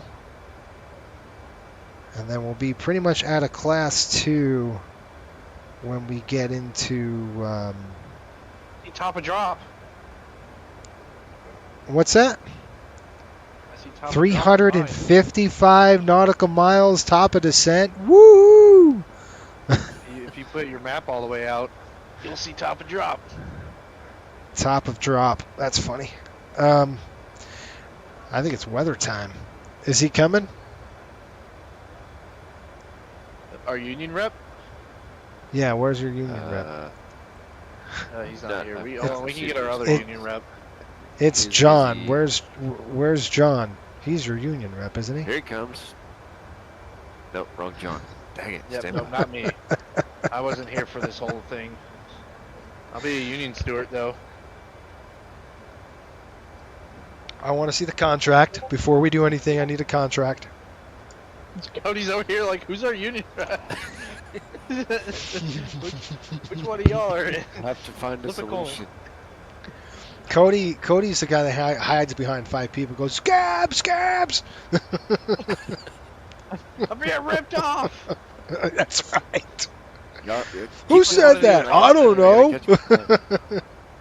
You guys keep cheering it on. I gotta go catch my flight. I need the hours. come back 2 days later. Oh, good, you're still here. Have we found our union rep yet? Hey, I gotta go teach people. Hold on, I'll be back in like 6 months. Do we have a union rep? I No. don't want to do that. That's right. That's great. All right, APU's coming off, folks. We are done with that. Goodbye. Now the money we save. No, the money we save with the APU fuel difference burn is we're gonna pay Cody on. Right, Cody? Yeah, That'll I'll be take his it. pay. I'm doing the math right now He's to see hurting if it's going to bad. be more than what I actually earn. Probably not. See, Okay. take 1.6 hours times my captain's pay rate of what you bumped me up to like 48 an hour finally, and then my interest. No, what? charge How many is hours? 0.95 How many hours do you have? 95% times a minute. That should come out to about $2,300. Yeah, that should work. Carry the one, yeah. You want to know what your rate is? Be a bigger number. I'm gonna give you your rate, Cody. How's that? Do you know what it is? Right now it's 0. Why? Because I've not been paid in like the last 6 hours of work. I don't even know why I'm still here. He's going on strike. I'm out. Goodbye. This I gotta see. Hold on. Wait a minute. Just Cody's wait gonna be like, a minute. Juan Lander playing, John Lander playing. Nobody's flying. We're going on strike until I get paid. Be outside of Miami. Hold on. User, where are you? Cody. here. I got you there. Hold on. Cody, where'd you go? You're at a captain. You're at a captain rate. You're high maintenance Yes, sir. captain.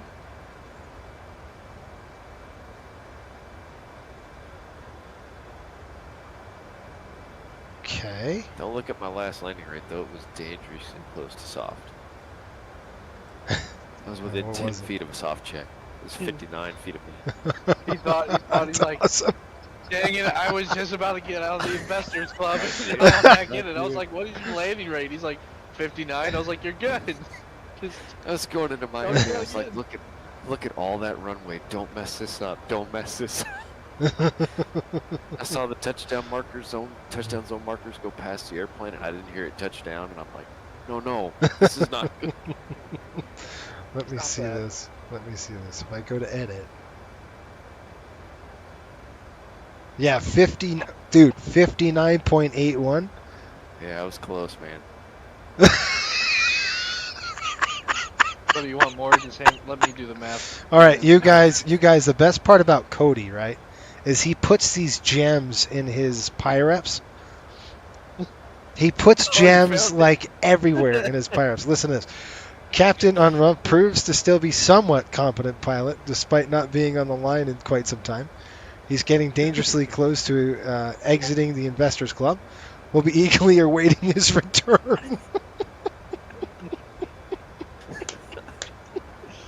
Oh, I love it. I need to start doing that. Dude, I got some more coming, man. he puts these gems in that are hilarious. All right, let's see here. See if I can do a good one. No, I'm trying to see what you got paid.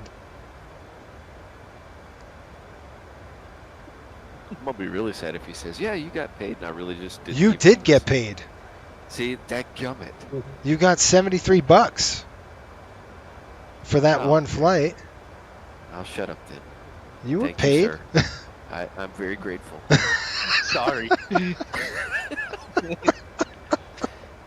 Let's see. You I won flew my 24 $20,000 minutes. back from Charlie West a few weeks ago. Oh boy, we're starting a whole hornet's nest now. Joseph just put that in the micro room. What did he say? He's like, I want my 20 grand back from Charlie West a few weeks ago. Hey, that's not my fault. Oh, did he tell you what happened? No. So he landed at Charlie West, A-cars crashed, he opened it back up, and it went -2. Good, the coding worked. I told him to code that. Hey, just have it crash right before we touch down. Oh, it's terrible. Joseph, just remember, you're investing into our new airplanes that are coming. Is he online right now? He was just on the Discord. I don't Yeah, know if he's flying. He was flying. So, Cody... He was flying on Sir. I will tell you right now, you will make $150 an hour. Okay, so you did give me a raise. That's good. No, I didn't give you a raise. That's what you start with. Oh. Wait, Cody, you're a part of the like the founding of Coastal, right? Yes. No, not really. Okay. I was gonna say you can't be in the union if that's the case. No, you can't. You're part of management. What the crap is this? Yeah. You're part of the training department. Yeah. I respectfully step down. I will pass off all the training work I've done to Dewan. Congratulations on your field promotion. That's right. Thank you. I appreciate it. Cody's been there, right? You hear that, John? Hey, I don't want to be a part of management. Stoke that fire. Dang. I don't want to be a part of management. Oh, that's hilarious. I like the union. My butt is covered in the union. You can't fire me if I did nothing wrong. Oh man, I'll find Hey, it. I was a union steward at my last job, so you can't play this game. Look what you started, man. You lit a fire here.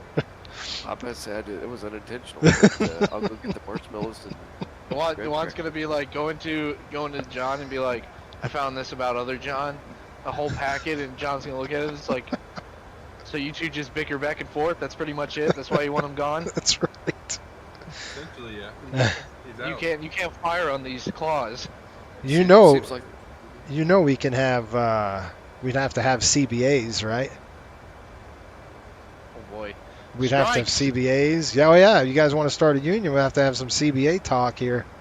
Quick, get your golf clubs. We'll take them out in front of the Coastal headquarters and start shooting golf balls across the parking lot. That's right.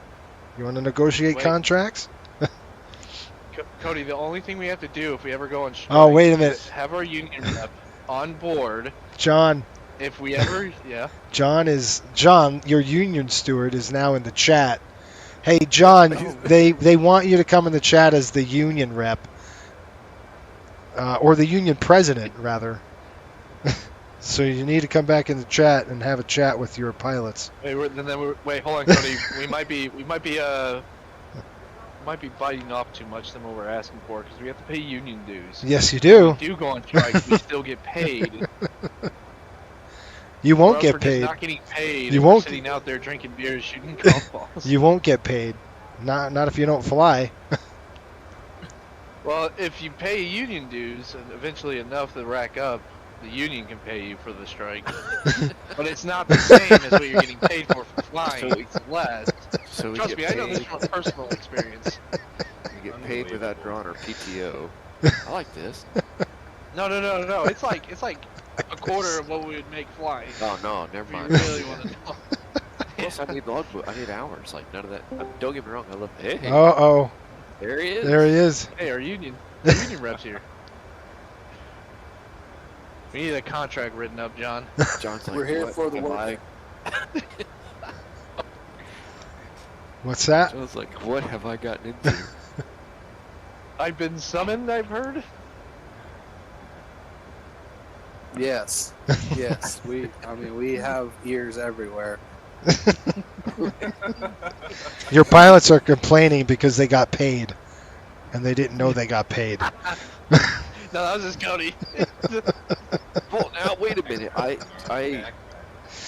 probably shouldn't have complained so much. It was only public over 7 seconds. Against Coastal Airways management. What'd you say? It's not the first complaint? It's not the first grievance. Oh no, there's filed against Coastal Airways management. You know, it's funny. I haven't seen a contract yet. Oh, there's a contract. There's a contract coming? Where is it? Yeah, where's that contract? I need to see it too. Hold on, before I sign up for this union. Before I actually keep going. I want to make sure what I'm signing. I can Yeah, admit lawyer, that the lawyer won't let me say anymore. So. Who's a lawyer? Is that Nate? His wife. That's right. Oh, okay. Oh crap, you guys. She Good wants to fun. make sure that John's gonna get paid enough before sending us up to Jason. Oh jeez. Don't tell We me. gotta make sure we can feed the kids. John. In DC bar. Yeah. John's gonna put in a stupid DC 6 in the stupid contract. Right? What do you want, a Could be DC in 6? there. I don't know. Yeah. You sick, You get buddy? one 6-inch Subway sandwich per year as a member of the union, and a turkey voucher from the company every Thanksgiving. Yeah. How much is our union dues to pay? So when we do go on strike, we still get paid. $75. Good Exact lord. amount I was missing.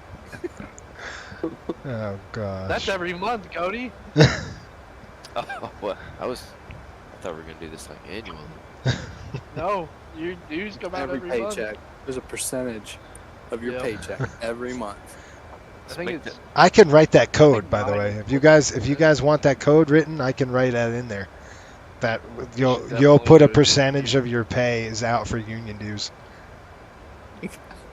I'll make that happen. Are we doing this? That's up to you guys. I want a contract. I want to see a contract here. Virtual Airline Pilots Unite. That's right. Virtual Airline Pilots Union. God, The I never thought this day would Valpa. come, Russ. Yeah, Virtual Airlines Union. Valpa. Valpa. We take everything. In real life. We Valpa. take everything here at Coastal very seriously. We do. It's all about safety. It's all about safety. I'm- That's why we have Hey, I was $1,000 actually thinking the other day, volcano Jason, when you guys were flying into the islands, I was thinking, I need to bring back, okay, I may not have joined on this flight, but I'll break out the grill. Remember how I used to do that? Oh yeah. There you go. Yeah, I need to do that again. Yeah, that's right. If we're coming to your house. Yeah. Folks, we're getting All right, well, close. I'll be back in touch. You'll be back in Y'all touch. have fun. I'll check back in later. All right, Joe. See you, buddy. All right, bye. Oh crap. We've got yeah, it is. We got a few miles top of descent, folks. I know you see that on the ND. We are approaching 241 nautical miles, and I'm waiting for a weather update. It's kind of 23:04, so 1 hour from now we'll be on the ground, and 22:23. So what? 20 minutes ish.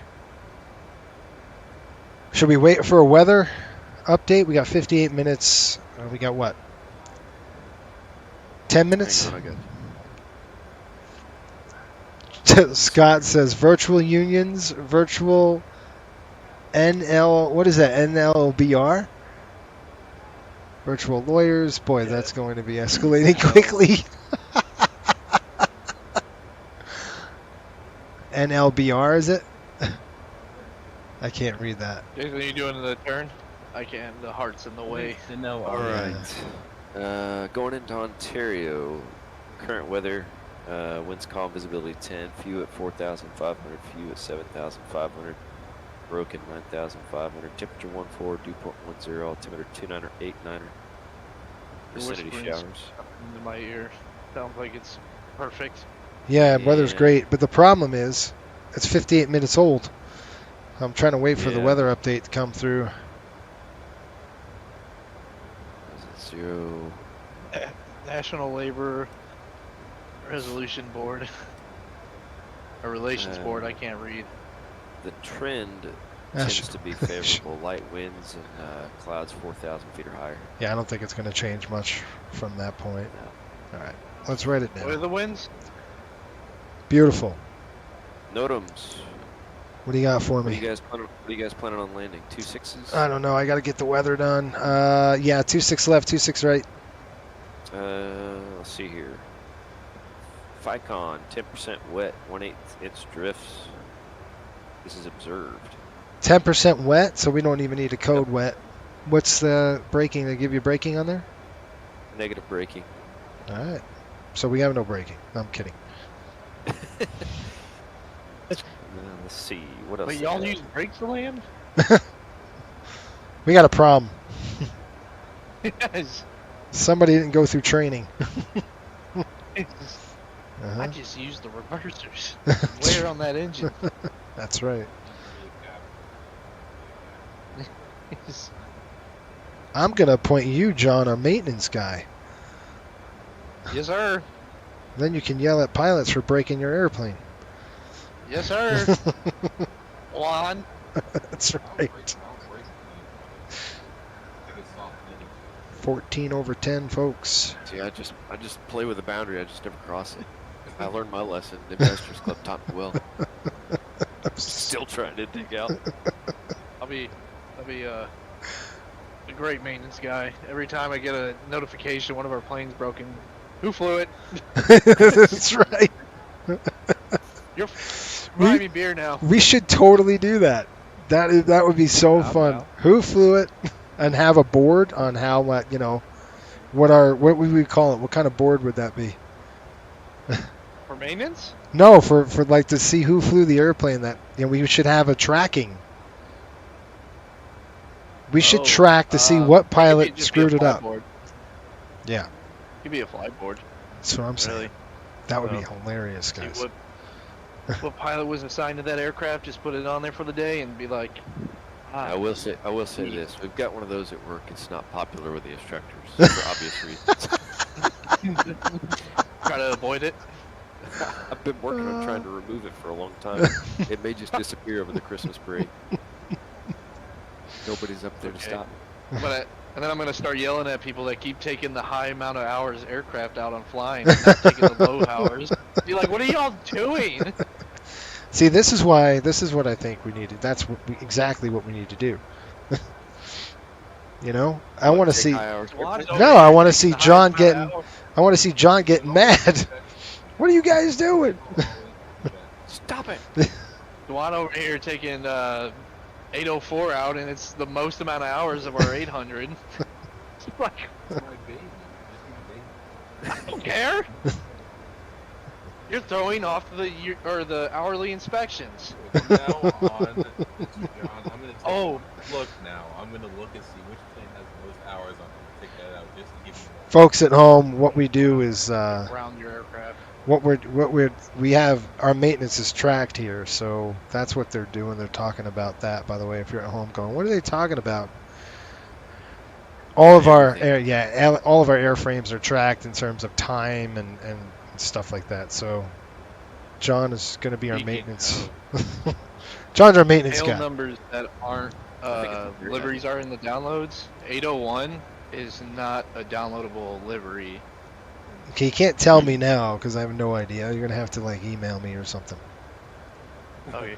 I'll have to just put PTPs in there. Could anybody just install those, or is it just you? Does everybody have problems with that? I just had problems with Jamaica 1, but if you go to the downloads, 801 is not even in there. Are you serious right now? Yeah, and I went to the fleet and clicked on 801 to see if maybe there was a file in there. It's not even loaded to that either. Well, we'll make that change, but if you can send me an email, that'd be fantastic. Yeah, I can. I think it was the same thing with 604 that you caught earlier in the 603, yeah. Okay, run. 603. Sorry, guys, hold on. Runway 26 left. Auto brake, don't know yet. We're going to be estimating landing weight at what? I got to prepare for the descent and landing. Right now. The airplane will eventually get in front of it. What? What did you just say? Keep talking to him. Eventually, the airplane will get out in front of him. Yes, it will. I don't want the plane to crash because you've got to do the report. Maintenance guy. That's right. Here we're gonna go. Init ref 145.1.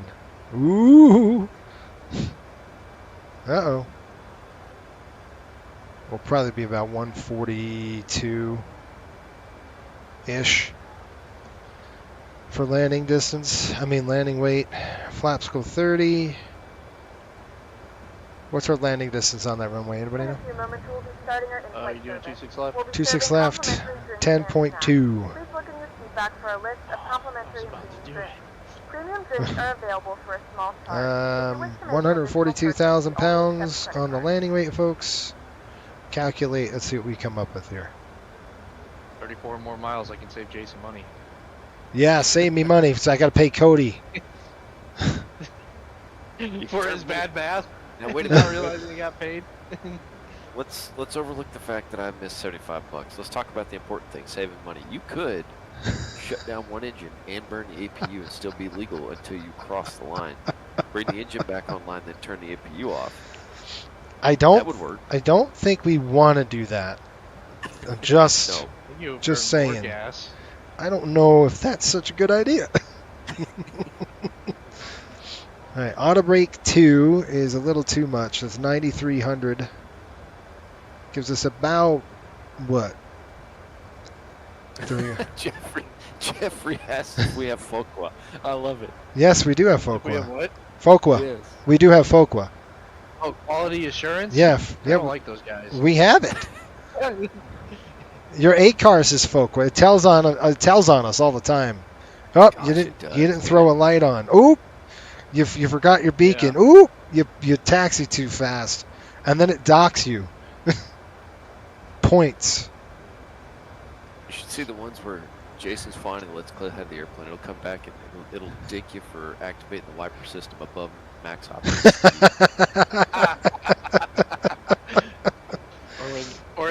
speed. When you get another, because I plan on going to the MD-80 when I hit 100 hours. Oh boy. When you get another MD-80, can you put afterburners for the no smoking? Afterburner. Yeah. Yeah. Yeah. Hey, John tried it out the other day. John looked. Yeah, he did a good job with that. Yeah.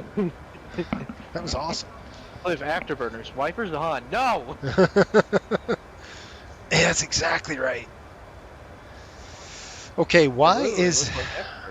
Hey, did you guys just see Oakland on, or is LAX on? Stand by. Just Oakland. Oh, nope, LA is now on. Yep. Oh, crap. All right, 2-6 left. I was just hoping to just fly right in there, you know? So was I. Goats. 16,000. Now we gotta do vectors. Now we gotta get vectored. 16,000 over goats. Then we're gonna have. Sorry guys, I'm gonna just do this really quick. Derby, fun, show, Oli, Carlub, Pox, whatever that is, Pox U, 7,000 feet, 220 on the speed, and I'm hoping to get a flippin' RMP approach because I do not want to sit here and burn more gas. What do you think, gentlemen? Think we should do that? I like that idea. Yes, sir. RMP. We'll do an RMP approach. We'll back up the ILS. ILS is going to be 11135.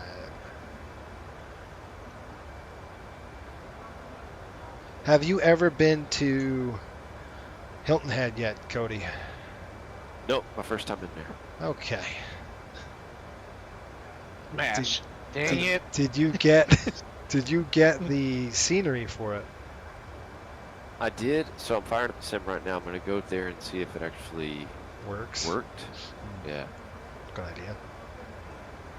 I tried it. I got the Corpus Christi scenery, and I went there and it was just empty. So. No, that's not good. Learn my lesson. Check the scenery before you Yep. spend 45 minutes flying there. The approach and there's nothing here. I don't understand. Well, you should see what happened to me. I flew into Fresno, right? I'm blinded by the sun. You've got this stupid lake right next to this arrival. So the sun's beating off the lake. I can't see the dang runway. I go around, do a missed approach, come back around because I couldn't see it. He's like, what's the purpose of the missed approach? I'm like, couldn't see the runway. You know, I'm getting glare from the dang from the lake. And then he's like, okay. So then I land. I'm got the reversers in, and there's a 3-foot like ledge on the runway. Where the terrain is, the terrain elevation, and I hit that thing to the cartwheel. I was like, oh. So I contacted the developer. I'm like, I'm not too happy about this one. What do I do about it? Did they ever respond back? Yeah, they said we'll fix it, and then they said just uninstall, reinstall, and that should help. And sure enough, I did, and it was fine. But still, really? Holy crap! At least they respond back, Yes. Oh, I'm not complaining. I'm just saying. I mean, I hit that thing, and it was like boom, and went right over end over end. Guess what? I can turn my Apu off. Yeah, exactly. I love it. Never called it. Oh, and we got approach, guys. We've got we got LA, and we have SoCal approach. Gross, even worse. It's all right. We'll take the vectors. Yep. I'm glad I checked. See, nothing here. I gotta go back and fix it. Yeah, good job. Dang it. Is it in your community folder? Oh, my weather update. APU off. Weather updates. Massive shear to a tailwind. What happened? Yeah. All right, we got to coast in, guys. I'm going to have to get off frequency here soon because I got to do a coast in procedure. All right. We'll see you in a little bit. You guys chit-chat, and then otherwise I'm going to be talking over you, and I don't want to do that to you. So, hey, how's Cliff and your dialogue shirt going? Somebody wants me to create a Cliff shirt. Oh, gosh. I don't know. Do we want to do that? Cliff is never flying again. Yeah. I got rid of him real quick. He did. All right, here we go. Coast in. We've got ETOPS. APU is off. We removed the slop. We established our econ cruise, and then we'll go to VHF 3 data. That's it. Coast in is done. That was easy. You're almost there. Almost there. You ever see that movie? You don't even know what I'm talking about. I'm bad with movies. Cody might know. He's got kids. It's that Disney movie from where they were in New Orleans. Nowlands. You remember that? Princess and the Frog. Old movie. It's Princess and the Frog. Yeah. Yeah. Okay, I know what you're talking about. Yeah, it's a good show. Okay, coast in operations is done. All right, folks, we're heading in almost out of ops here. Got a fuel light. Center tank is now off. Not bad. Empty.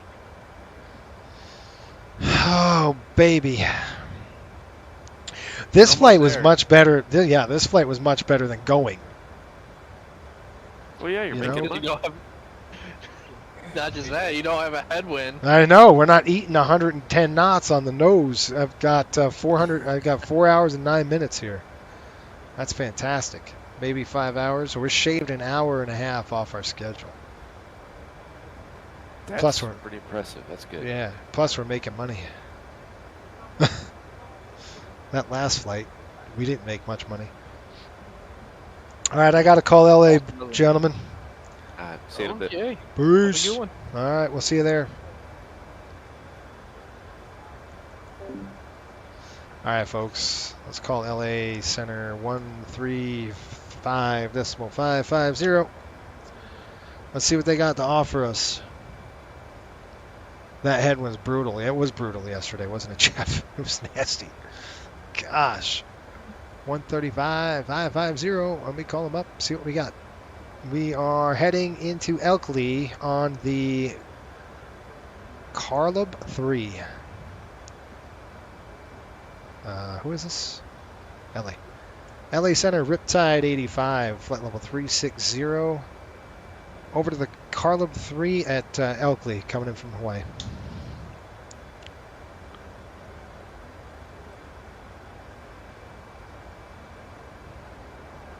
Did it work? I don't hear nothing. Ripside 85, LA Center, good evening, squawk 1166, ident. 1166 and identity. 1166. 116. Hello, Central Center, hello. Current flight 2168, checking in, level 370. Okay, 1166. I'm going to throw the ident on. There we go. Richard Flight 2168, LA Center, good evening. Descend via the cocktail tree, arrival at the Las Vegas altimeter 29901, runway 26 left transition. Mr. 2991, we sent by the cocktail tree, arrival, expect the runway 26 left transition. Yeah, you definitely got to pad Richard fuel Flight when you're doing correct. Maintain Mach 0.75 or when you're greater doing in the transition, a co-advised. Roger, we are when you're doing an an event for sure. Okay, folks, we've got good weather into Oakland right now. Hello, Citizen Surgery 624, 5039, Macadismal 74. Weather update now. Winds are calm, 10 miles. LA Center, good Few evening. clouds, Descend via the cocktail 33. tree, arrival runway 26 left transition. The Vegas altimeter is 291. Previously assigned speed restriction. 26 left, 26 right are in use. Runway 26 right ALS is out of service. Runway 26 right ILS Cat 1 only.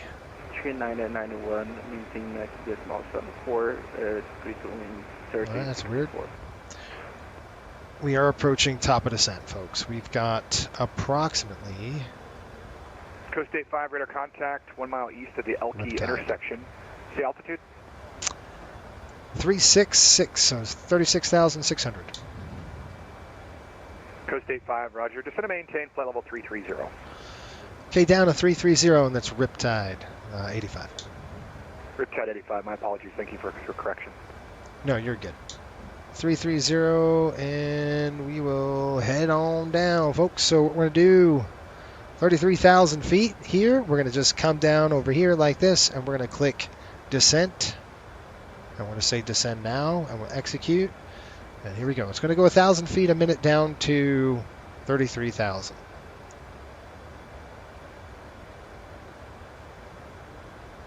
That's what we got.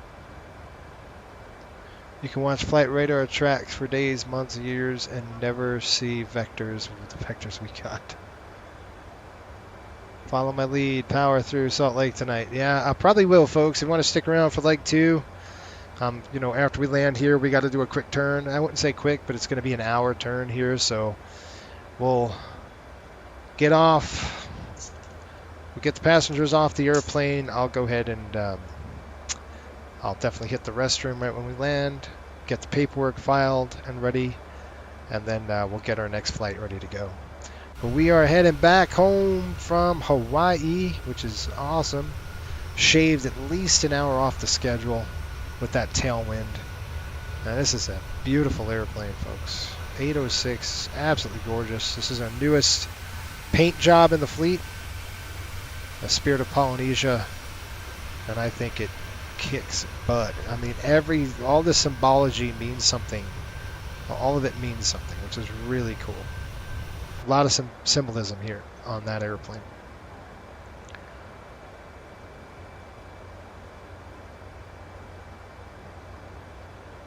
I'm doing it. We'll be timed just right. Nice. Yeah, we got to turn out of here, and we're going to go to Salt Lake City, and this would be so. The way this is going is day 1. This is going to be a 5-day trip for our Miami folks. You start out in Miami day 1, and you fly from Miami to Indianapolis to Salt Lake. That's your first day. Day 2. Jedi 5, descend via the Carl B3 arrival. The Ontario altimeter is 29901. Okay, we'll descend via the Carby 3 arrival. Understand the altimeter. Thank you. Riptide 85. Forgot what my name was. So we're going to descend that. We're just going to make sure we've got everything planned right. So I'm going to click the legs page. Goats at 16.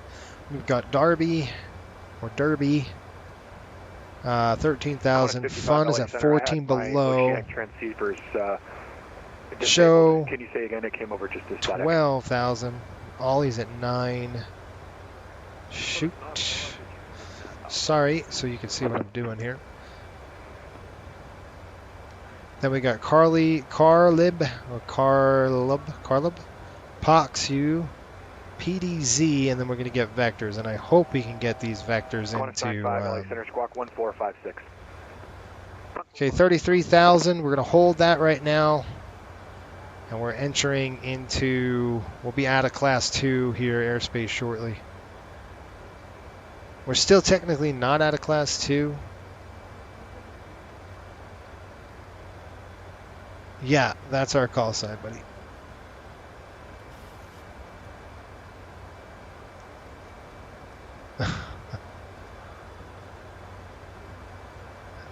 Jeff, the painter is Jordan. So if you go on flightsim.to, he does a lot of Southwest liveries.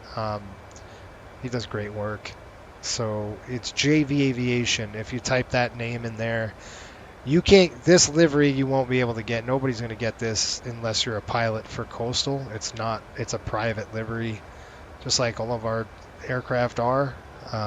When you become a pilot, then you get the access to the liveries, all our documentation, all that good stuff. So what we're going to do, folks, is wait until a profile. We catch profile right now. So we're a little high. You can see 3,500 feet above profile. This will start dropping down, and when it drops down, I'll just let it go, and then whoop, we'll descend via. Contact 10 miles east of the Edsel intersection. So if I look here, arrival the LA altimeter 29901. Goats is at 16,000 or 3,500 feet above profile. You should start to see that dropping here shortly. Yeah. Gary says, it's been an interesting flight listening to you guys talk. Listening to the banter that we have going on back there. That's what makes it fun. You know, one of these things about this VA, about this airline, is that the community here of our pilots we're pretty tight. We're a pretty close group. And there's a reason for that. It's because the amount of work that they had to put in to get to where they're at it takes a long time. And well, it could take a long time, unless you're John, and it takes 2.5 weeks. But normally it could take anywhere between like a month or 6 months of training. But it's up to you really on how long that you want that training to last. That's just up to you and what you can get done. And it's all self-paced.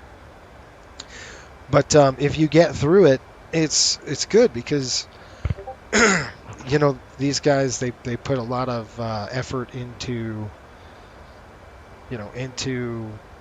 the flying business and training and it's not just one time. I mean, we just heard DeJuan's doing his captain upgrade training, and then we have CQ training at the end of the month that's due. So it just doesn't end, which is great.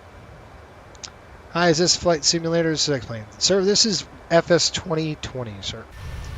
Welcome aboard. By the way, we're just getting into coast-in from an ETOPS flight from Hawaii.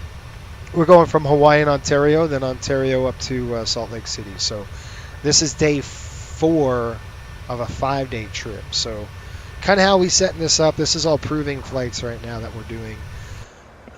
You can check us out, guys, at flycoastalairways.com if you wanted to. You can see what we're about, how we do it. The fact that we're not losing... I'm going to see something, folks. Progress here. No. All right, I got the airplane, folks. Hang on just a minute. I'm going to put this thing in a descent myself, so we're going to go, just going to do this manually. We're going to go about 1,500 feet. Let's see where we come out with here. 422 LA Center. Good evening. Information Alpha is current at Las Vegas. Descend via the Cocktail 3 arrival, runway 26 left. A little too much. I think we're a little too early. 2991. I'm going to do about 950 feet and see how it goes. Yeah, we're a little too close from top of descent. So you see we're 4,000 above profile. So let's go ahead and lock it up to 32,000. We'll hold.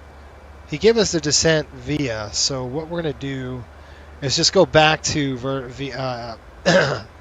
vertical nav. Sorry. The airplane's going to level off. We got to get a little closer than what we are now. We're about 103 nautical miles to Goats. So you could see we have to wait till we can get, we're level. It should give us, let me just try to jar this thing into the correct path.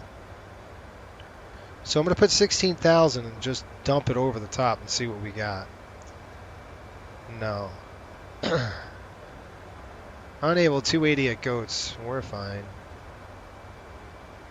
See, you can see we're coming in 4,800 feet, but even at 1,000 feet a minute, we're still not going to make Goats at 16. So the vertical nav is kind of screwing this up. So we need more than 1,000 feet. I think it's going to descend at 1,000 feet until we get close, but I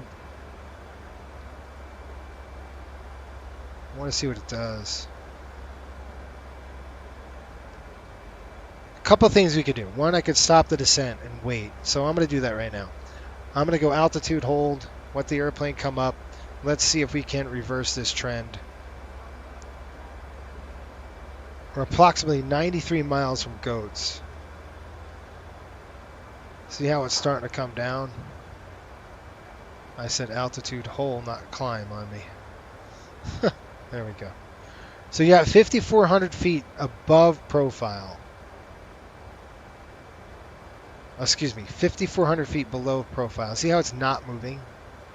That should be ticking down every time we get a little closer, and it's just kind of staying there. So that tells me that this thing is... I'm just going to hold off for a little bit. I'll wait for a few more miles, and then I'll just take over normally, and I'll start our descent. Okay, I'm sorry. Theftsman out. Hey, what's good? What's going on, buddy? Welcome aboard. The sim shown is Flight Simulator, yes. Okay, good stuff. Gary, there is a lot behind the scenes to get what you guys do. Very appreciative what you do for us. So thanks, Gary. What's good? Hopefully you're doing well. Mike, what's going on? Welcome. Mike says, Diamond, you use the autopilot descent, or how does it work in this plane? So a couple of things. You can see we're now 5478. I'm just kind of looking at that, making sure that that comes down. If it doesn't, I'm going to take over and drop it myself. And I will do that very shortly. We get about 81 miles. I'm good with that. So I'm going to go ahead and... Normally you can let the autopilot go in vertical profile and catch it. But what I'm doing, if I go and go VNAV, watch what happens to the aircraft. Alright, it's going to take over vertically, and it's going to start descending. Now we want to hit Goats at 16,000. So this is Goats right here. You can see this banana, this green banana. We want to put this green banana right over this Goats thing. And if it's not going to do it, I'm going to do it. I'm going to help it out. And right now we're doing 950 feet, and that's not going to cut the mustard. So let's see if this thing does what it's supposed to do. I don't think it will. All right. First of all, we're going to jack this up to 280. And I'm going to take over here. All right. So you could see how 1,000 feet is not going to work. So let's try 1,700, 1,800 feet a minute. Let's see if we can't get this thing to 16,000. So the goal, and I'm not on the autopilot right now. See, that's a little too aggressive. You see how we're going to be way before Goats. So let's see how this works. I'm going to just vary my descent rate now. Now I've taken it from a level 3 autopilot to a level 2. Right? A level 3 is like your vertical navigation is on and your lateral is on.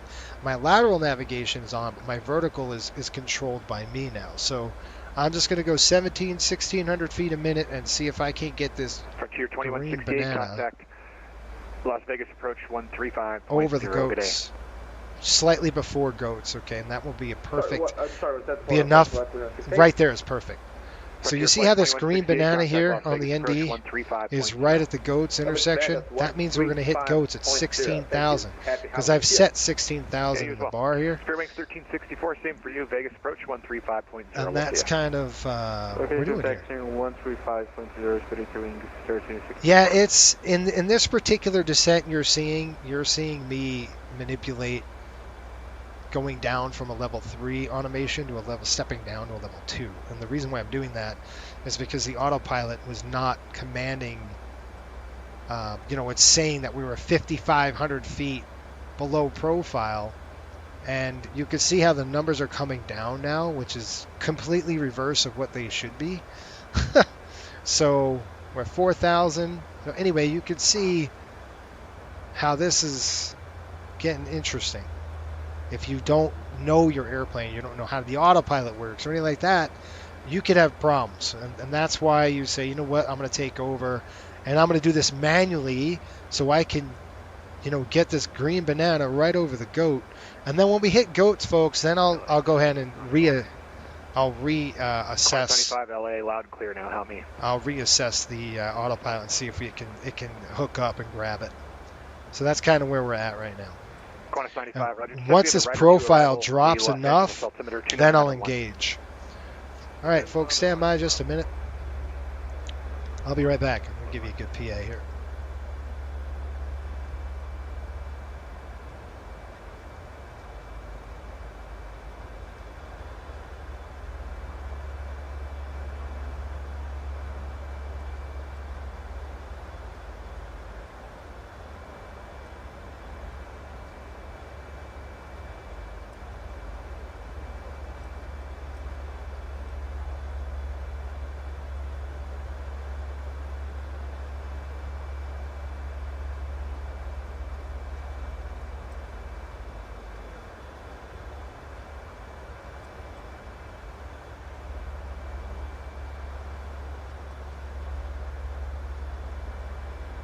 Los Angeles Center, Meridian 530, Hotel Papa 8000, climbing 13,000.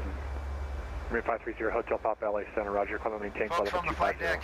Climb maintain, level 250, we'd like to step away from the cockpit for about 5 minutes to Hotel Papa. Ontario area.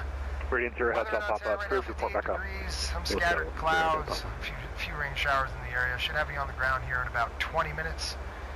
Thanks for watching the Flight Sim Broadcasting Network. Remember to hit that subscribe button if you're new to the channel, helps us out. Right now, sit back, relax, enjoy the rest of the flight. Seatbelt signs are coming up, by the way. And just please help your flight attendants out as they walk the cabin and prepare for the arrival. Thanks.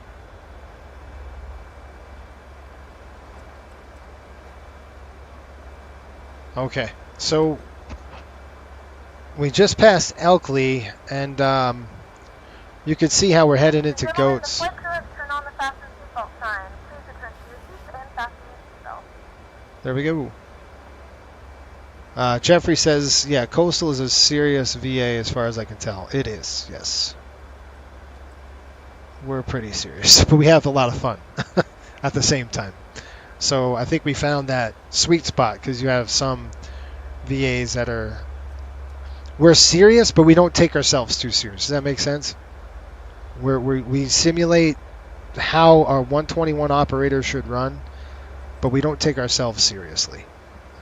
We have fun. Obviously, you saw the banter that goes on in the behind the scenes. A great community here, that's for sure.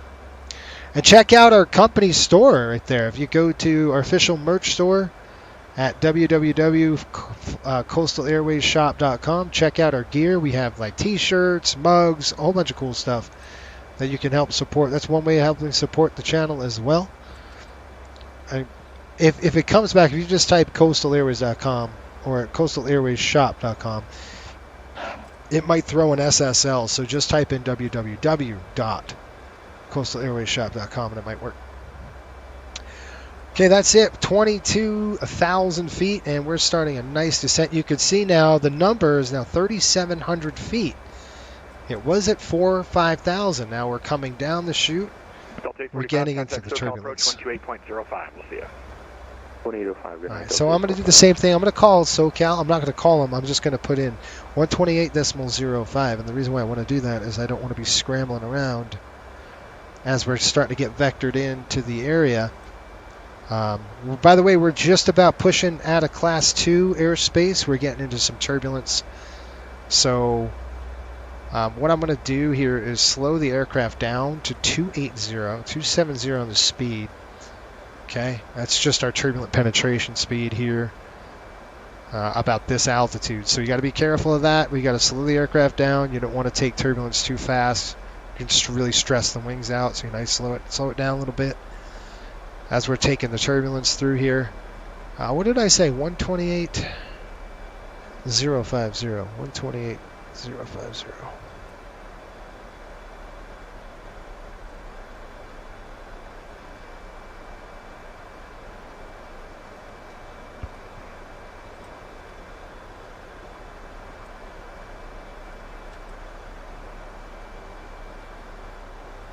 Okay, 128.050 is in.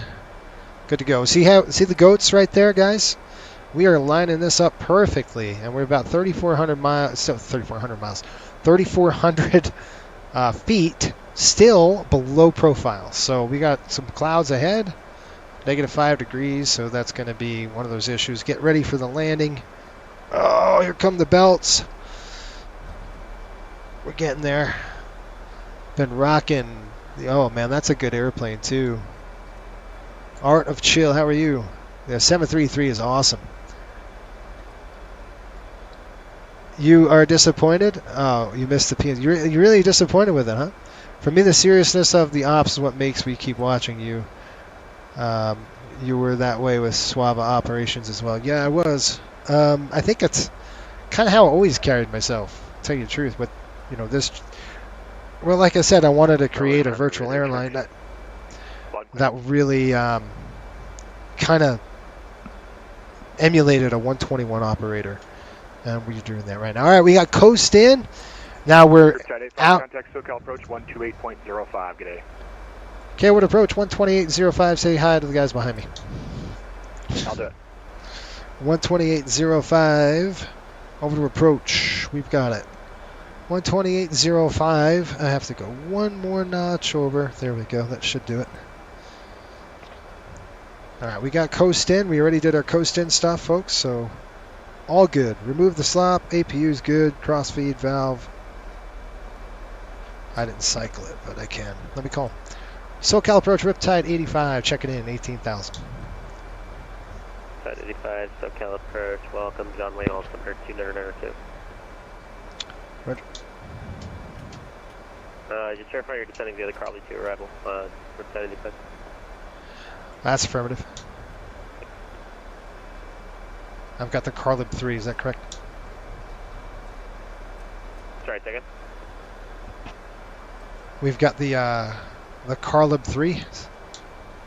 That's correct, sorry. Roger. Okay, we are descending. 744, wind column, runway 27, clear for takeoff. Red column 27, clear for takeoff. Okay, guys, you can see that GOATS is at 16,000 feet. Now you can see we're 2,900 feet above profile. GOATS says at 280, where we're not going to hit 280 because the turbulent penetration speed here. Well, we should hit 280. That's okay. We're going to bring it up to 280. We'll get her there. See, it's a little off right now, so I'm waiting to see if the airplane, we're just out of class. We're out of Class 2 operations, so we've just hit that 60 nautical mile ring, which basically we're now out of the oceanic reporting zone, essentially.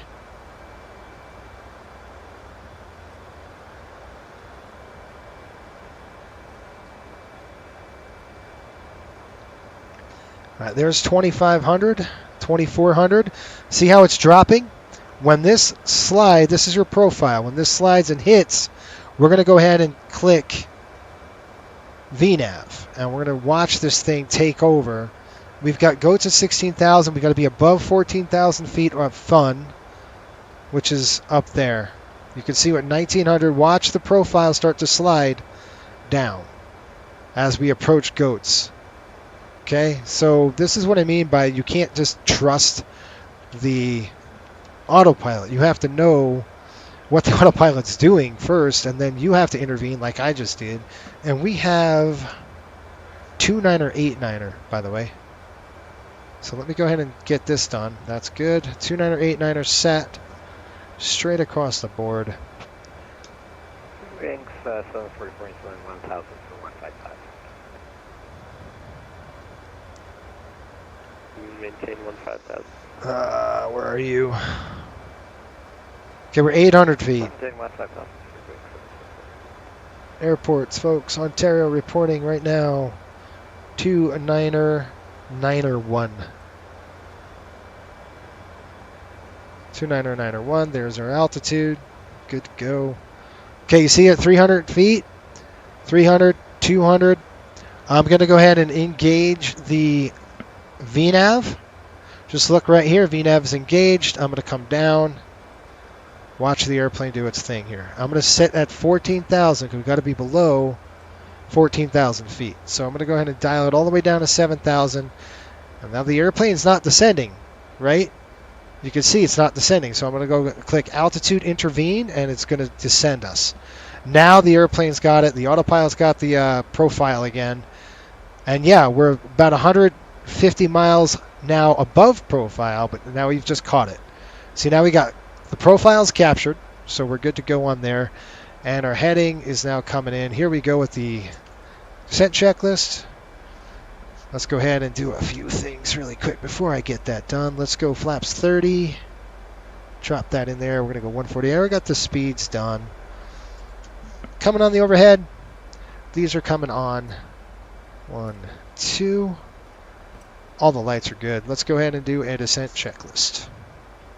Altimeters and bugs are set and cross-checked. VREF and V-target set and noted. I got 152. Auto brake is on 2. Start switches are on. Recall. Got to complete the recall. Complete recall. All right, folks, in the chat, parachutes on if you are a member. Hit it. Parachutes on. Here we go.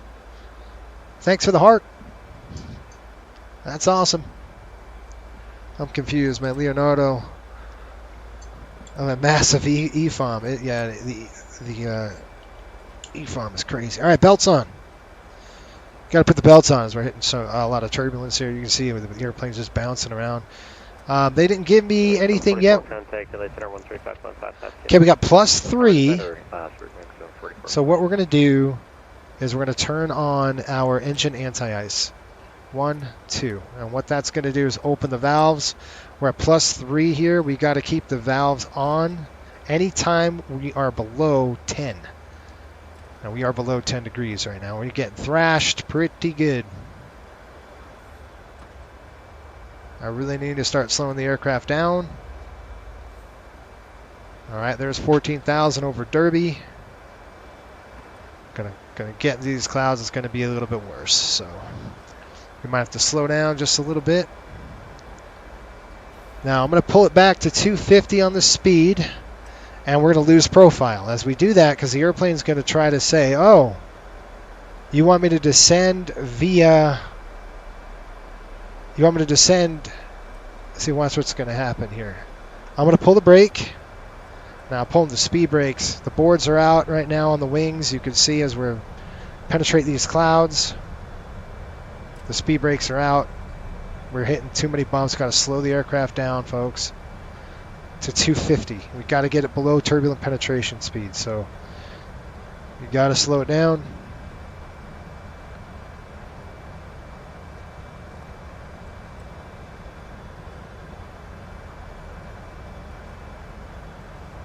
All right, 250 +4 still. All right, you can see how we're descending down. The speed brakes are coming out. There we go. Let me ask him what runway we're expecting. We still got a long way to go. 7,000 set. So we're good on 250 on the speed. We got our anti-ice on, which is good. The engine anti-ice on burns more fuel like this. So SoCal departure, good evening, Skywest 8686, climbing 5,000. Skywest 8686, I got departure, order contact, climb and maintain 13,000, say altitude. And look at this weather here, 13,000, currently at 2,000. Thanks, Skywest 8686, turn left direct PD. Showers in the air. PD 8686. We still got a pretty big ways out, but I wanted to kind of get this airplane programmed.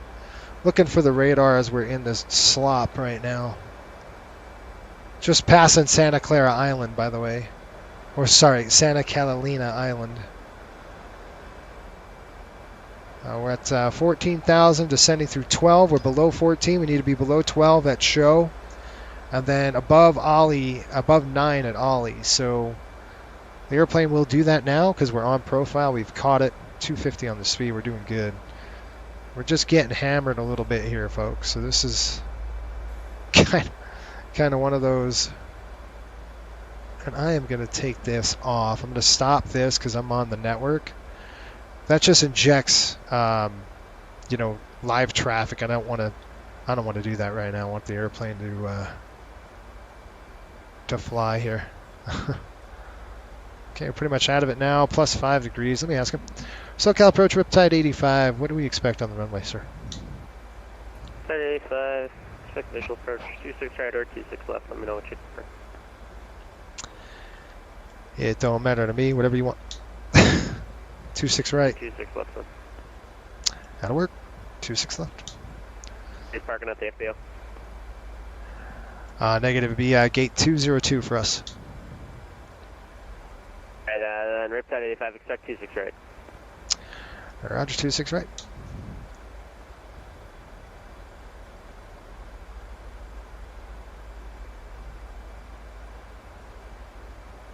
Okay, 26 right. We're going to expect a visual onto that. So there is. We're going to just get the approach ready to go. We're doing a visual approach, so I'm just going to plug in the ILS. It's going to be 109.7.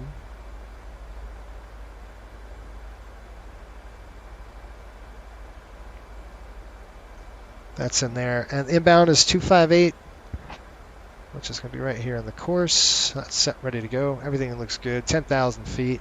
We're at 250 on the speed. That's great. I'm going to go into the FMC here. And we're going to click Arrivals, Ontario.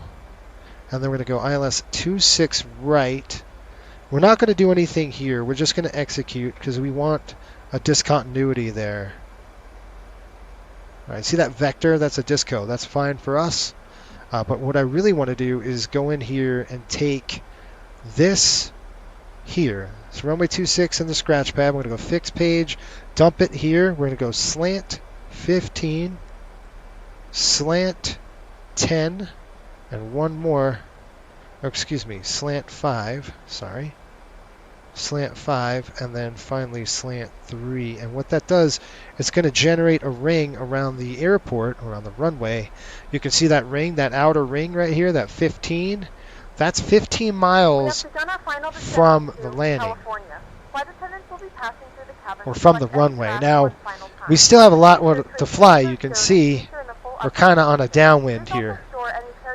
So, okay, plus 8 degrees. All Wi-Fi related tasks and still any larger electronics. No, you're fine, Arta Chill. You're good, man. Sorry, I just got busy here. It's all good.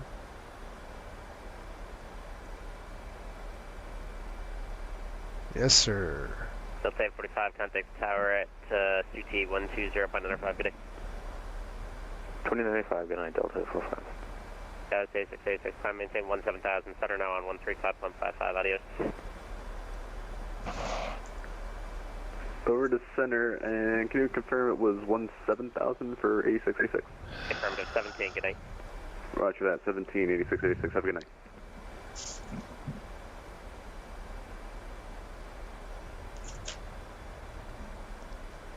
Okay, we got Ollie and then Carl below 8,000, so I'll be watching that. We're going to go to PDZ. I've got 109.7 in there just to help us. We're going to go 26 right. We're going to land, and I don't have the time to show you, but I'm going to try to do a calculation here on where I want to land it. There's 1,000, so knuckle width. There's 1,000. So my thumb knuckle, but for the first knuckle, we want to land the aircraft between Victor and Uniform, more toward Victor.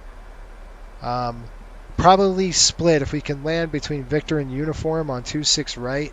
Plenty of runway, folks. It's 12,000 feet, so good runway. It's not wet at all. It's 10% wet, which is, you don't have to plan wet.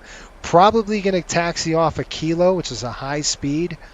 You can't see it. I might be able to show you quickly. Let's see here. If I go like that, and I click EFB, I click our charts, and I type in ONT,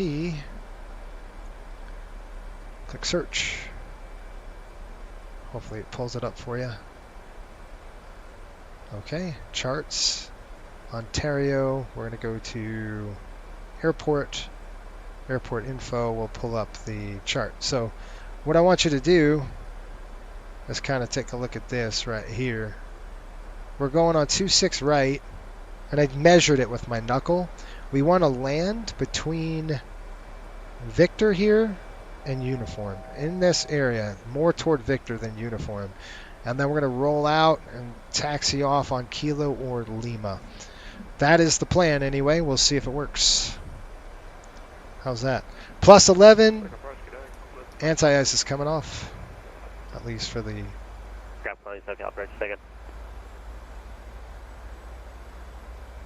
That's right, Jeff. It does. That's 95, heavy SoCal approach, roger. LA altimeter 2991, say altitude. Sorry, folks. If I went quiet on you, it's because I'm kind of concentrating on landing the airplane here, so Thanks, Qantas 95, I don't mean to ignore you. Left approach.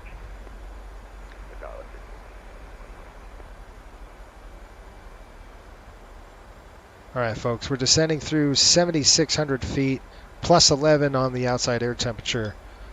That's pretty good. We're getting vectored for a downwind. They're expecting the visual, so when we can get out of these clouds, I think it was broken all the way to 3,000, if I'm not mistaken. It was pretty... 85, Ontario altimeter 2991, advise you have ATIS. Sorry, I don't have an ATIS up. Just let me know you get the weather notable. We sure do for Riptide 85.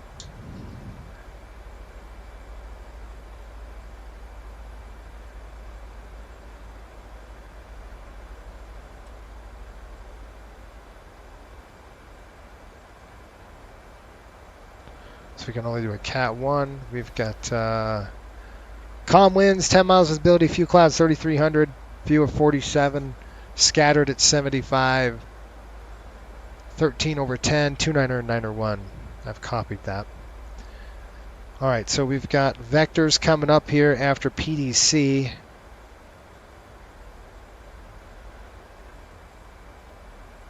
I'd just like to take the RMP if I can get it. 26. If I can take the RMP 26 right, that'd be perfect.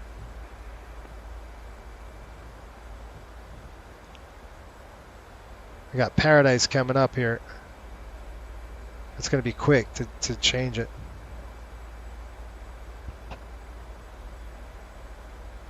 SoCal approach, Riptide 85. You want to just give us the RMP Zulu and a 26 right? Sure, if you want it. Probably get you in quicker if you get the airport in sight even, but it's up to you. There's just a lot of scud, so I can't, I mean, it's broken. Okay, right. Yeah, I'm reporting 4,700, or sorry, 7,500. I'm not even seeing a ceiling, few layers, but I can give you the RNAV Zulu for sure. Riptide 87 at Paradise VOR, or correction, 85 at Paradise VOR, you're clear to the RNAV Zulu runway 26 left approach. Okay, at Paradise, we'll clear the RNAV Zulu approach for 26 right, Riptide 85.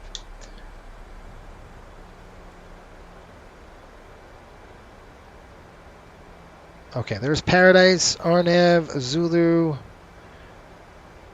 RNAV Zulu 26 right. We're going to plug that in there. We're going to go Paradise transition, execute, legs page, Paradise right there, execute, done.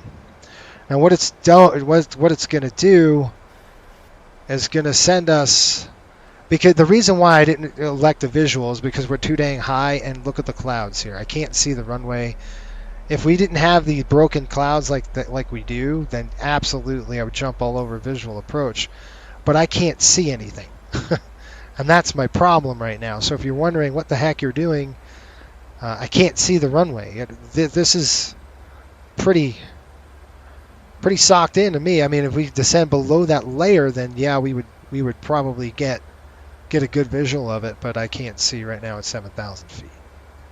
So let me just verify 7,000 feet. Paradise is in. We're cleared for the approach at Paradise. So once we hit Paradise, we're good.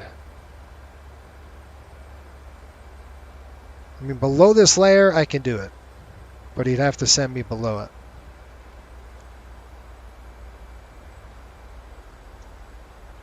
This is going to set us up on a downwind on a 5 miles, so I can't. I'm kind of stuck. We're going to go ahead and zero this thing out. 26 right, RMP approach. Okay, I'm going to drop this down to 5,500 feet, 5,300 right there. Scrim coming in. Scrim 2,900. So I'm going to set this to 2,900 feet. Now, if I pop out and I get a visual, I'm going to. If we pop out and get a visual of the airport, I'm going to call visual approach. But right now, I'm kind of stuck with the RMP, which is better than the ILS in terms of. I'll keep that on primary. I'm going to go actually go to IMC for right now, and then we break out. I'll go visual. I mean, it's good below this deck, but right now I'm stuck. It's a VFR on top here. Pretty scuddy.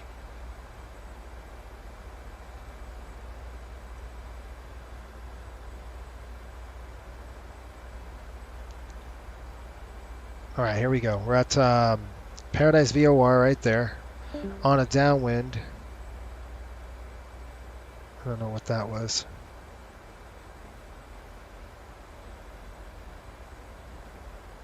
Something just kicked off.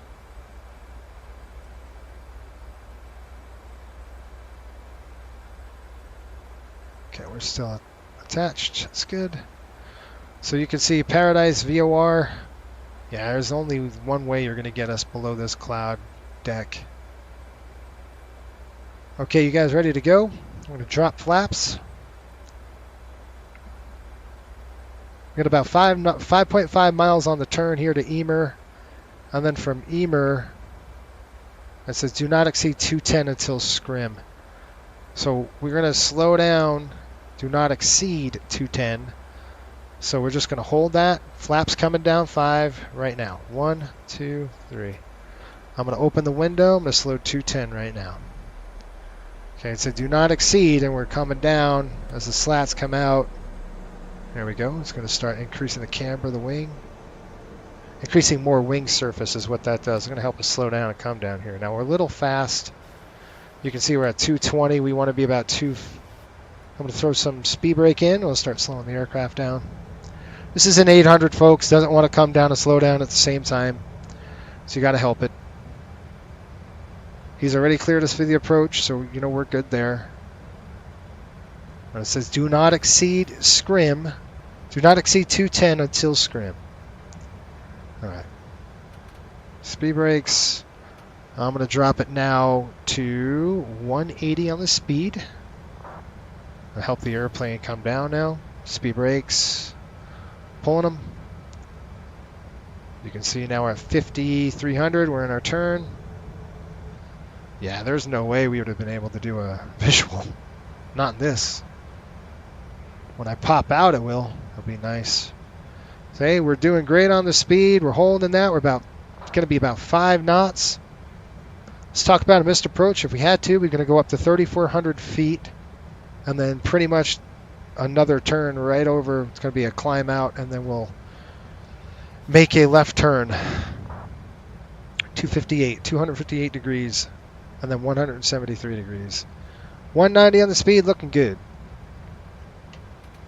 Got an airport in sight. I got it right there, but you can see it's scuddy.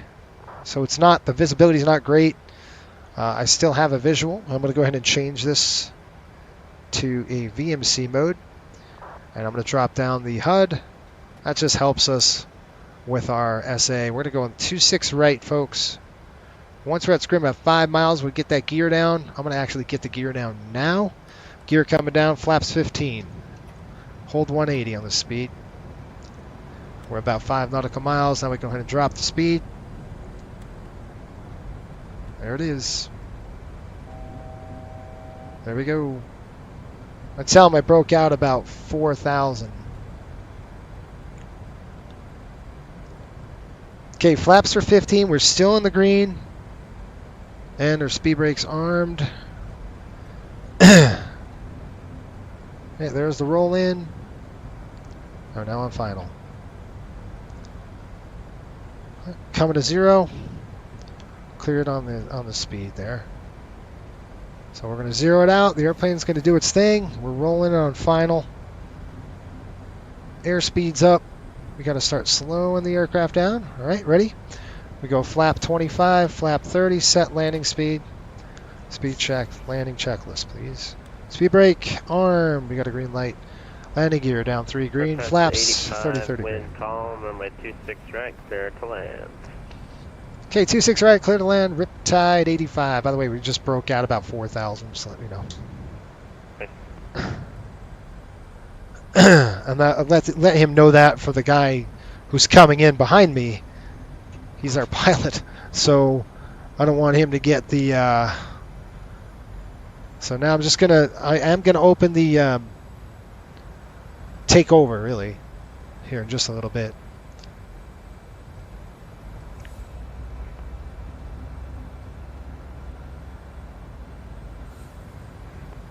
Okay, my plane right now. Okay, I got the aircraft. 1,000 sync, 750 on speed, 153.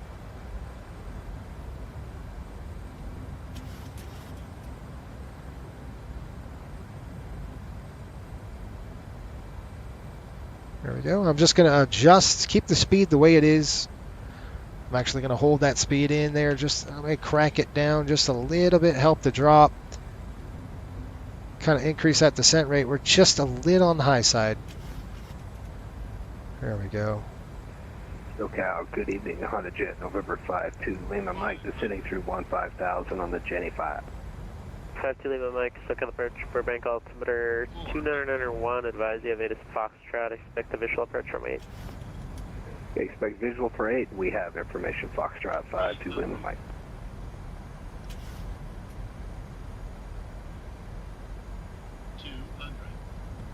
Well, aircraft will be back in just a moment.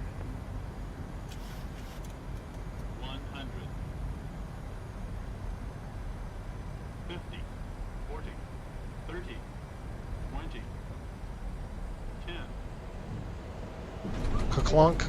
I dropped it in because I wanted to. Yeah, I know. Not true. About 300 feet a minute. That was dropping the piano right there.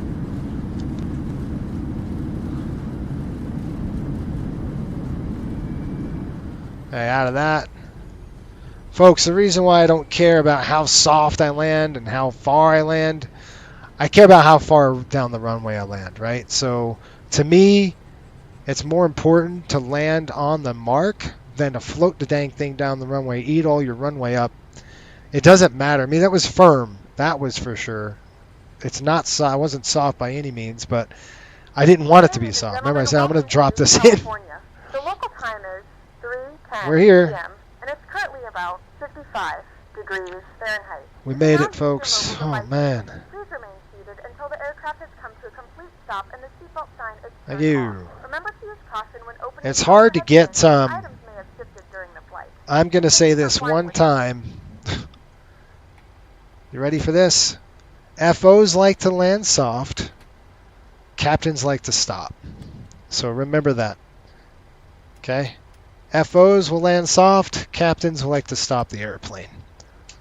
I don't care how soft the dang thing is or how hard it is. I care where it is.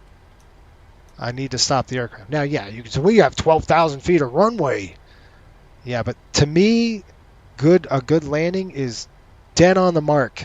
That's a good landing. We were a little actually off the mark, tell you the truth. Slightly. I'm taxiing in, by the way. Descend and maintain 2,600. Sorry, I'm taxiing in. I didn't even call. SoCal approach, Riptide 85. We're clear, runway 26 right.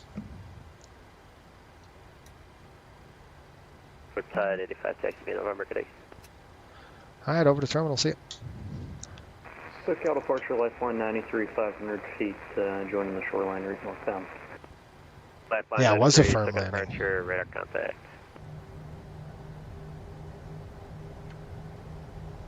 Usually I like to keep it under 250 if I could get it. But it was on the mark. And you know what? That's in coastal airways, you'll get a hard landing if you're over 600 feet a minute. You'll get a soft landing at 50 feet a minute. And either way, you're paying. If you hit hard, it's coming out of your paycheck. If you land soft, it's coming out of your paycheck. That's what we were joking about before, where they're saying, man, you know, I'm doing the investment club, and that's because for that very reason, right? All right, guys, we're going to go ahead and park over here at 202 is our terminal. Radar contact, say altitude. Altitude 3,300, climbing 6,500. 237 Alpha Bravo, Roger, Burbank altimeter 29901. 29901, 7 Alpha Bravo.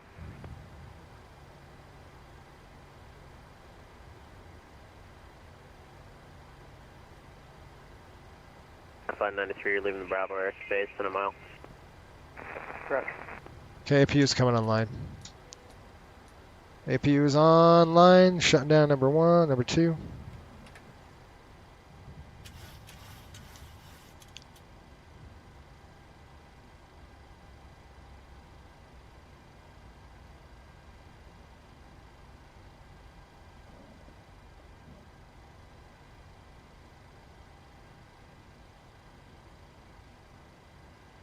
Come on, dude. Yeah, there we go. Okay, brakes coming on. Brakes are online. Did they just come off? Oh, good. And lifeline 93, we cleared it up to the Chilton Hospital. Flight 93, O navigation. Flight 95, heavy turn right, heading 160 vectors to the final. 160 vectors final.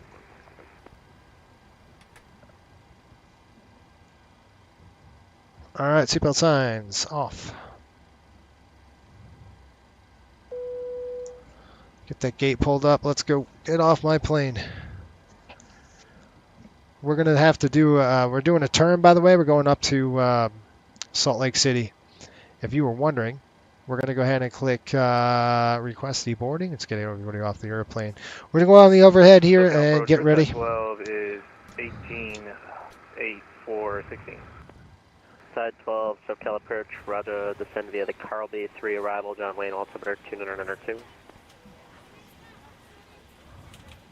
Descend the Carl B3 arrival. And I didn't and we throw those off. Packs are coming off right now. That's good. Heavy turn right heading 230, intercept the runway 24 left localizer. Taxi's off. Okay, we're done. We are going to get some power on the aircraft here, so we're going to go ahead and throw the chocks on. Okay, chocks are on the aircraft. Come over here. We're going to go ground services, requesting ground power, and we're going to request the AC card.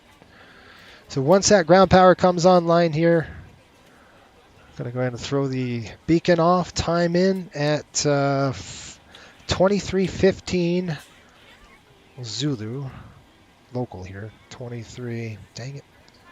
On 23, heavy 6.5 miles from 2T, maintain 2,600 until established on a localizer. Clear the local ILS 15, for 16. left approach.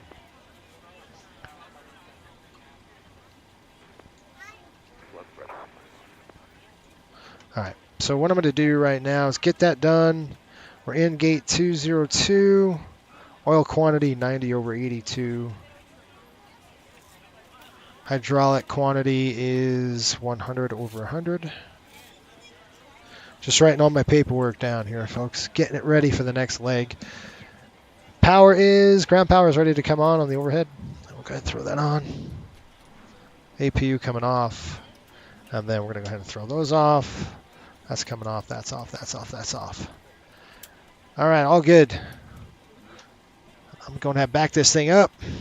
I'll let you go outside so you can see our airplane and our pink dudes. I don't know what they're doing.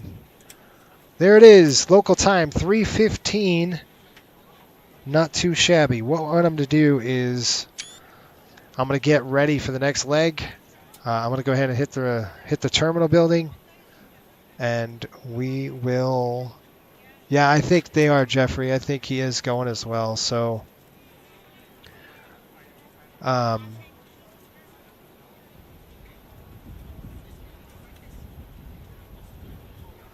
exactly. You're gonna know when I land, buddy. I hate to tell you, it's not like, oh, are we on the ground? No, you'll know we're on the ground when I'm landing the airplane. And it's like that in the real thing too. I'm like, boom! Yep, we're here. You call it naval 80 or whatever you want to call it. I gotta turn my mode C off really quick. One of those flow items I always tend to miss. All right, there we go. I'll go outside here, and I'll give you a good look at this beautiful aircraft with the pink dudes. All right, I'm going to hit the terminal, hit the restroom. We'll come back, and we'll get ready for the next leg up to Salt Lake City. I show, what did I say, 1500, what was it? Yeah, it's 15:15 now. I want to be airborne here in about 45 minutes or so. All right, I will be back, folks. I'm not doing Miami tonight. I'm doing, we're going to Salt Lake City. So the rest of this trip would be tomorrow. We would fly from Salt Lake to Indy down to Miami.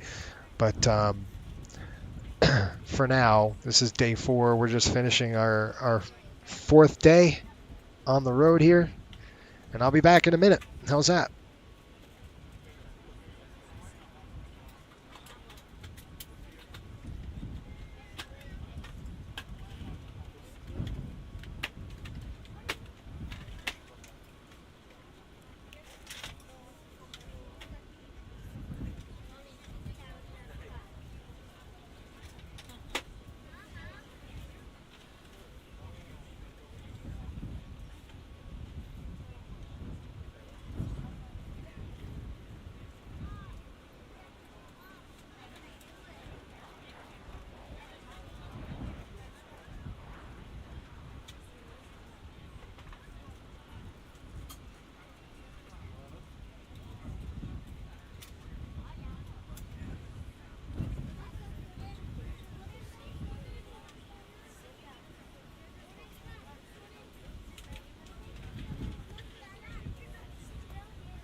All right, folks, here we go. We're going to go ahead and get ready to go for the next leg here.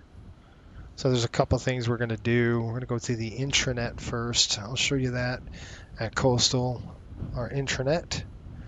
And then we're going to get cooking. Once I get a good login here, we'll get it going.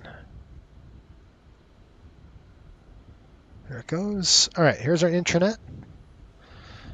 And, you know, we scored 75, so FOCA data hit us a little bit on that. But the did you see the threshold where we landed? 1,200 feet, folks. That is absolutely textbook. Don't care about this. Care about it's firm, but you know, I'll try to get a little bit lighter here in Salt Lake. Okay, what we're going to do is going to click New Flight.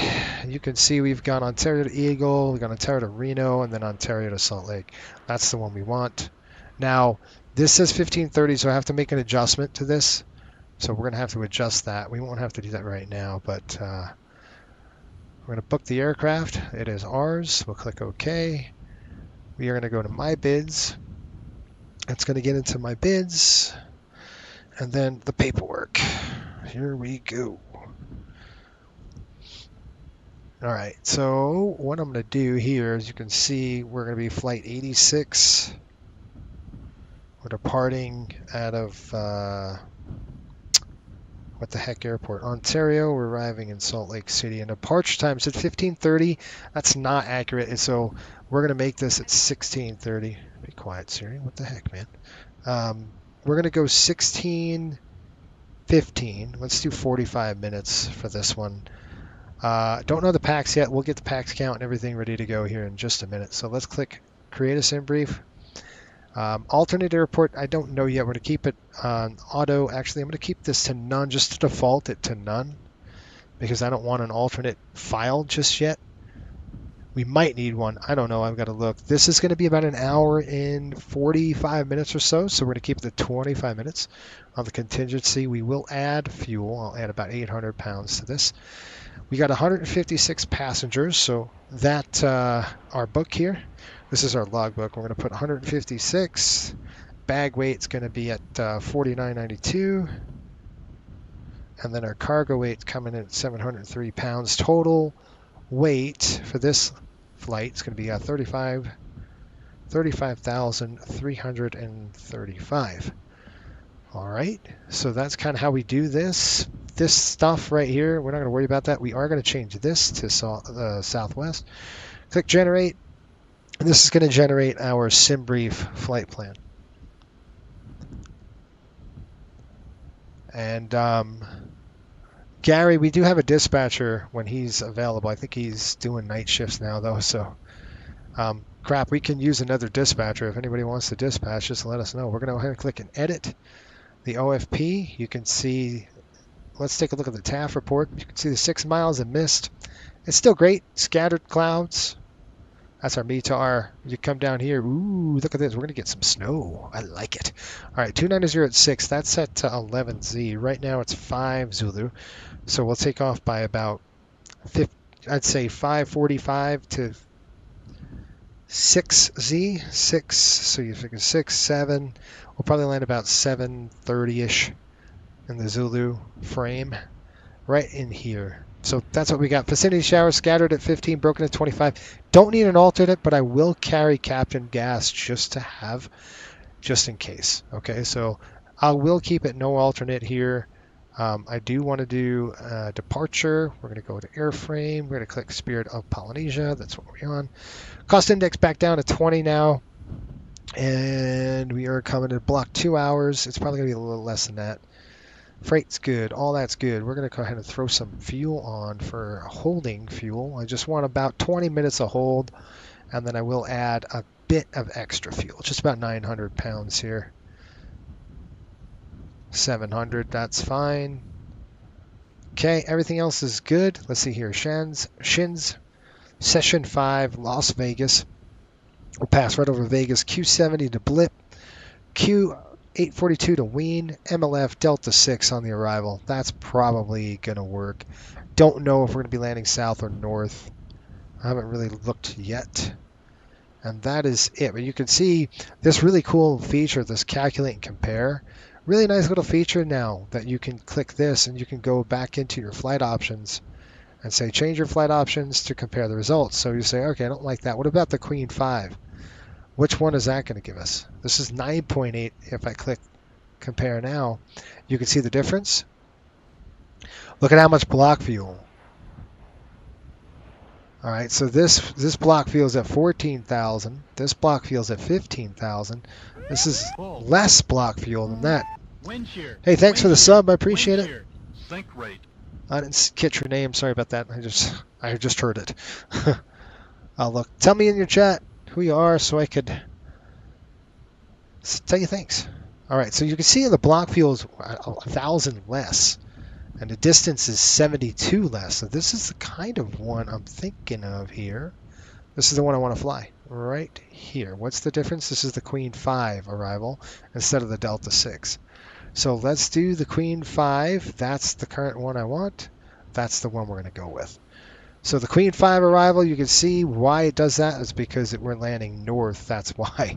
So that knocked down 1,000 feet. Now, what runway are we really landing? It's another cool feature here in SimBrief, folks. You can come up here, take a look at this. Just click the Salt Lake Airport. Where are you? Right here. Just click this. And if you click here, you can see what runways they're using. And where's our ATIS? Right here. This is our Pilot Edge ATIS. This is real world. What are we looking? 3-4 right and 3-4 left, simultaneous approaches. We're landing northbound. So we don't need to go all the way that north side and then drop down. It's perfect the way it is. We've got a good deal right here with 20 minutes of hold, and we got an extra 700 pounds of fuel. I like that. Let's click generate the flight. And this is going to generate, and this, when it comes to the generation, this briefing is what we actually use. We use this is a release candidate is what I'm saying. The LETO chart that you saw, the other flight plan that you saw on the ETOPS, we have to do that because we have to file we have to get our equal time point and all that good stuff. So we're going to come over here and just do some paperwork like everything. We got paperwork here too to do. Okay, we're going from Ontario, the aircraft 806 Charlie Sierra, and the date is 12/22/23. Minimum fuel, so you just take a look right here. We're going to scroll down. Our minimum gas right now is going to be 13.7 on the minimum. That means that that is the fuel we absolutely have to have. We're going to do maximum at 14.9. It will be 14.9, so we'll just drop that here. It is there, 202. We're set. Now I'm going to skip the rest of that ticket, the fuel ticketing, just right now. We're going to go our zero fuel weight. So we're going to come down here, crank this. I'll bring this up so you can see. All right, our zero fuel weight right now is 128.5. That's what we're estimating, with a takeoff weight approximately 143. Okay, this is just estimated, okay? We got a landing weight, estimated landing weight. We want to make sure that we're way above, or below, I'm sorry, our maximum landing weight at 135.1. That's another reason why I probably hit it a little hard, is because we were pretty close to our max gross landing weight. We were pretty up there. Okay. Runway is probably going to be 26 right because we just landed there. We understood that. We're going to go to Salt Lake, and then we'll get all that programmed here in just a minute. So as I do that, let's go ahead. It looks like an hour and 32 minutes to Salt Lake City today. We'll get the rest of the ride report and everything we need. Ontario, Salt Lake City. Gate 202 right there. So you can see you can fill out a whole bunch of stuff, really, and then I'm going to click this. We'll click download, and I'll go ahead and download this to my desktop, and then what I like to do is put it up into my my drive, if you will, and I get my drive. I put all my releases in the drive, and I don't ever have to worry about, oh shoot, I didn't save that release, or the release goes to my drive, and then I actually put it in my iPad here. So just give me a second. I will put that in the release. We're done with the paperwork. I am going to click New Airports, and I'll just dump it in here for now. I gotta get it. There we go. New file upload. once it's in my drive, which it is now, we're going to go back to the intranet right here. We're going to click download and update the OFP. There's a lot of stuff going on, right? Yeah. Delta 6 would be used if landing in the south. Queens 5 is north landing ops. Yep. That's what we're doing. Clean Queens 5. Thank you. We're going to go over here and we're going to click file on VATSIM. We'll click that one. We'll get that going. This is going to let everybody know that we are going to fly. 055 Zulu. Yeah, it's about right. Click file the flight plan. It is filed. We are good to go. All right, I'm going to shut all that down, and then we're going to come into, where am I going? Here. Now this is our ACARS program. We're going to pull ACARS in here. Just going to click this, click load. It's going to load in this flight right here. It's perfect. We're going to start the flight. All right, there we go. And now I'm going to minimize that. We're going to come over here. Let's get back on the flight deck and call our catering. Hey, thanks for the sub. That's awesome. Appreciate it. Wind shear, sync rate. Good stuff. Thanks for the sub. That's going to help us, man. All right, we're going to click this and click request catering services. All right, so we're going to call our catering services.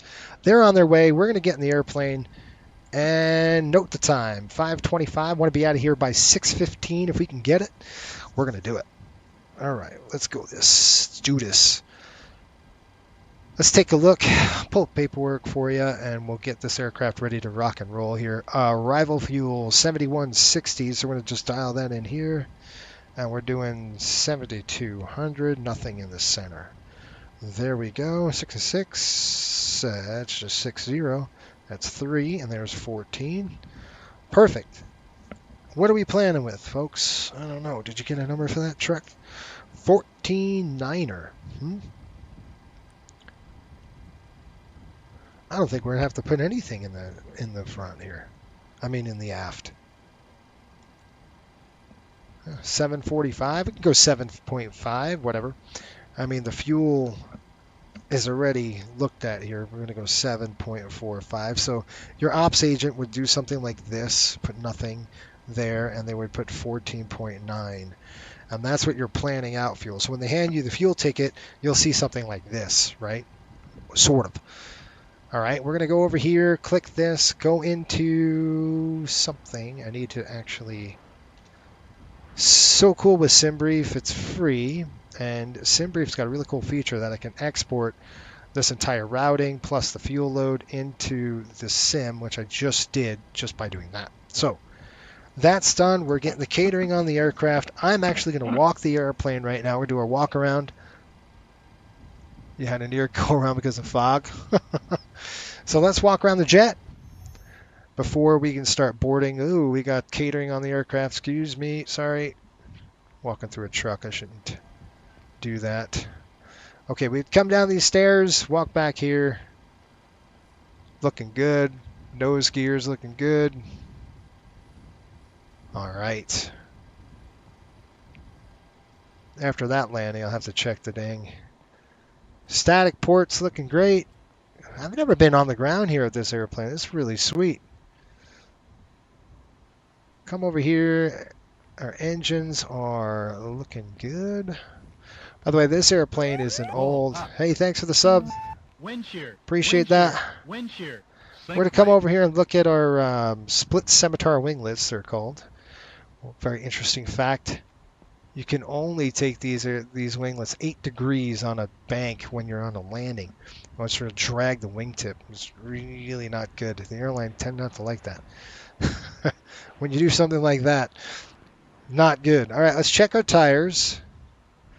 You want to look for any cords, flat spots, that kind of stuff, especially after a landing like that one. A little hard. I'll try to give you a better landing in Salt Lake City. How's that? We're going to take a peek into the wheel well. Now, this is the dragon of the beast. I'll turn the light on for you here. The wheel well light here. Man, it's dark. Let's see if we can turn something on. No, that didn't do anything. Anyway, you would look for like hydraulic leaks or anything like that. Anything, you know, coming on. that kind of stuff.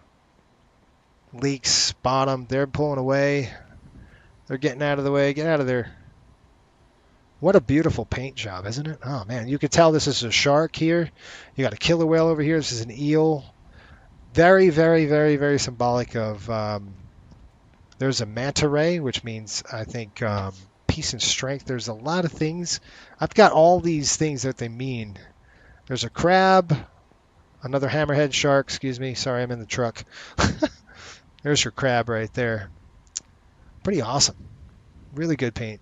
Take a look at the back of the aircraft. I'm trying to pitch my head way up so you can see.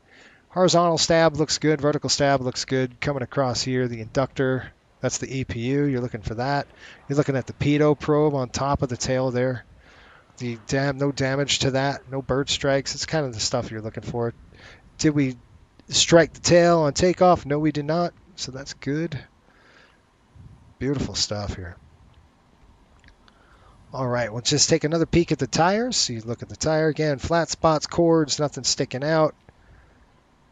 Looking here, again, leaks. You're looking for any of that stuff. All right, trailing edge, flap fairing canoes, looking great. And split scimitar winglets. I expect another aircraft to land here shortly if he's not on the ground already. He isn't that far behind us. Okay, lights look good. Position lights look good. Coming across, engine is looking okay from this point of view. The leading edge wing is good. We're going to call the fueler, get some fuel on the aircraft, and then we'll start programming for the next leg here into Salt Lake City. All right, static port's looking good. We would walk back into the jetway. I'll save you the issue. All right, 5:30. No, I do not want to deboard the crew. Thank you. Okay, deboarding is complete. Click into this. We're going to go ahead and click fuel. Request refueling. The fueler is going to come out. And by the way, we're going to go set empty. Forgot that. That's one thing we need to do. We'll set empty. And we will go ahead and start boarding. Once the fueler comes out, we're putting approximately 14,000... What are we putting on? 14.9 on the fuel. Wow, we're almost there. We're very close. We're only taking a couple 100 pounds. We'll take that, right? That's pretty nice. All right, on the overhead panel, we don't have to touch this. This is a through flight flow, folks, so I'll handle the flow here in just a little bit. I'm just going to work on my paperwork first, and we'll get this done. So let's get in here with you. We'll go init ref. We're going to leave that alone. Please use the FMC to set the payload. Okay, we're doing ground services. We can go ahead and click air conditioning unit. I asked that to be here forever ago. Requesting the fuel truck. We're going to put in 14.9 on the gas. So 14,900 pounds. Click that. One thing I need to do, though, is go into GSX here and just reload our sim brief. It should take it. Let's see what happens. There it goes. Sim brief okay. Now everything is going to work on the airplane. All right, so we're attaching the fuel. Does your paperwork get stored uploaded with the PIRA?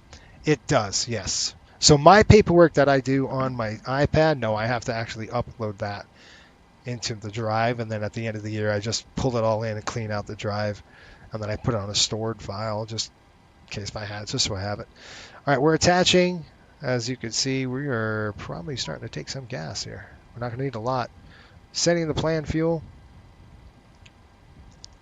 I think GSX is going to work. Yep, it's going to work this plan fuel for us, I think. It's not going to take a lot of fuel, all right? It's just going to... And we're hooked up now. Let's see if it actually takes it. Start the fueling process. Let's go. There we go. We're pumping gas now. Great. All right. With this done, we're getting fuel. Let's go ahead and start loading the passengers. Start our flight. We're going to use the same thing we used before, fly with career mode. We're using Pack X for this. Time until takeoff, Yeah, I'd say about 30 minutes. It should be about an hour layover, so you figure about 16:30 by the time, but I don't want to spend that much time. I don't think we need to, but if we had to, we'll put it at 16:30. Flight time's an hour and 45 minutes. I'm just going to pad it a little bit. And I'm going to pad this as well, 45. Click next. We are 737-800 with 156 passengers on the airplane. Next, not going to serve meals, custom safety briefing. I'm putting all this in, by the way. I'll tell you when. Okay, we're starting to board. We're using PACX to board. The ground vehicle. Does your company pay you for flying all these hours in the sim? Yes, they do. I don't know if you saw my bank account. I got about 150,000. And by the way, we're looking at some rewards programs that we're using, where we could. There he is. He just landed. Where we can get the. That's it. I'm going to release the fuel truck. Goodbye. Laboratory's coming in. Where is this air conditioning cart? This thing is bugging me. I don't know why it's doing that, but it should be on the aircraft. Is it? Yeah, it's on the airplane. It's not hooked up, though. You can see there's no power. There's no AC hooked up to the aircraft. What the crap? That's stupid. All right, let's do this now, folks. We're going to get in here. Good morning from Ireland. Cool stream, Captain. Hey, thanks, Mark. Appreciate it. Hope you're doing well over there. And how's the weather over there in Ireland? It's pretty brutal, I'm sure. Oh, man. Ontario. Okay, there's our route. We're going from Ontario to Salt Lake, so we're just going to type this in. You guys can see. SLC. Salt Lake City. We're going to click co-routes right in there.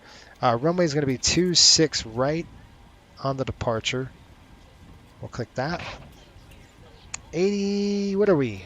What did we say? 85 or 86? 86. 86, we'll dump that in there, and then I'm going to go ahead and refile on VATSIM. So I'm going to disconnect. We'll reconnect. We're going to go 86 on the call sign here. There we go. Flight plan is coming filed. Fetch from the server. There we go. Click close. And we already got a PDC, which is really what we want. We've got equipment 738, departure Ontario, destination Salt Lake City, route Ontario Sunshine 5, Vegas Q70 blip. We got to make sure we're going to file that. Wien, MLF, Owens. And so I'm going to go ahead and pull that right now. So I'll show you. Remember the paperwork I was talking about? I got to get the stupid paperwork over there. Well, that's what I'm doing right now. No. Come on, man. What in the world? I don't want that. I want my drive.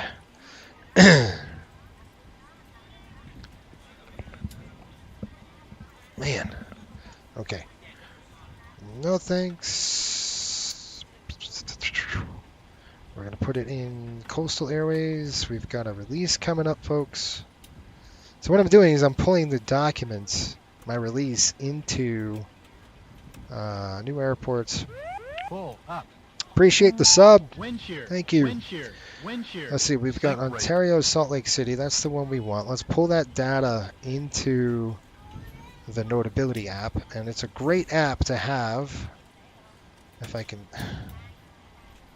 Dun, dun, dun. All of a sudden, Jurassic Park is in my head, and I don't know why. I'm just singing that song. Da, da, da, da, da, da, da. You know what song I'm talking about? That like the intro song? I shouldn't even say that. I might get a content strike or something like that, which wouldn't be good. Okay, I'm going to click import, click done. I'm going to show you what I just did, so you're like, what? All right, we're going from Ontario to Salt Lake City. Here we are. Not going crazy. I just want to verify that this routing is what we want. Okay, so let's go through this really quick. We are flight number 86, departing Ontario, arriving Salt Lake City. We've got an hour and 32 minutes. Our remarks are here. We're good. 806 is the aircraft. ATOG 154.2. Ontario's 944. Salt Lake's going to be 4,200. We've got Ontario, Sunshines, Lax, not Lax, but Las Vegas, Q70, Blip, 82, Wayne MLF, Queen of 5, and altitude 370 is checked. We are looking for 2426. So I'm just going to write 20. Hello, I'm going to write 2426. That's going to give us our squawk. And then contact 128.05. And a couple things I like to do on this. I'll kind of take a highlighter, strike through. There's our zero fuel. There's our takeoff weight. There's our landing weight. And we should have maximum planned at 14.9. Arrival fuel 6.6. I'm good with those numbers. Give it a good check. All this is good to go. You would sign, make sure you're fit for duty. Come down here and just kind of look for this. One thing that a lot of pilots don't do, especially sim pilots, they don't look at NOTAMs. So it's just going to kind of breeze through these NOTAMs, look really quick just to make sure. Look at this. See what happens? 16 left, 34 rights, closed. Got that. No. I'm just looking for any other issues that are closed runways. SLC air carrier apron access number 5 closed. Thank you. No.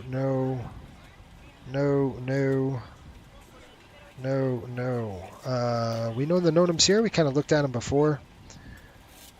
Yeah. Okay. We don't need wet. Don't worry about that. It's not 100% wet. We don't report it. Is what I'm saying. It's like we don't do that. Everything's good there. Okay. I'm good with that. All right. So we're going to go ahead and activate. But before we do that, we're going to go to departures here, and we're looking at the Shins 5, and we're going to do. I believe it's the import the flight.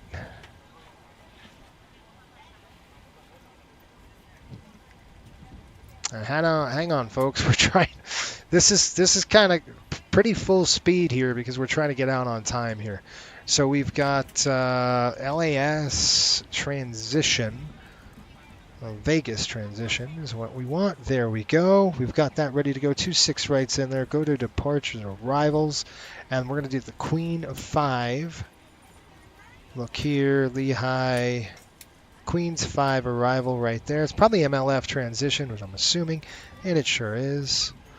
Okay, it's going to be one of these, probably 3-4 right or 3-4 left. All right, execute, go to pref in it. And we are boarding, but I need to call for boarding for GSX. This is what I wish GSX would do, is just do this automatically. Right, prepare, nope, a request of boarding. I want GSX to do this stuff where we don't have to, because I don't want to be worried and concentrating on, I got to board passengers now, and I got to do this and this. I don't want to do that. Zero fuel weight, 128.5 on the load, so it should be this, or roughly right around there. Reserves are 5,000. That means we're not going to go below that number. Cost index is 20. And plan fuel, we're going to plan with, on takeoff, 14,000. That's probably about 14.3 when it's all said and done with our burn. We're going to climb to an altitude of 370.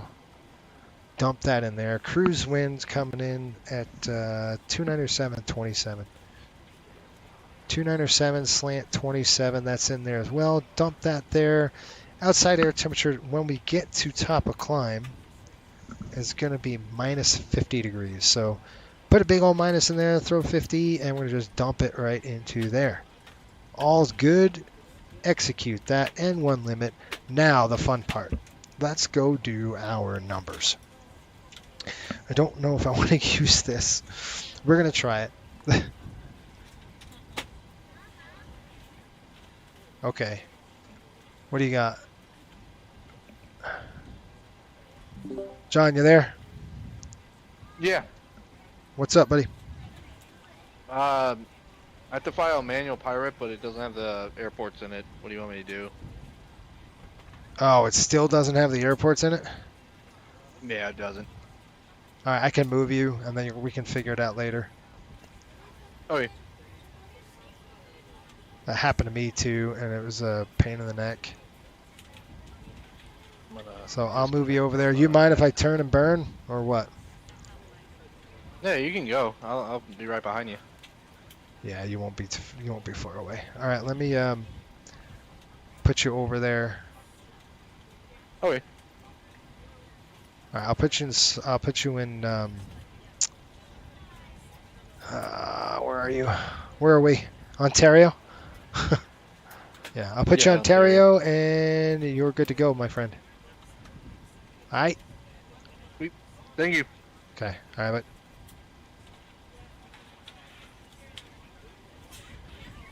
All right. So what I'm doing here is the VTP, and I'm going to show you. I guess I'll do it old school. All right.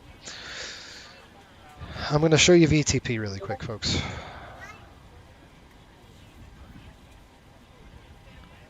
All right, here we go. Virtual Performance Tool. We'll get started with that. Hang on just a minute. Let me go ahead and log in really quick, and then we'll get this thing rocking and rolling.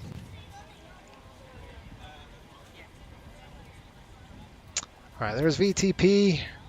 I'm going to show you just kind of the performance of the airplane, how it looks, all that good stuff.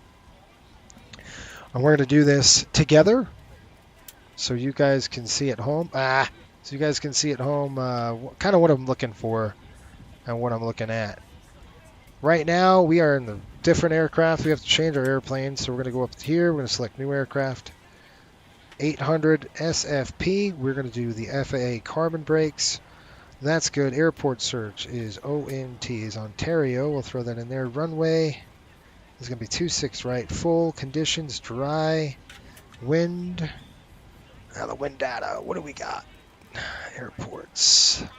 Ontario reporting 280 at 4 right now. Welcome aboard. This is your flight attendant speaking. At this time, please be sure to make sure all large outside air temperature is approximately 13. If you have any trouble or need any assistance, QNH. please don't hesitate to let a flight attendant know, and we would be happy to help you. After you put your carry-on item in the overhead bin and it is full, make sure you close it as a courtesy to other passengers. 26 max optimal auto off. So that way other passengers can get by you. Alright, takeoff. We're gonna come out with please review the exit seating responsibilities and the safety card provided for you. Please make sure that you are able and willing to perform these actions. If you're not, please let a flight attendant know so that way you can be reseated. Feel free to use your cell phones during the rest of the boarding process, but we do ask that laptops, tablets, and any other larger electronic devices are stowed once we depart from the gate. Thank you, and welcome aboard. All right, so take a look at this right here. We've got flaps 1, which I'm not going to do. I'm going to actually force that to flaps 5. It's just better tail clearances. Feels more like a 700 with flaps 5 there. So we've got flaps 5 full. We're going to do 1444, Taurus 12,000. We're looking at 5.75 in the trim, 66. 140, 141, 145. I like those numbers. They look great for us. Now let's go ahead and make sure that we're actually boarded. So let's go to, yeah, see this? 156. Everything looks good. Zero fuel weight is set. 143.3 is set as well. So I'm going to go to my init ref. We got gross weight 142. This is 143. So we'll change this zero fuel weight. Drop that in there. Execute there. 143.3. I'm just changing this around just a little bit. There we go. N1 limit is set. All right, we're going to go with 66. You can't see what I'm doing, but I'm doing this. So 66 pref right there. That's going to put us at a climb 1. We'll go to a takeoff. We're going to flaps 5 here. CG is right around 19, but I'll just check it. It's probably going to be around that 18, 19 area. Yep. There we go. I've got 40, 41, 45. I'm going to use these numbers. Actually, I'm going to use this 139. We're going to go 141, and then we're going to go 145. That's pretty much bang on. That's what we're going to use. Okay, that's it. And you can use these numbers, but they're all within 1 knot of each other, and I'm not going to type it out when they're all within 1 knot. Does that make sense? Trim 5.75, so we'll come back over here. Throw 5.75 here. Good to go. And I've got to get the paperwork done. So you can see this is a lot. It's not just like all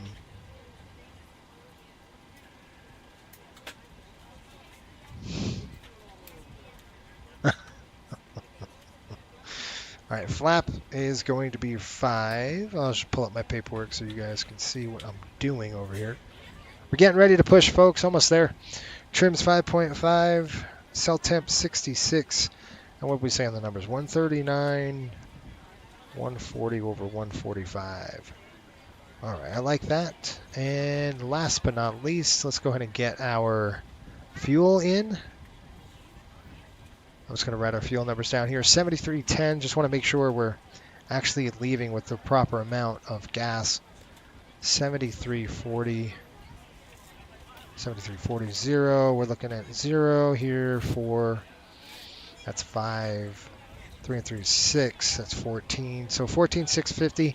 They shorted us a little bit, but we have 240 in the center. So what we'll do is we'll turn that center tank on just for a little bit when we burn the APU. How's that?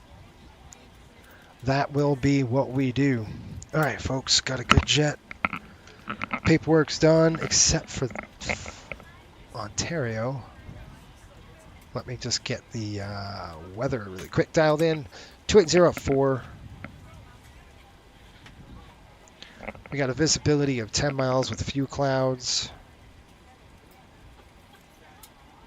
Few clouds at what? Few clouds at 034 over scattered at 048. That's fine. Temperature is 13, dew point 11. Altimeter 29326 right. 202 on the gate. All right. Walk around's good. Everything else is good. Let's go ahead and get in, and we're going to do our flow. This is going to be a through flight flow. So 1601, I want to take off here within about 15 minutes. So we're going to come down here. It's waterfall flow first. Everything looks good on this panel. We're going to come down here. Fuel pump is coming on. Seatbelts on here. They're on there. Coming across, looking up here. We've got just checking this, making sure we're good to go straight across. These are TR1, TR2, and TR3. Transformer rectifiers, folks, takes AC, converts it into our DC system. And then the same thing over here, you have an inverter, which converts DC and AC. That's your inverter. It's got to be your bowl. Wait a minute, I got that wrong. Static inverter. Yes. Looking good. It converts AC to DC, by the way. Your TR1 transformer rectifier is the other way around. Window heat on. Okay, good. I'm going to go ahead and throw the pumps on right now. Great. I guess the air's on. I have no idea. The dude's like stopped. We're climbing to an altitude of 37,000 feet. And our landing altitude's 4,200. I need you out there watching me to make sure I don't screw it up. 42.31. We'll just do 42.50. Whew. That's on. This is on the left side. I got John going, so he's good. All right, folks. Overhead panel's good. We're going to come across here, take a look at the Shen's 5 departure. I'm going to pull that up with you so I can actually brief you and give you a good brief now. How's that? Because I didn't give you a good brief before, leaving Honolulu. So let's unload this. This is some Navigraph charts, by the way. So if you're wondering, what the heck is that? We're going to import this, dump it right into here. There we go. This is a route of flight, pretty much straight up through Las Vegas. Is going to be, I'll tell you when we get to Vegas, all the way up and in from that point on. Shen's 5 departures right here. What we're going to do is once we blast off 258 over to the Dink, then Sheshin or Shins, whatever. And I'm going to walk you through that as well. So let's go down here. Let's look at our legs page. I'd like to pull that up, and then we're going to walk through this together, right? Like I was briefing you. So what we'll do is we're going to go to Dink first. Then we got Pomona, then Shins, Broku. After Broku, it's going to be Levi, or Livy, whatever, Xbox. So we're going to come in this track right here, Xbox, and then Navy, over to Blazin, Las Vegas, and then we're done.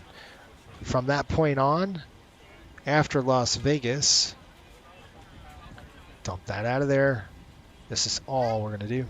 Then we're going to go Las Vegas to Iffy. Yes, to Blip. Then to Ween. Then over to MLF, which is Milford, on the arrival. So MLF, we've got MLF, Beaver, Delta, Uinta, Frenzy, Queen, Camp, Plague, and then we're in. Okay? Done. That's our route of flight. Let's, one last thing. I got to brief you on this really quick. Our taxi out. We're going to push back, probably straight ahead. We'll go ahead and taxi probably on this taxiway. It might send us to November. November probably to Whiskey 26 right outbound. Pretty much straight out on this. It's straight 259 over to Dink. I'm going to engage LNAV and VNAV for the departure. I'll kind of show you how that works. Okay, let's see what our clearance stated, and then we'll get going. Clearance, what's your clearance, Clarence? Climb via the SID, maintain 10,000. All right, so what we're going to do is climb via the SID up to 10,000 feet, bring this up to 10 grand. This is our autopilot. 10 grand is on. That's on. That's on. Okay, route data coming in. Request the winds. I'll pull those in. Whew, what do we got? 153. I got to put in 145 on the speed. All right, there's 145. Heading's going to be 258, give or take. Sunshine. I'm going to say Sheshin. I make my own stuff up. I don't know. I just like to do it. It's sunshine. Yes. Thank you. I like making my own words up. Could I do that? They're like, what? Sheshin? Where's that? No, it's sunshine. You're right. Thank you. Thanks for correcting me. I appreciate it. That's what you're here for. All right, that anti-skid is on. We'll get rid of that. We already tested our lights. That's good to go. Drop down here, reset it. That's good. Coming across down here with throw the ox, check the oxygen masks. Good deal. Coming across, reset, hold, write it all down. Okay, I've got 90 over 83.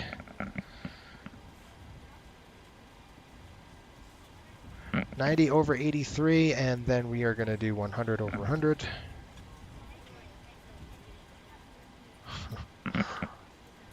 I love it. My wife, I'm making my own words. My wife's like, what is that? What is that? What are you doing? It's not, you can't call that name.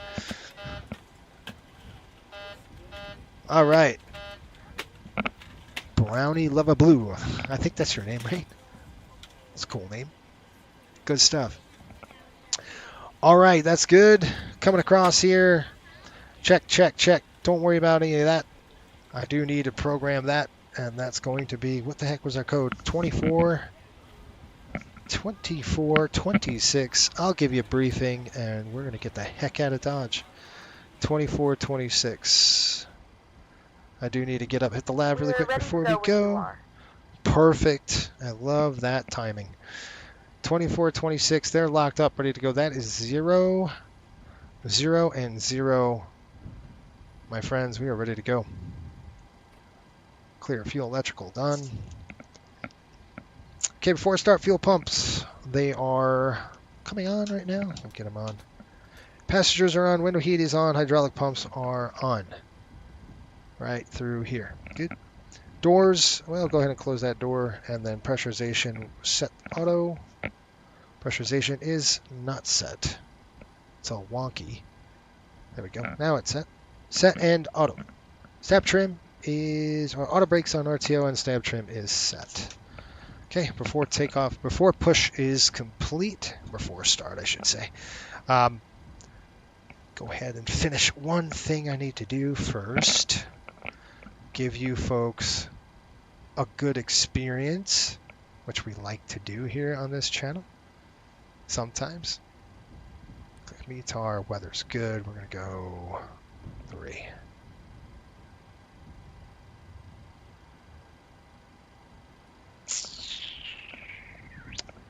Just a minute. Let me see what we got.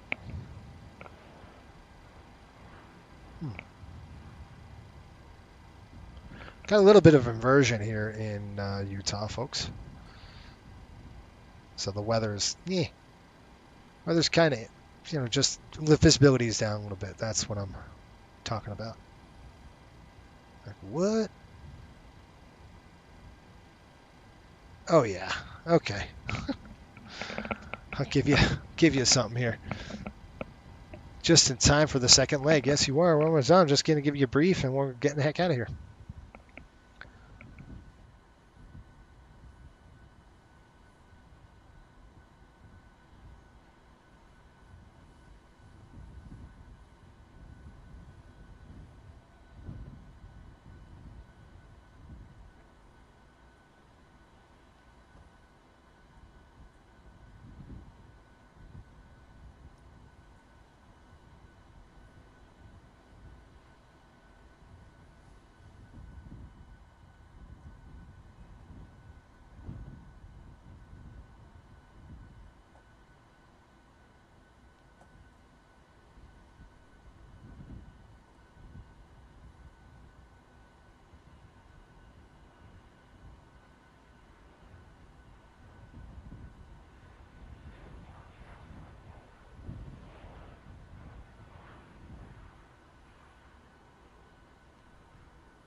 From the flight deck, welcome aboard Flight 86, non-stop service over to Salt Lake City. We'll be pushing out of the gate here shortly. Once we're out of the gate, expect about an hour and 32 minutes. Weather in Salt Lake City right now 3 degrees and 14,000 feet, scattered clouds, a little hazy there. The ride report, we're getting a little bit bumpy on the descent for sure, maybe a little bit on the climb. We'll let you know. Hopefully we can keep the seatbelts, kick them off for you here if we get some smooth air. That's about it. Just thanks for watching the Flight Sim Broadcast Network. Sit back, relax, enjoy the flight.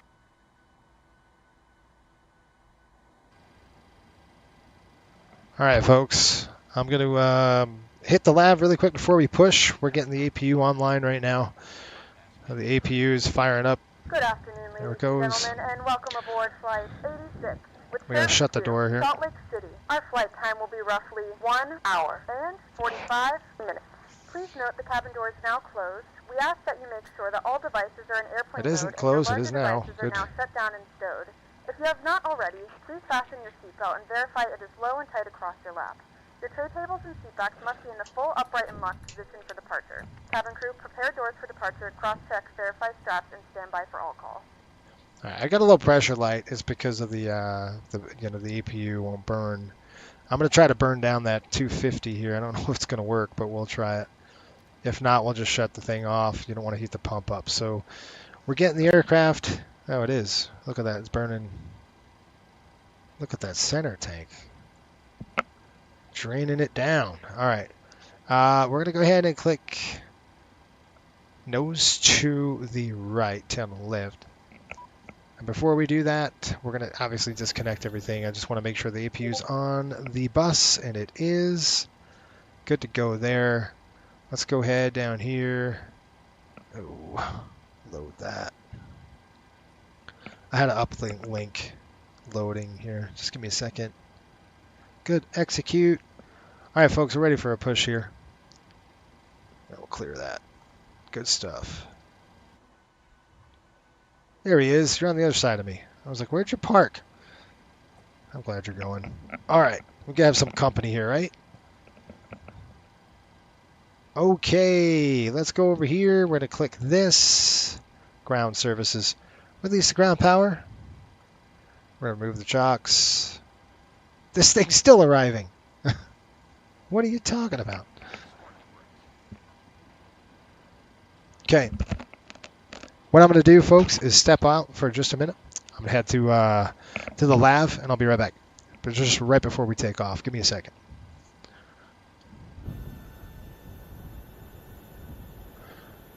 There's a lav on here. That's got to go.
All right, folks, here we go.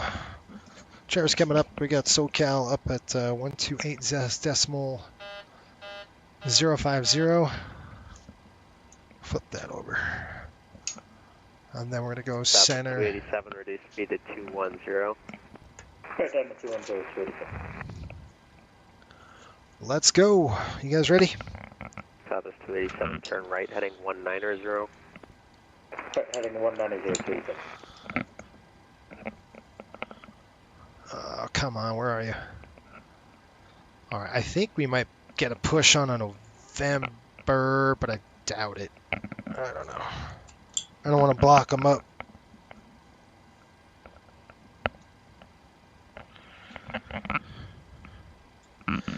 Okay, you folks ready? I think we're ready. Let's do this thing. Main panel. I'm going to turn a little bit of lights on here. 4,000. Okay, lights on, ready to go. Let's go. Push on. United 4391, turn right, heading 230, intercept runway Okay. 24 left localizer. Take your volume and turn your volume down. It's going to be loud. Turn right, heading, I'm just warning you. 230, intercept runway It's going to be loud. This announcement's going to be loud. All right, I'm going to turn this pump off. We're just heating this pump up. SoCal approach. Swift Flight 2029 is on the go around. Turn it down. 2029, SoCal departure, contact, climb and maintain 5,000, turn left, heading. Ladies and gentlemen, welcome aboard. 5,000 left. Told you, it's loud. Pushback and taxi to the runway, and we kindly request your attention for an important safety announcement. Your safety is our utmost priority, and we want to ensure that you are familiar with the safety procedures on this aircraft. Please take a moment to locate the nearest emergency exits. Keep in mind that the nearest exit may be behind you. 5 miles from QT, maintain 2,600 still south, shuttle localizer, third eye left, runway 24 left, bridge. In the event of sudden turbulence, keep your seatbelt fastened at all times when seated. Whenever the seatbelt sign is illuminated, please return to your seat and 4391. You should advise top and turn at Los Angeles. You also receive there and I was holding that too long. If there is a loss of cabin pressure, oxygen masks will drop from the overhead compartments. Hold the mask down to start the flow of oxygen and cover your nose and mouth. Flight 2029 advisory, evaded top unexpected, approach runway 25 left. Remember, oxygen masks are not just for adults. Be sure to help children and those needing assistance. In the unlikely event of a water landing, life rafts are available for your safety. These life rafts are located in compartments on the ceilings at both the front and rear of the cabin. In the event of an emergency evacuation into water, the cabin crew will assist you in deploying Told you it was these live. life rafts. Life vests are located under your seats. Okay, come on the ground. If Here we go. necessary, put on the life vest by placing it over your head, fastening the waist strap, and pulling it tight. Inflate the life vest as you leave the aircraft, using the red tabs or by blowing into the tubes on either side. Please take a moment to review the safety card in the seat pocket in front of you. Flight 2029, turn left heading 050. About the safety Left features. turn 050 for Swift Flight As we 2029. proceed to the runway, we kindly ask that you put all electronic devices in airplane mode. Larger electronic items, such as laptops, should be safely Timer on. secured. Thank you for your attention, and we hope you have a pleasant flight with Coastal No Airways. pressure. Please feel free to ask one of our cabin crew members if you have any questions. We were never given clearance to land by tower. Our top priorities, and we're here to ensure you have a smooth and enjoyable journey. All right, that's it. That's the end of that. Sorry it's so loud. I got to do something about that. I do apologize. All right, lights good. SoCal approach, United 141. Coming down. Good to go. Here we go. 1, 2, APU off. 20. 141 heavy, SoCal approach, expect visual approach, runway 25 left. Expect visual 25 left, United 141. Inverter looks good. Computer heat's on. That's good. Okay, pack's coming on. 1. I can get it. 2. APU off. Good to go. Looks good on the temps. Continuous taxi on. Taxi on. Flaps 5. Roger, just advise me ready to taxi.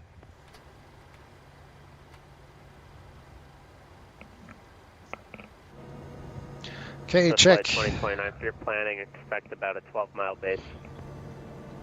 12-mile base for 25 left.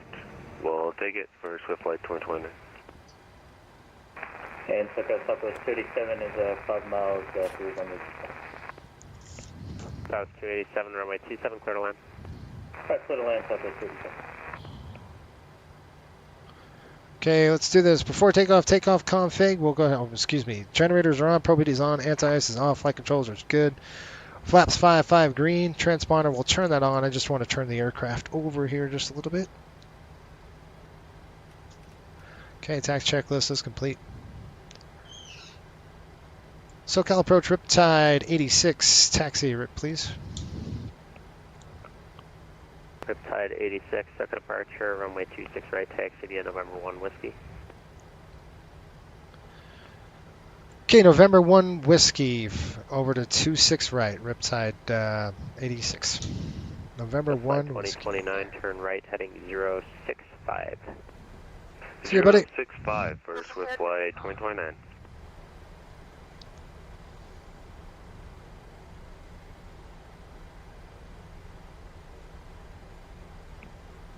What was that? We actually played the briefing for a company flight next door. What happened? I hope everyone row 53 heard the briefing. It's loud, isn't it? It is loud. I got to do something about that volume, man. That's wicked. All right, folks, here we go. Taxi like we stole it. All right, members in the chat, here we go. Ready? So got a bunch number American 43. Belts. Squawk. Shoots on. Here we go. Docker passing 2,100. American 4356, second departure. When you call the departure controller, all you need is your altitude passing and the altitude you're climbing to, and your call sign, of course. Your radar contact, climb and maintain 13,000. 13,000. Shoots in the chat. Here we go.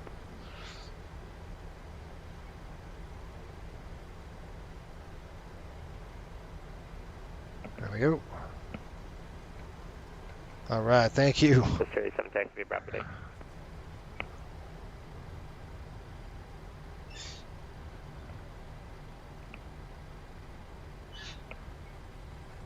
Marco with the shoots. Jeffrey with the shoots. 145. You guys ready to go? Get ready to show on the road here. Leg number 2.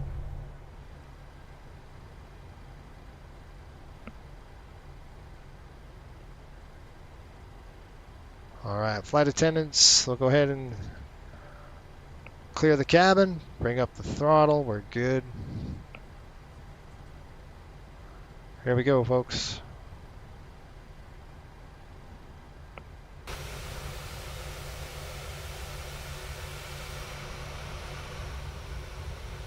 Beautiful looking airplane.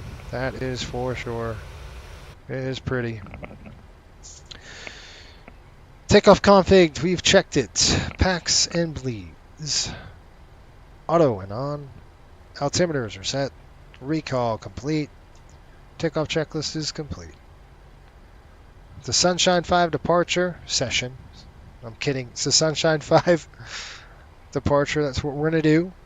All right, we're going to go ahead and arm our LNAV. We're going to arm VNAV. We're just going to arm them. Okay, flight director is on. Master is on my side. Damn, well, John hitting with the shoots. Flight 2029, reduce speed of 180, expect descent in 4 miles. 180 and we'll expect descent for Swift Flight 2029. Brakes. Might be a night flight by the time we land. 16:30. Shoot, did anybody get that time off? Dang it. We got the wigwags right up here. Let them know.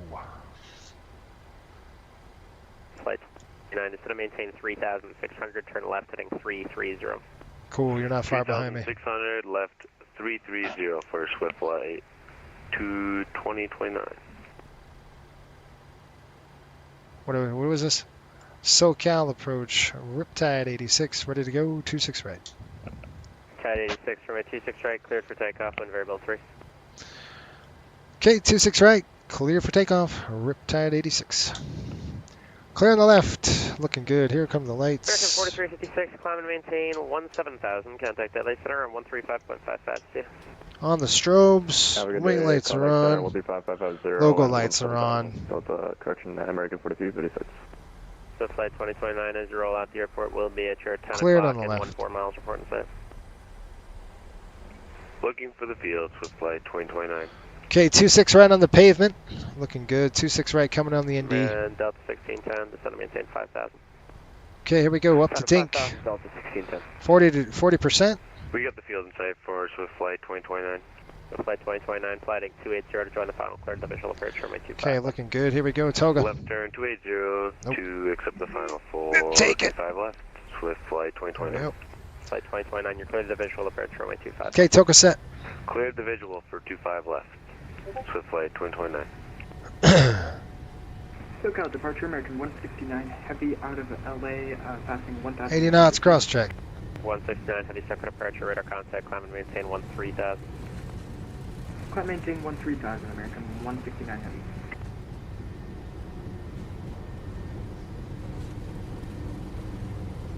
Okay, V1. Rotate.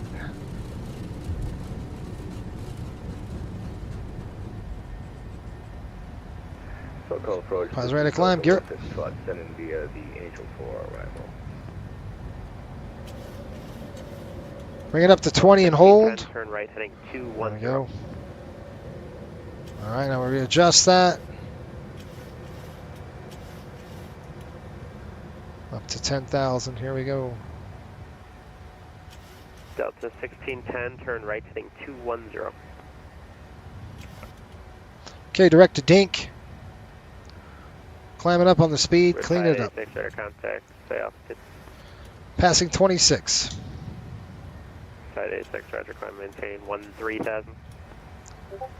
13,000, Riptide 86. 13,000. 29, tower now on 120.5, yeah. Over the tower, Swift Flight 2029. Okay, 1, flaps up. Climb thrust. Airbus mode, American please. 169, heavy contact LA center on 135.55. 135.55, have a great night. American 169 Heavy.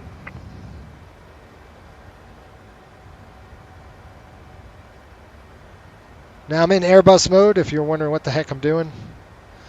Is I'm At 141, heavy descent and maintain. flying the aircraft. 2600. Down to 2,600, United 141.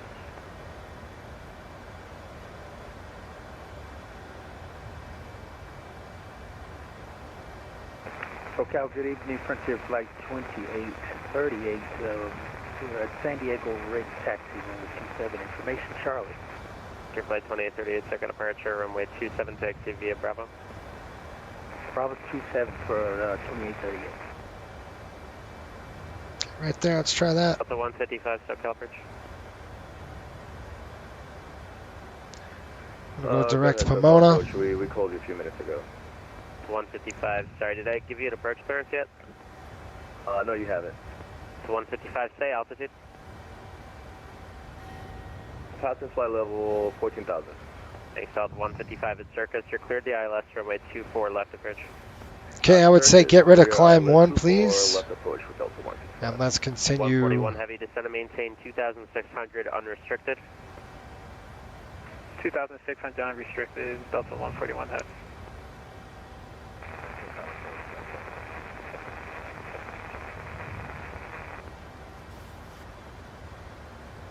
Getting a little too. I'm still flying manually, by the way. I'm hand flying the aircraft. 5626, we're on Ironman 2 arrival at Oscar. Excuse me, Papa. Greener 45 Yankee heavy, are you up? Yes, we are. Nice breakout here. 45 Yankee heavy, turn left heading 200. Left 200, 45 Yankee.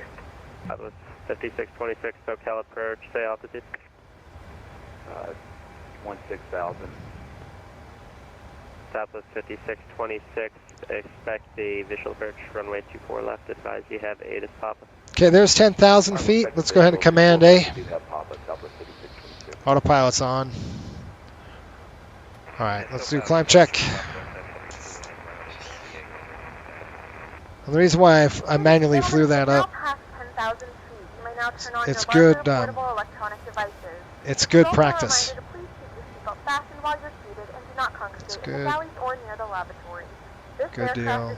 That was 732, second departure, runway 27, taxi via Bravo. It's gonna be bumpy. Yeah, there's no way. Slow down. 45 Yankee heavy, climb and maintain 13,000.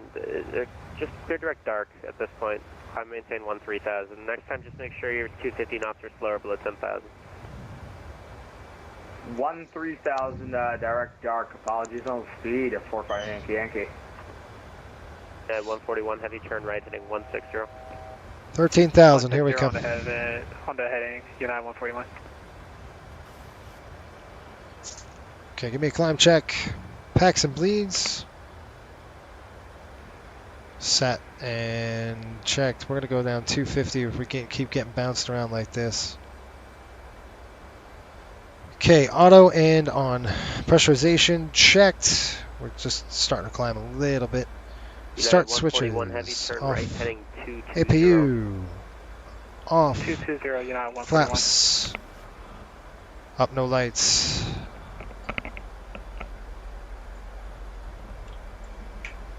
There we go. There's our turn.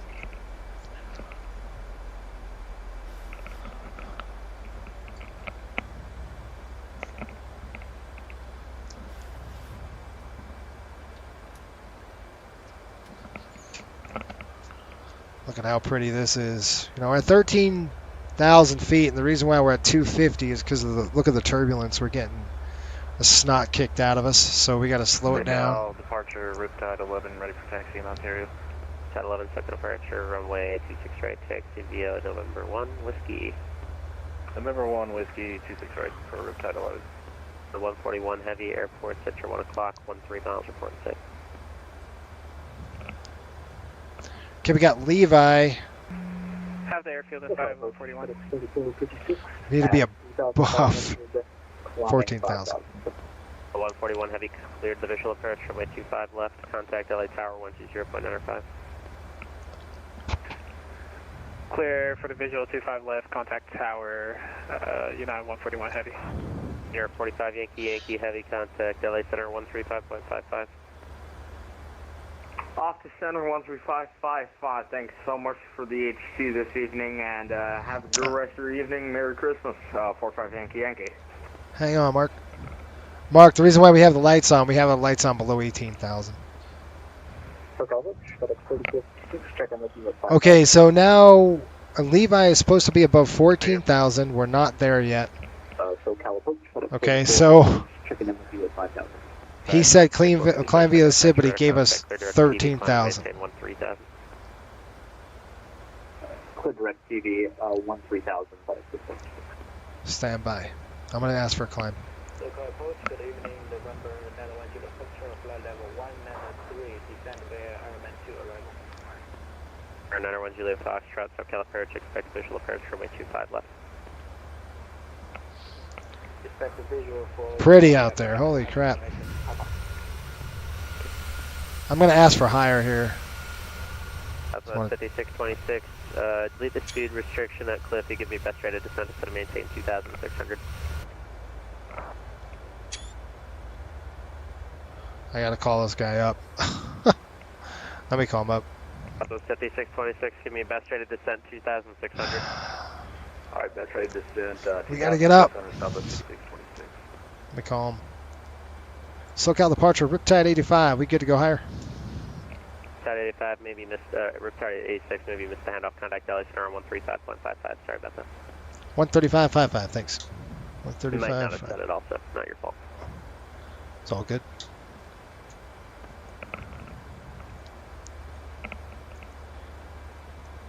LA Center, Riptide 86, level 13,000. Riptide 86, LA Center, good evening. Climb and maintain flight level 280. Okay, 280 on the climb, Riptide 86.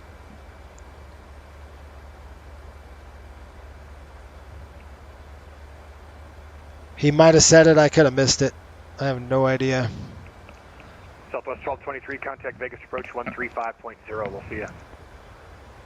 Vegas on 35-0. Thanks very much, and Merry Christmas. Merry Christmas. Totally could have missed it. LA Center, Vision Jet 40 Tango, can you get us altimeter reading from Kilo Delta Alpha Golf?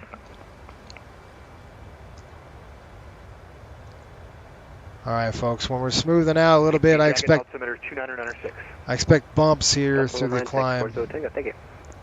You bet. What altitude are we at? 14,000. It's going to be a little bit bumpy as we get higher. 260 range. It's going to be bumpy on the climb. It's pretty bumpy now. Okay, we're through 15,000, so we can bring it up to 280 on the speed. And we do this for the turbulence. We got to kind of clear these mountains. If we can clear them, we're in good shape. So it looks pretty good right now. Delta 456, I just realized your look at final that picture. altitude is inappropriate for direction of flight. Would you like 390 or 410? You said 456, but I think you said 756. Trying to give you guys some beautiful views out here.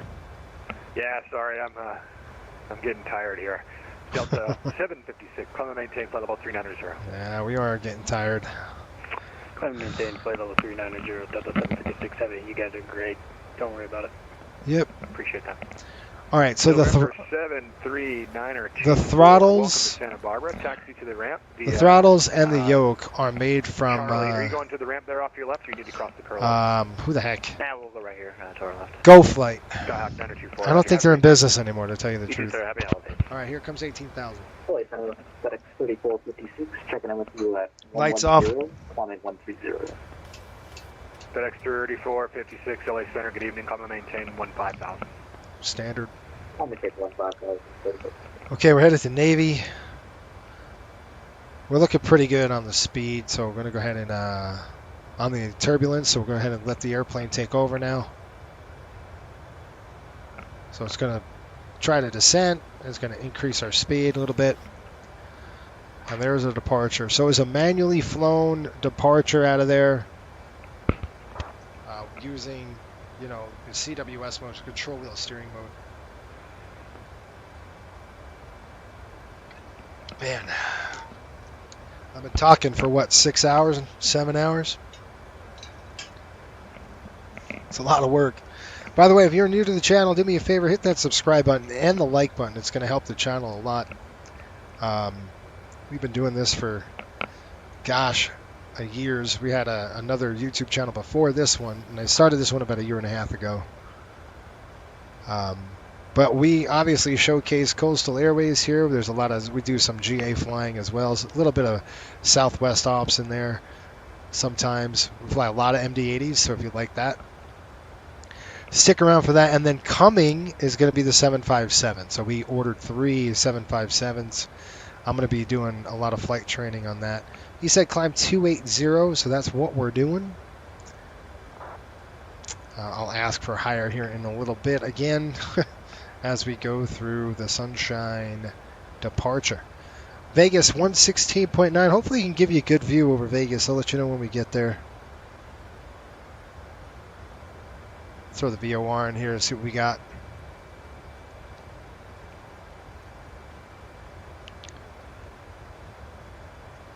Good stuff. Whew. Man, hopefully you got a good, you kind of felt what a turn looks like. Okay, neat. Looks like a nice setup. Well, thank you. An Airbus soon. I don't know. Riptide 86, turn left heading 020. That's a vector for your climb. Climb the maintain flight level 370. Okay, left 020 for Riptide 86. And what was the climb? I'm sorry. Riptide 86, I firm 020 and 370 on the altitude. 020, 370 for Riptide 86. Okay, heading select, go, 3, we're doing, it's probably trying to get us away from this target right there. So we're going to go 020 on the turn. We're going to climb 37,000. Contact SoCal approach 12805. He's trying to keep us away from this target right here on TCAS. So we're going to go 020, kind of get us away. He'll probably zip us on the other side here once we clear this traffic. Either he's going much slower than we are, or yeah, see the contrails? There he is right there. I want to race. Let's do it. Center, good evening. Frontier Flight Let's go. 2838 with you, climbing 15,000. Knocked everything down. Frontier Flight 2838, LA Center, good evening. Come and maintain flight level 380. That's cool. 380 for 2838. We're going the same direction, so that's good to know. Lufthansa 16 Charlie, passing 12,000, climbing via the departure. Lufthansa 6 Uniform Charlie Heavy, LA Center, come and maintain flight level 340. Come and maintain 340, Lufthansa 16 Charlie.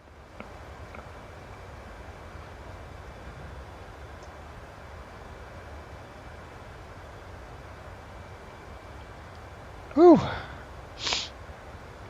All right, guys, what do we got here? Navy Blazin' Vegas. All right, how's that? Oh, gosh. We are approximately 127 miles from Las Vegas. LA Center, Southwest 732 is 12,200 for 15,000. Southwest 732, LA Center, come and maintain flight level 380. Marco, 757 will be awesome. Hope they release it in the first half. Yeah, I heard the announcement that they were talking about, and they just want to do it right, so I'm okay with that, as long as it's good and they do it right. 11 is 12.5 for 13. Riptide 11, LA Center, come and maintain flight level 370. Looks like Salt Lake City's online too, guys. Coffee time. You're not kidding. I'm getting tired. You know, this is pretty good. This is, you know, this is Iron Man stuff right here, folks. This is crazy. We're going from American 4356, descend via rounders 2 from Honolulu to Ontario to Salt Lake. That's pretty darn good. I mean, we're flying a full Part 117 day today. Sorry, stand by. We'll call you And we back. did going, which is insane. Only at Coastal would we do this 123, crap. contact Oakland Center 1. Crazy. 2.2. 322, happy holiday. Ugh. EPS 2, happy to see you. American 4256 will descend via the rounders to arrival 26 left transition Vegas with 2992. Thanks. Oh, man. Whew. Salt Lake Center, 120.275. Only cleared me for 250 knots. Can I have permission to resume? 275?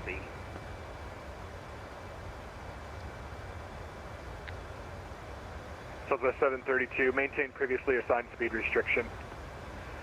Roger. Copy that. We'll maintain previously assigned speed restriction. Southwest 732. Look at this guy. We're racing him. Center, Korean 45 Yankee. Can we step Look away at for this. about 15? Oh, don't get in the bumps. I don't want to slow down. That's so cool, guys. We're chasing this guy. Korean 45 Yankee Heavy. Can we step away for about 15? Korean 45 Yankee approved. Report back up. We'll do 45 Yankee.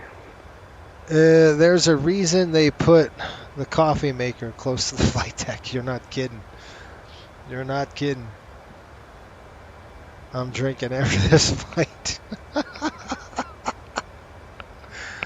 Oh, man. I love it. I got to transfer your hours now, buddy. I have to give you that credit. Oh my gosh. I'm tired, folks. I'm sorry. I'm starting to feel it now. But anyway, we've got on a road to 1,000 subs here, which is good. Fun. Hopefully we could... what would you guys like to do? For 1,000 subs, what should be our 1,000 sub stream? We can do anything you want. Sounds good. That's right, John. It does sound good, doesn't it? Salt Lake City is coming up. 120.275. Hopefully they stay on. Oh, gosh. We're at Navy.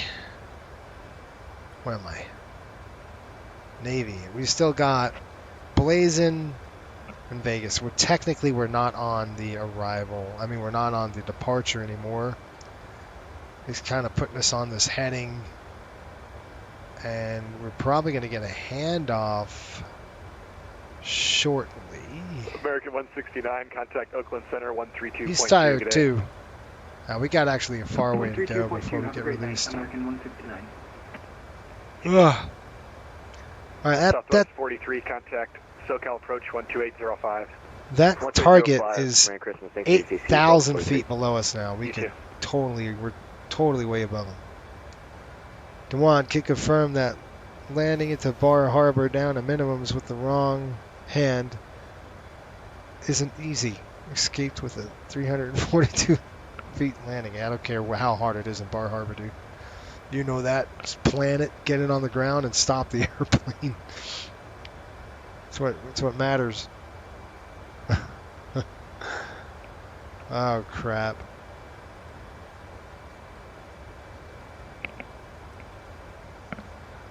Okay. Hello, Center, FedEx 3456. Would it be possible to amend my altitude? Oh, gosh, guys. I'm tired and ready. What altitude were you looking for, FedEx? Oh, I'm tired. 20,000. Well, that's not going to be appropriate for direction of flight. I can give you 19 or 21. 19,000 would be great, or 190. FedEx 3456 will maintain flight level 190. We're pretty much paralleling this course, you can see. But he better give me direct Milford. 1732, contact Salt Lake Center 120.27.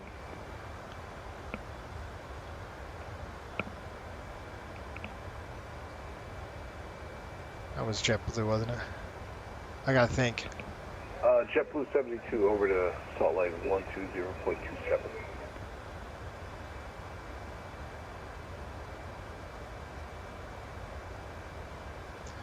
How many pilots do I need for the 7.5? Yeah, I'm going to ask for direct Milford if I could get it. What is this? LA? LA Center, Riptide 86. Can we get direct Milford? Riptide 86, clear direct Milford. Yes. Roger, direct Milford, Riptide 86. You know what? Sometimes the aviation gods smile down upon you. And this is one of those times. I'm basically cutting the entire And Los Angeles Center, good evening. departure. 60 on the climb, passing 13,000 for 17,000. And we are now zippity-doo-dah. LA Center, good evening. Come on, maintain flight level 290.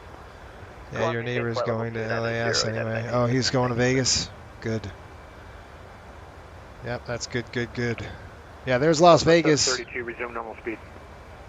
Back to normal speed. All right, I'm going to turn down the cockpit lighting. So all of this is going to start coming down here. And get ready for a night landing. Oh, cranking it way down. There we go. I'll kick a little bit of background lighting in there. Still a little bright. 45 Yankee Yankee heavy, contact Oakland Center 132.2. And I'm going to take a light down here. And we will douse the flames there as well. Okay, we're direct to Milford. Yankee Yankee heavy, contact Oakland Center 132.2. Right now it's beautiful. I was expecting some bumps, maybe light turbulence in this area. I'm seeing it on Korean the 45 Yankee Yankee. Korean. I think I heard him say he was going to step away from 15. Oh, I must have missed that. Thanks. Oh, it's super bright. I'm turning this way down, guys. There we go. Sorry, it's gotten much darker in here. So he's going to Vegas. Vegas is going to be off the wing. Hopefully I can give you a good sight of Las Vegas. 36 for 37. We're getting to our cruise altitude here. And it's pretty smooth. We expect some light to moderate chop up here right now. I'm looking at it. It's nasty. 370. Virgin 9271 with you at No, 13,000 we should feet. be okay. Virgin We should be okay. The turbulence below us. Level 280. So it's been pretty smooth right now. 280 for Virgin 9271. American 4356, contact Vegas approach 135.0.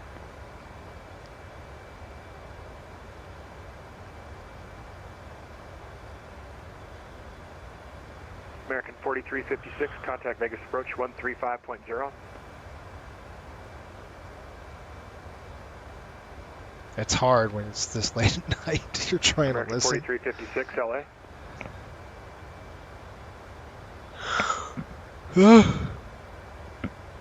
Oh, gosh.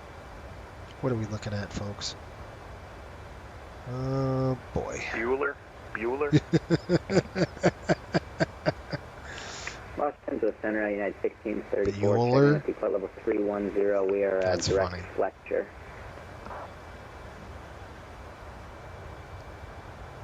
LA Center, Delta 67 heavy. What a beautiful night. Jeez, it's gorgeous up here. Really nice. Dude, you can't beat 2020. I don't care what you say. Descend via the Cocktail 3 arrival. Runway Beautiful 26, sunset. transition to Vegas altimeters 29092. 243. 0124. Roger, descend Cocktail 3 for 26 left, transition, and altimeter 29092 in Vegas for United 1634. Delta 67 heavy LA Center, come to maintain flight level 380. Climbing maintain flight level 380. Okay, folks, I'll be right back. Hopefully you can see Vegas off the wing here. I'm going to give you a PA.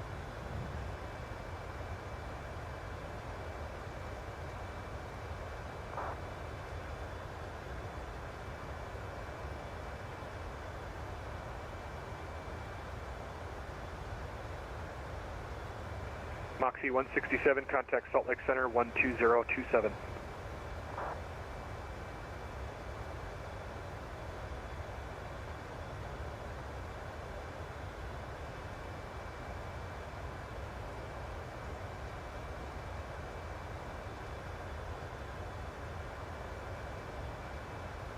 Moxie 167, LA. Moxie 167. Moxie 167, contact SoCal approach, correction, Salt Lake Center on 12027. 120275, Moxie 167, have a... Folks from the flight deck, we're cruising altitude of 37,000. Copa 299, contact Salt Lake Center 120.27. Keep the seatbelts on just in case we hit any unexpected rough area. Off the right wing here, you can see Las Vegas is approaching. Expecting Salt Lake City here about 200 miles, and we should be on the ground here in about an hour or so, a little less than an hour. Weather in Salt Lake City, 3 degrees. Overcast Intentional aircraft. LA Center is closing up shop at this time. 5 cents. SoCal approach and Vegas approach are also closing. Thanks for watching. Y'all have a great rest of your night, guys. We'll see you next time. Network. Sit back, relax, turn this. America right way. Merry Christmas. All right, see you.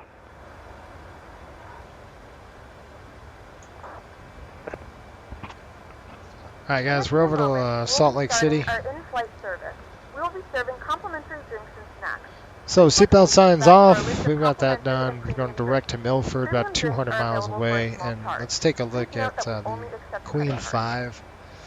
Queen 5 arrival, once we hit Milford, looks like expect frenzy at 15,000. So here, frenzy, see it says 16,000, let's go ahead and put in 150.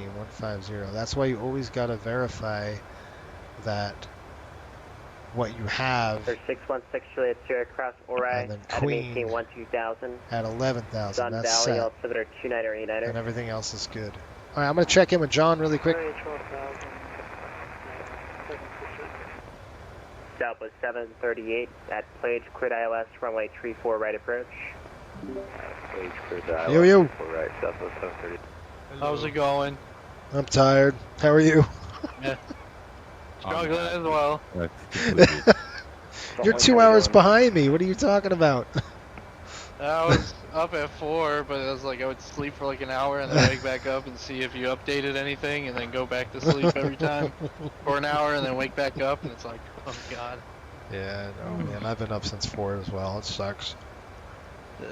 It's rough. It's okay. I'll probably still stay up a little bit. But No way. I am going to actually have a beer after this. First one in like a few months. Oh, dude. I don't drink that much anymore. But my party days were done when I left Japan. Yes, sir. I'll tell you what. I'll get you a drink at the crew hotel. How's that? Yes. Where are we staying? The Hotel Monaco. Yeah. You dropped the bank on that one. Yeah, I'm just gonna get a water. That's all I'm gonna get. Oh, I appreciate it. I don't drink anymore, so I'll give you water. I'm almost to that point. I haven't drank in 20 years. Long time. I know someone that's never drank in their entire life that I work with. That's cool. Like, good for you. My Yeah, you liver don't is need still to drink. recovering from 4 years in Japan. Yeah. That was my Yeah, college no thanks. time. Yeah, I don't drink. Nope. Water and bubbly. You can buy me. I'll buy myself a bubbly. That's what I'll do. We should. I'm opening a Coke right now just so it'll give me any type of energy. I probably will. You're 2 hours behind me, so you're in better shape than I am right now. Yeah. We've I'll got. probably still stay up for a little bit. We got Salt Lake Center on. Where the heck are they? Kind of just want to slam dunk this thing in there. Oh yeah. I'm gonna say get me as fast as you can to the vector, as fast as you can. Pretty much. For me, I just don't want to do what I did the first time landing in Salt Lake. Let's forget that about, you know, air density. Oh. You came in too fast? Oh, I was not even fully config. I was like, yep, this ain't gonna work, but let's see. Flat 15, yeah. About there's 1,500 above the ground. I was like, yeah, not happening. there's Las Vegas, folks, right off the wing here. Sorry, I'm showing everybody Vegas. No, you're good. Do you have it updated to where you might be able to see the spear? Yes, I updated it. But I can't see it from 37,000 feet. Where are you at? I am about to go, over, Blazing. Blazing? Yeah, I'm about, 40 plus 30, 90 miles behind you, 80 miles behind you. Alright. Yeah, he kind of got me off the arrival. I mean, off the departure, and then I was like, just give me direct Milford. He was like, yeah, sure, that'll work. So, yeah, why the heck not? But this has been a fun ride. I like this one better than going to Hawaii. Yeah. This one's been painless for you. Like, you had to deal with the takeoff and departure out of Salt Lake with the issues. For me, it's just been the whole trip. Sim crashing, freezing. Knock on wood, this one goes fine. You poor guy, poor soul. Yeah, that's all right. Yeah, that's good. I'm glad you were able to recover. I'm gonna have to transfer those hours to you. Oh yeah. And Dewan, I heard, is a successful landing in Bar Harbor. Is that correct? Yeah, I had to go around one time though because I tried to force her down a little bit and I bounced, and you know you can't really risk it like that in Bar Harbor. So. And guess what, dude? Did you record that? Yes, sir. Guess what? You get bonus points for that. That's a good captain decision, Dewan. You know that, right? Yes, sir. I'm always judging your everybody's aeronautical decision making, and that tells me you're ready, my friend.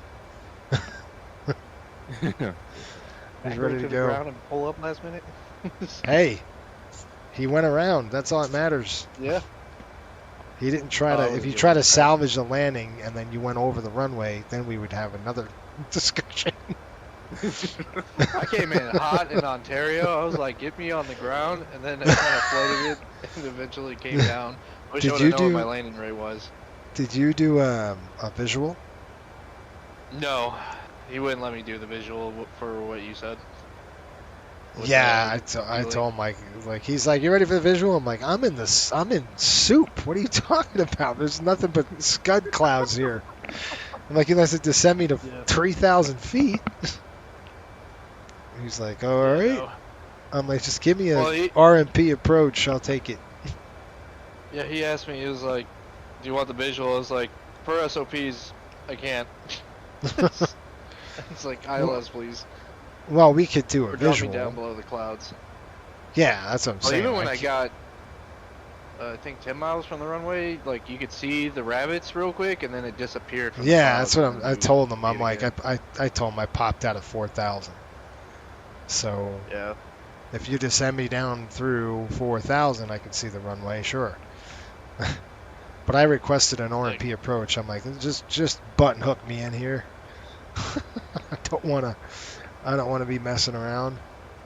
That's for sure. And then I had a UPS. Like, I guess me and a UPS were coming in at the exact same time. So he gave me the right of way instead of the UPS. It's like, yeah, screw you, cargo. You don't got to worry about timetables. That's right. Oh man. Anyway, the folks are still at home chilling and watching. That's crazy, you guys. It's local time for me is 10 to 12. So all of you who are watching out there, appreciate you still hanging in and watching this stream. It's a long. I was supposed to do this at 7 o'clock in the morning, but delay. But at least we get it done, right? Yes, sir. Did Jeffrey land in Chicago? Oh, I'm sure. Jeffrey, you still out there? I'm sure he landed in Chicago already. He done. Oh, All right, weather. I'm looking at 158 nautical miles, top of descent. Let's get some paperwork done and get ready to go. Did you do the Queen's 5? I'm doing the Queen's Arrival? 5, yeah. Yep. Okay, I just want to make sure it's selected the same one as you did. Winds are calm, visibility 0. I'm kidding, visibility 6. Well, it looks like I'm diverting. Yeah, that's right. Scattered clouds at 8,000 feet. It's beautiful here, but it's a little hazy. Hey, wouldn't the captains have to divert with 0 visibility? Because this is what, a quarter? Yeah, you need something. I mean, shoot. 03 over 02. Altimeter is 299er2. Runway 34 something. I don't know what they're going to give us. And good old I just Salt went Lake. 3-4 left. I'm hoping it's 3-4 left. One of I'm them's short closed. taxi. I think at 3-4 right is closed. I forgot what's closed. Dang it. Yeah, it's closed. Hang on. There's a runway that's closed. Give me a second. If we go to Please Salt make Lake, 3-4 right. information, NOTAMs, 3-4 right is closed. So we're going to go 3-4 left. I hope. 3-4 left is the closer one, too. Uh-huh. I'm The with you. gods are on our side. They are. This is how it is, folks. When we're flying a full day like this, you're just shot. You're ready to be on the ground. I still think the Buffalo trip is worse than this. It's just go, go, go. You can't really think. The Buffalo trip's a lot of work. Yeah. The Buffalo trip is where we have Jeffrey, did you land yet, buddy? He's got a picture of Cliff. It's funny. The Buffalo trip, folks, those of you who aren't pilots or with us, their turns, we have like, what, how many turns do we have? 4 legs in a row, and we're 25 minute on the ground. I mean, 30, maybe it was 35 minutes on the ground, and you're rolling again. I mean, there's not a lot of time to do anything. Matter of fact, you're like, what in the, you're a zombie by the end of it. So that's kind of how it is, isn't it? Unless you're Joseph and do a soft landing at Jaeger. Then you got an hour to relax. Poor Joseph. Yeah, that happens too. Jeffrey, did you have full ATC in Chicago?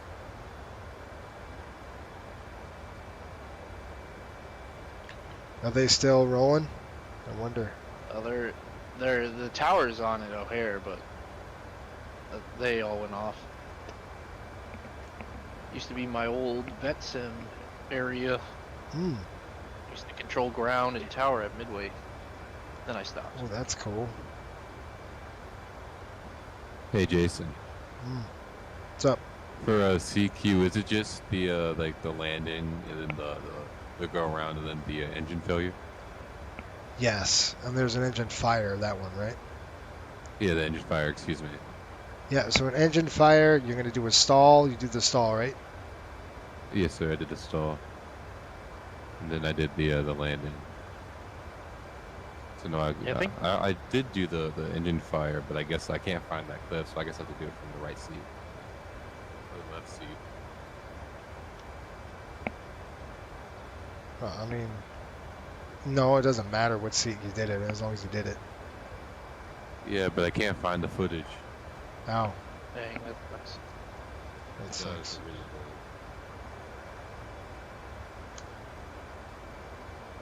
Dude, we've been flying. We've been flying so long, my Apple Pencil is out. Jesus. My Apple Pencil's out because we've been flying so long. Go ahead, sorry. Shoot. The video of the engine fire, the one I sent you, I did everything, and then literally, like, I think it was 1,000 feet above, my sim froze. So I just submitted it anyways, but if you want me to do it with the whole landing. So you didn't land the airplane? It was You're about telling to, me? the sim froze. I did the QRH and everything. setup for the landing, all that. I was like, What do you alright, here we think, go. Dawn? It's like, everything's going great. I don't know. No, Juan's gonna say no and make him do it again. Absolutely, man. That's the most important part of the video, landing it. It landed. Yeah, how many landings we did with Yeah, but how many landings have you done with one engine, buddy boy? Two? A few. Yeah, in training you do a few. Yeah, two. Because you did one in Buffalo. I think we should did make one in him Jaeger. do 3 more. All into the Super. super. I love. You know how much I've been praying for like low minimums landings? Every time I go somewhere, it's perfect out. It's like, this is boring. Give me something interesting. You can't land. What is my... What is this? Gross weight? What's your gross weight right now? I'm going to do 137 for landing. 142 on the dot. 142? Dang, how many passengers did you have? Good question. 138. Well, on here it says 138. How much fuel did you get? How are you less than me right now? I had 154. Wait, what's your landing weight right now? I have more payload bag. 141.9. I'm at 138. So how many passengers did you have? Oh, you had, but I think you had more cargo. Yeah, I only had about 700 pounds of cargo. That makes more sense. Wait, how much cargo did you have? 700 pounds. Oh yeah, no, I had more. I took extra gas because of what you were saying with the weather, too. Jeffrey said no, they were all off when I got there. Oh, that's a bummer. That sucks. So Jeff, he flew cool to. What did he go? Chicago? No, go ahead. Yeah, he went to O'Hare, and it's cool when you get top down and a whole bunch of traffic in the O'Hare and seeing all 3 runways being used. Guess what? We're gonna have to go old school. We're gonna use a pen. Yikes. Yes, sir. Ooh, that's good. Hop and drop in 170 nautical miles. Let's go. We're almost home. Yeah. Just rearm, baby. Go use the bathroom. That's right. I'll tell you right now. All right, folks. I've got auto brake 2. We're gonna do 94.22 on the feet for landing. I'd show you, but my pencil's out of juice. A VREF of 149 knots with 30 degrees of flaps. Everybody good with that?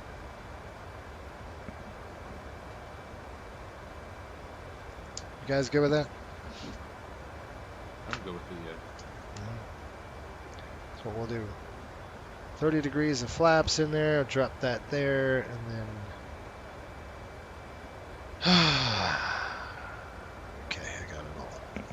I returned from the lab. You what? I returned from the laboratory. Oh, you already hit the Stole lab. a drink. Yeah, I stole a drink from the flight attendants. Not an alcoholic one. Not an alcoholic. Alright. Don't need to do that. Alright, I'm jumping off. I've got to go to Salt Lake. Yes, sir. I'll see you in a bit. I'll see you in a bit. I don't know why this is on. There we go. Alright. See you. Unless he's dumping off, and then I'll be back on. Okay. Alright, guys. We are Milford 112.1. So let's tune that in. 112.1.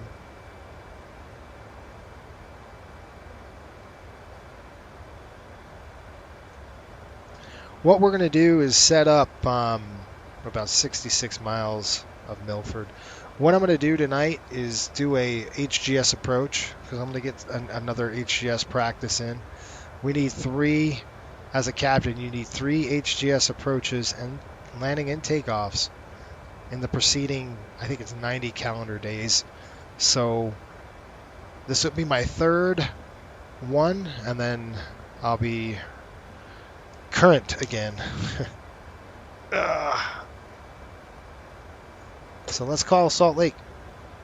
Sorry, I missed the altitude. 14. Okay, drag 14,000, expect the ILS 26, Discover 3674.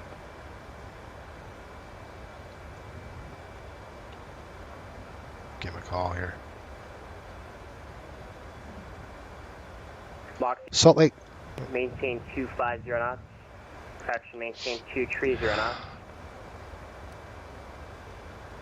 230 knots, Mach 160. JetBlue 1732, maintain 230 knots. 230 knots on the speed for JetBlue 1732.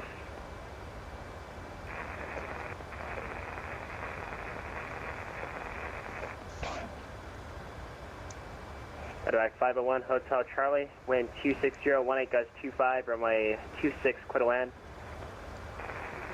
That definitely is not in Salt Lake. I don't know where 26 is, but it's probably in Idaho. Salt Lake Center, Riptide 86, south of Milford. Checking in 370.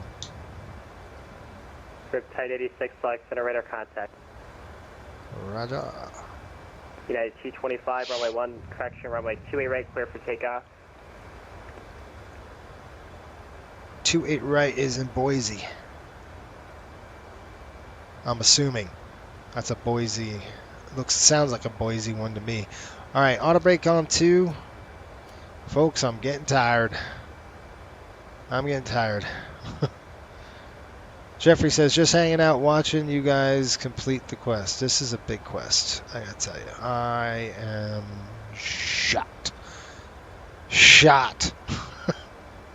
I'm ready. 3673, radar contact lost. Ooh, baby, I'm ready to go here. 56 minutes since we pushed. Oh, we got a descent coming up here shortly. Riptide 86, cross frenzy at 15,000. Salt Lake City landing north, Salt Lake City, altimeter 29901. Okay, frenzy 15,000, Riptide 86. Doing auto land. Let's skip the HUD. Nah, we can't, Jeffrey. I'll tell you why. Because we don't have auto land installed in our aircraft. Actually, it is installed. We just don't have it in our op specs, so we can't do it. So we have to do the HUD. And 15,000 feet, we've got that set and ready to go. So our top of descent is coming up quick. Roger. We're going to do and set up for the 3-4 left approach. All right. 3-4 left. I'm going to set that up, and I'm going to request 3-4 left, and we can get it. So I'm going to get this set up for a HUD arrival. So what we're going to do is come over here, and we're going to type in 111.9er, and that's going to bring that there, 111.9er, that there. So you want both of those. Shoot, I can't see anything with this panel. No, you don't monitor Unicom because you're still inside my airspace for the next 400, or let's call it 200 miles. So we've got 111.9er on both sides. Then we're going to come over here and put our course inbound of 344. So you're going to just dial this course to 344. Runway 28 right, clear for takeoff, wind 330 at 6. Okay, and then over here, we're going to do the same thing. 225, radar contact, see altitude. 344, 344 set, and then we're going to come over to 225, turn left heading 170. Here. And then what I'll click is runway elevation, and the elevation on this particular runway is going to be 4229. So 4229, enter. Hit it again, and then hit it again, and then your length is approximately, give or take, I think it's 12,000 straight up, isn't it? Yeah. JetBlue 1732 at place, quit ILS runway 34 right approach. Maintain 180 or greater until shovel. 3-4 right. I'm going to ask for 3-4 left if we can get One more time for JetBlue 1732. JetBlue 1732 at Plage, cleared ILS runway 34 right approach. Plage, maintain 180 knots or greater until Shevel. Shevel. Clear for the ILS at Plage and maintain 180 or greater until Chevy. Shevel. JetBlue 1732, the 6 is Shevel. Sorry. That sounds like me. Bad English. All right. I'm going to request 34 left. At Plage, cleared ILS runway 34 right approach. Maintain 180 knots until Shevel. We're landing 34 right, dang it. On field, Shevel for the ILS 34 right, Moxie 1. Dang it. We're going to be United closer. 225, clear direct roar. Direct roar, United 225.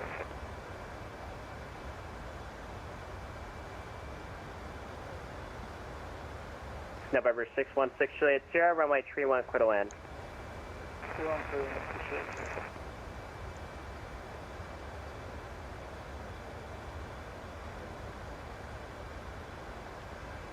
Yeah, we're getting close to the top of the descent, folks.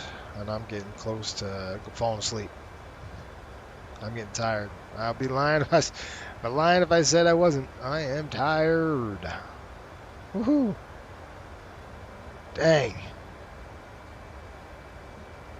It's like a marathon stream right here, man. Copa 299, descend via the Clen 5 arrival. Expect ILS runway 34 right. And advise the ATIS on board. Dang it. We're going to have to go 34 right. Fellers. Alright, I'll do 34 right. It's closed. Per the NOTAM. United It is 1981, radar closed. contact, trim up heading 170. It's fine. It's fine. It's United better. 225, climate change level 370. Alright, 109.5. Copa 299, expect ILS runway 34 right approach, descend via the Clen 5 arrival. 34 right, Copa 299. And it appears you're climbing. Say intentions, please. This guy's on business. 344 inbound. Let's just change the frequency. Everything else is the same. Copa 299. Roger. What do you think?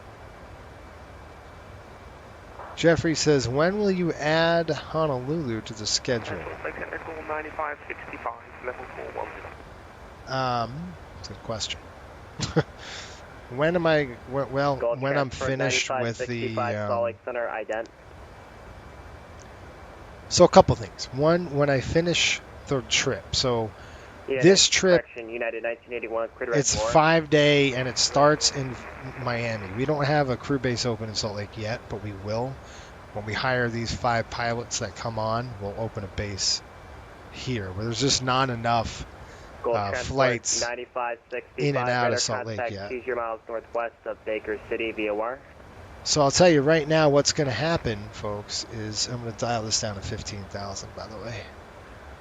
What's going to happen is that day one, let me just show you, day one we're going to be taking off out of Miami. We go from Miami to Indianapolis and then to Salt Lake City. 1732, runway 34 right. Overnight. Wind 170 at tree. Day two, you go from Salt Lake, Ontario, Honolulu. United That's day two. 1981, climate maintain flight level 370. Okay, day three, you're off. You're spending 25 or 26 hours Taxi to parking via Bravo. in Remain this frequency. 20. I think it's like 27 hours in Hawaii. So you get a full day off in Hawaii, which is nice. That's day three. Triad, clear the ILS runway 26 approach. Day Radar four, terminated, we're doing south now. Equalizer. Day 5 tomorrow. We We go to we go back. So we go tomorrow. We'll fly. We really won't do it, but I'm saying tomorrow we'll fly Salt Lake to Indy, and then Indy to Miami. We're done. So, because local time right now is United 18:36. It's 6:30 right now. Salt Lake Center. Squawk 3641. Okay, on the descent, 15,000. Here we go. Queen 5. So that's the schedule, and it's brutal. It's a lot. Squawk 3641. Oh, man.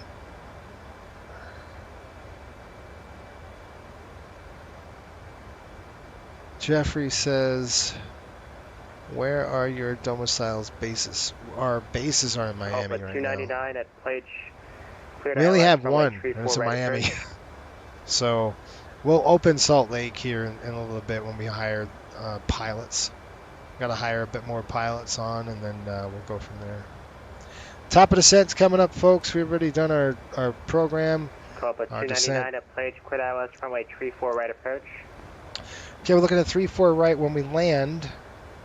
Again, I want to land with the scale right here. ILS, Copa 299.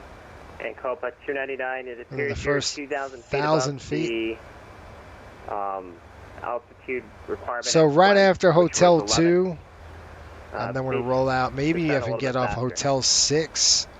If we're lucky enough to get off on Hotel 6, it'd be great. More than likely, it's going to be Hotel 8. Thank and you. then we'll kind of have to back taxi down to 2nd East, all the way across. I'd much rather 34 left, but whatevs. Okay, seatbelts coming on. 35 radar contact 25 miles southwest of Sheridan VOR. Stand by.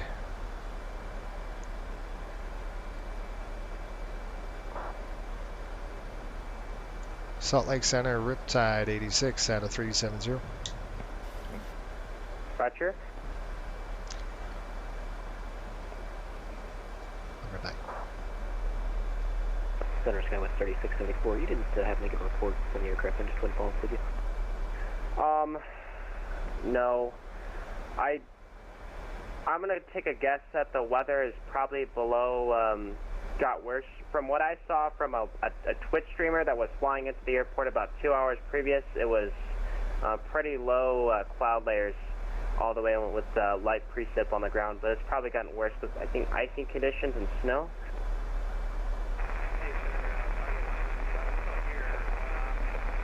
Probably broke out about 100 feet above the over there.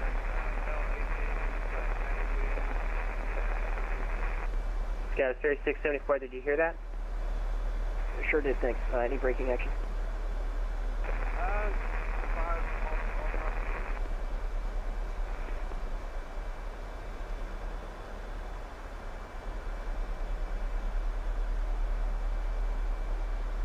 Moxie 167, number 2 behind JetBlue 320 on a short funnel now, runway 34 right, clear to land number 2. Okay, runway 34 clear to land, 34 right, Moxie 160. Copa 299, traffic is a Embraer on a 7-mile funnel, runway 34 right, clear to land number 3. Pretty nice right now. Advice of traffic, Copa 299. It's pretty cold, 3 degrees. Welcome aboard. Check your gates for connecting flights that you may have. Thanks again for watching Flight Sim Broadcast Network. Sit back, relax, help your flight attendants get ready for the cabin. November 581 Hotel Charlie, Salt Lake Center, roger. Calling in the air, stay gun. See, I like giving you good, PA announcement, right? All right, threat mitigation is going to be terrain. Terrain's going to be an issue here. Salt Lake is surrounded by mountains, the Rocky Mountains, so we got to be careful when we're arriving. That's why we have our terrain feature on the ND display. That's going to, anything that turns red, we're going to get the heck out of there. We'll stop the descent, climb, immediate climb, if it goes red. In the air, stay gun. 1B. Copa 299, there's no way you're established on the procedure at that altitude. Same tensions. Go around. Sean, what is going on, my friend? How are you? That's a whole misunderstanding. If y'all want to see those two legs, I'll shoot it tomorrow. How do I fix it? You fly your airplane and you read the charts correctly. Copa 299, cancel approach clearance, fly runway heading, climb and maintain 11,000. Oh boy. Oh boy. 11,000, runway heading, Copa 299. Yeah, 728 traffic, 12 o'clock, 30 miles opposite direction, a Boeing 737, followable 410, report in sight. Oh, man. And Gold Transport 9565, squawk 6615, traffic for you, 12 o'clock, 30 miles opposite direction, Boeing 737, followable 400, report in sight. Not me, don't care. Oh, gosh. I'm telling you, I'm tired. Controller's not having it tonight. No, he's all business, man. He is all business. I love it. How do you do it? You read your charts. And JetBlue 1732 holding short at Hotel 10. Oh, gosh, man. Cut the guy some slack, 1732, man. taxi to parking via hotel. Remain as frequency Shoot. today. Taxi to parking via hotel. Thanks for the ATC. Happy holidays. That was funny. I'm going to just increase my airspeed. Is there any restrictions here? Do you have the runway 34 right approach plate up? Let me see what we got. I mean, I could try to fix approach on the finesse, but I think it's a whole mess. Cockpit Setup. Okay. Well, I can't really. Well, let me check the weather. I can try and get you a visual approach, but let me just check. I don't know if the weather improved. Weather's perfect. Salt Lake City Center, Riptide 11 with you at 37,000. Hey, don't sound too excited. Riptide 11, John. Salt Lake Center, ident. Don't sound too excited over there. 350 knots to the approach gate. Hell smells. And Copa 299, expect the visual approach to runway 34 left. Turn left heading 210. Turning left heading 210. Are we in the clouds here? I gotta turn on some stinking anti-icing. That's the case. Yeah, we got plenty of room down there. Good evening, left at 625. Well, that's deceiving. Riptide 11, radar contact 9 miles south of Milford. Could I go 150,000 miles? Salt Lake Center, ident. I'm gonna go 280. What is this crap? It's too slow. Let's go. 299, maintain 210 knots. Maintaining 210 knots. Cockpit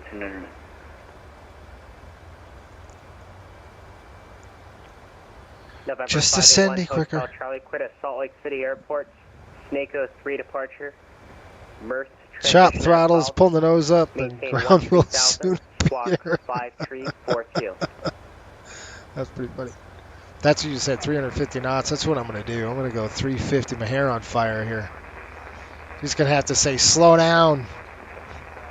All right, folks, let's go a ring around the rosy here. Hotel Charlie, read that correct? Crap. Arrival 3, 4, 3 miles northwest right. to Baker City via wire. I'm guessing it's Plague. Top of 299, you appear to be 600 feet. Actually, Plume. discard that. What is going on? Salt Lake Center. Yep, Salt Lake Aspen 42 with you, flight level 230. 3, 4, fix, dump, slant 15, slant. November 581 Hotel Charlie, runway 26, taxi via Alpha. Slant 3. I'm tired. Copa 299, fly heading 160. 160 right now, Copa 299. Moxie 167, taxi to parking, remain this frequency. I wish I could chop throttles and pull up. Be nice. Salt Lake City Center, Riptide 11, we're at our top of the sun. Riptide 11, cross Frenzy at 15,000. Frenzy at 15,000.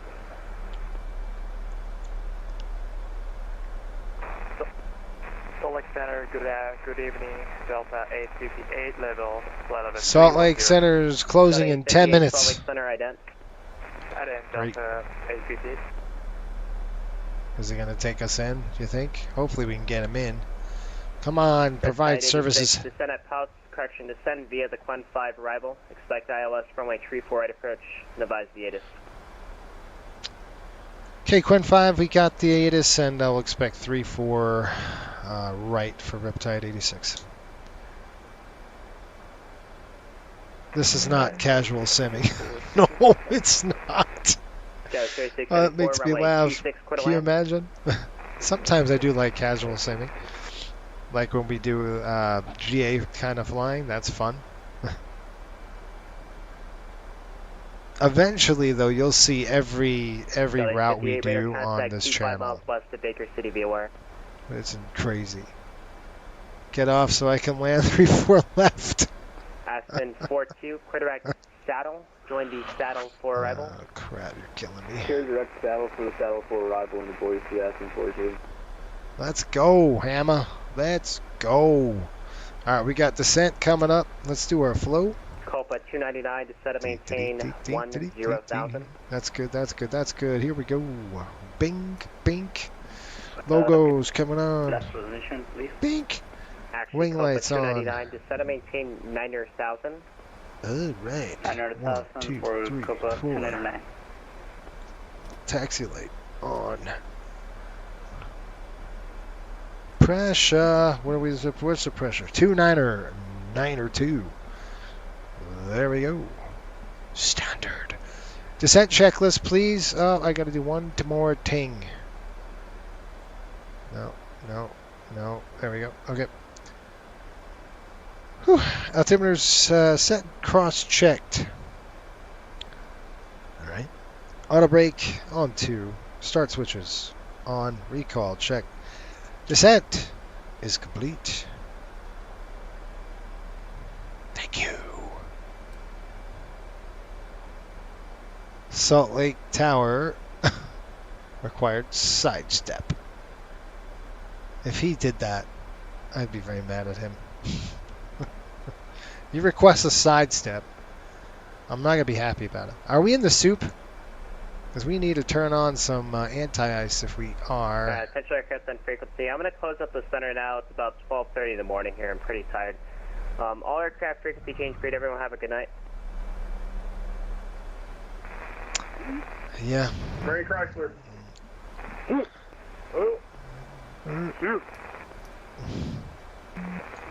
Uh-huh. 122.8 it is. We're on the frequency, and then guess what? We're gonna go 3-4 left again. We're gonna go 3-4 left, folks, because that's the only airport, the runway that's open. 3-4 left. Guess what I got to do now? I got to reprogram this thing. But the good news is I just have to change the frequency. And I got to put it in my stupid computer. So we're going to go 111.9er. That's good, that's good. Over here on the legs page. We're going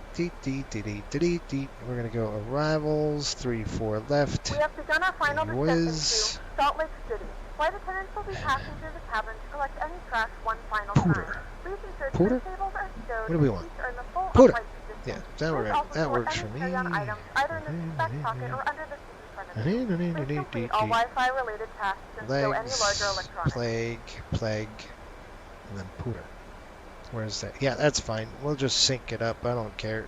Oops. I'm like hitting every dumb thing I possibly can.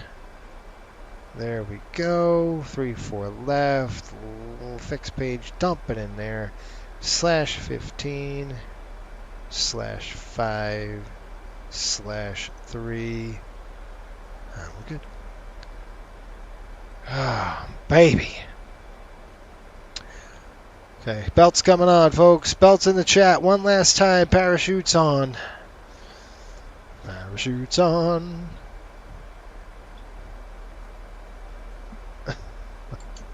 You guys, if you're new to the channel and you're wondering what in the heck are these guys doing flying all day, we are actually flying a part 117 day here. So we started our day in Honolulu, flew all the way to Ontario, and then Salt Lake City. That's good. Shoots on. Thanks in the chat. Appreciate it. Keeps me awake. I'm going to be like this. Ha! Retired. I'm going to call my union rep. Where's my union rep? I'm going to call him and say I'm fatigued. I'm tired. Do I have one of those? Can I get a union rep? I'm kidding. Alright, engine SIS is off. Don't need it on. We're coming over Utah Lake. Just there is Provo area. That guy sounded like he was from the West Coast. No descent path after Pewter. Excuse me?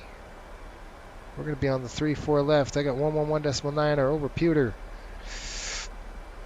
The Queen 5 is going to dump us off at camp. Then we got Plague and over to Pewter. Ooh, I don't like that. Let's go to camp right to Computer. I like that. So you see how we got right there? It says Queen FFU. Yeah. See it, see it, see it. And then it's going to go Pooter. No, we don't want to do that. I want to go camp. And then we're going to go direct from camp to Pewter. So direct from camp to Pewter. We're just going to go ahead and get rid of this. You can't see anything. So why the heck would you want to know? Right there. Execute. And what that's going to do is going to kind of sidestep us over to 3-4 left. I got the runway in sight. Oh, shoot. It's going a little fast. I need to slow down. You know, whatever. I need to be about 230 knots. Let me call them.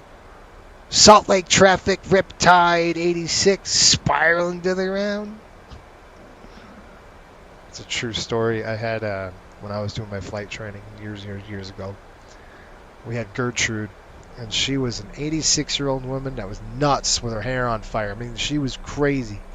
So every time she got in the pattern, she would just, I mean, screw something up bad and awful for us pilots. And we were sitting there like, where are you, Gertrude? And she would be nowhere.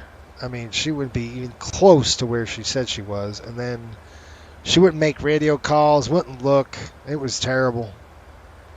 So anytime she got in the pattern, you got out of the pattern because she was like that. It's brutal. So that's her voice. Musketeers spiraling to the ground.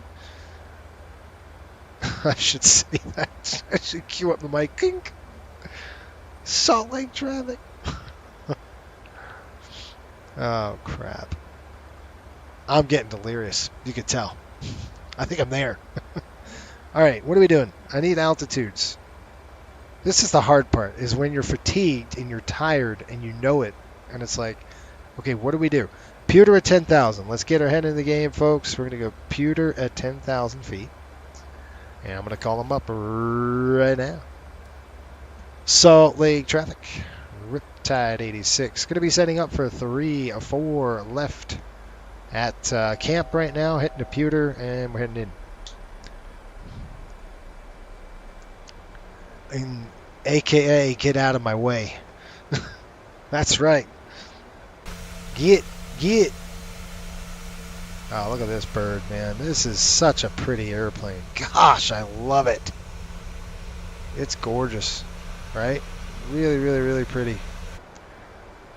There's the runway in sight. I'm kidding, that's not the runway. That's a U, I think it's called U2 or something like that. It wouldn't be good. Wouldn't be prudent. ILS on, sir.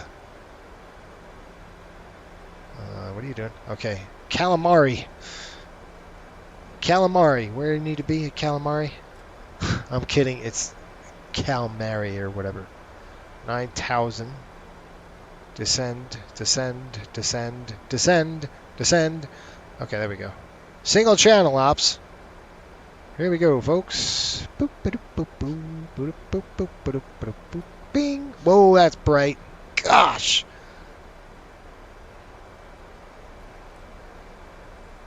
I think my retinas are burned out of my brain. Okay, there we go.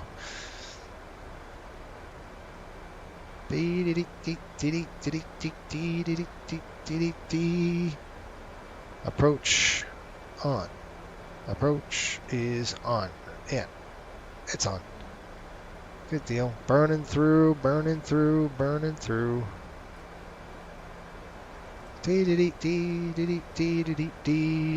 got the airport not in sight. All right, we're going to fly an HGS approach, so I'm going to slow down the aircraft right now to 210-ish knots.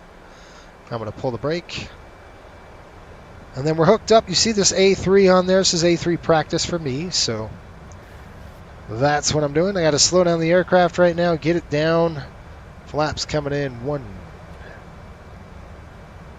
I got to get flaps 5, but the only thing I could do is flaps 1 right now. Slow this aircraft way down. At least get some kind of a drag out there. If I need more drag, I can pop my gear down.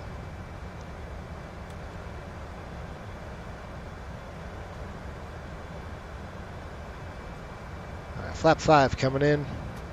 I'm going to slow to 180. Now I'm going to drop my gear a little earlier, and then I'm going to hand fly the aircraft with this A3 with the HUD that I got to practice in.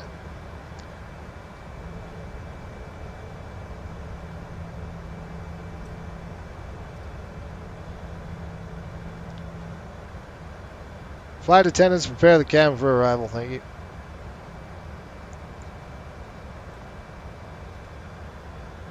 Okay, drop the gear, please. Gear down 15 on the flaps. Hold it until 180. Speed brakes. Armed. Gear down. She does not want to slow down today. For some dumb reason, this airplane is not doing what I want it to do.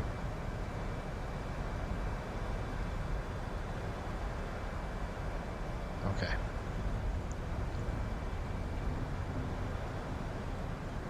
I'm at 25. Give me 30. Flap 30 landing checks. Here we go. Speed brakes armed. Green light. Landing gear down 3 green. Flaps 30-30 with the green. My plane. Here we go. Salt Lake traffic. Riptide 86. Short final. 3-4 left. Salt Lake.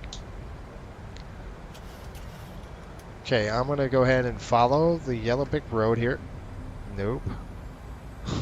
So what I'm going to do, folks, I'm going to obviously fly an HGS approach. Now, this approach is going to be, it's going to take us long, okay? Anytime you're flying HGS, it's going to flare you, and you're going to float a little bit. You probably float like 1,000 feet down the runway. Again, I'm not looking for where I'm landing today. I'm looking for following the HUD. So that's kind of what I'm doing. We're going to follow the HUD, and this is made, HGS practice for me. This is my 3rd HGS approach for my 90 calendar days, and I'll be current again. And then I got to mark this in my logbook if I can. 1,000 feet. We've got sync 750, 147 on the speed. Looking good.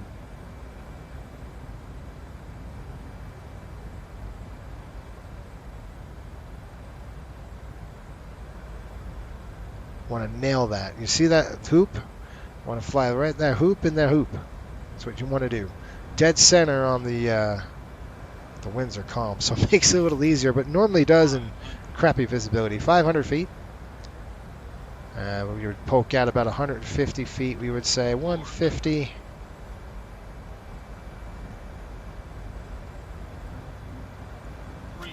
There's a synthetic.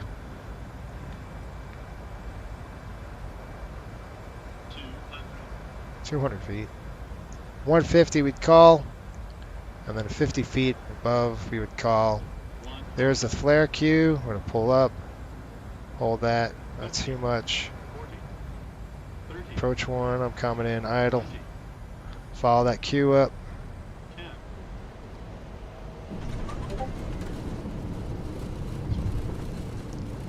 I think you can do better than that. Oh, shut up. Reversers. Speed brakes.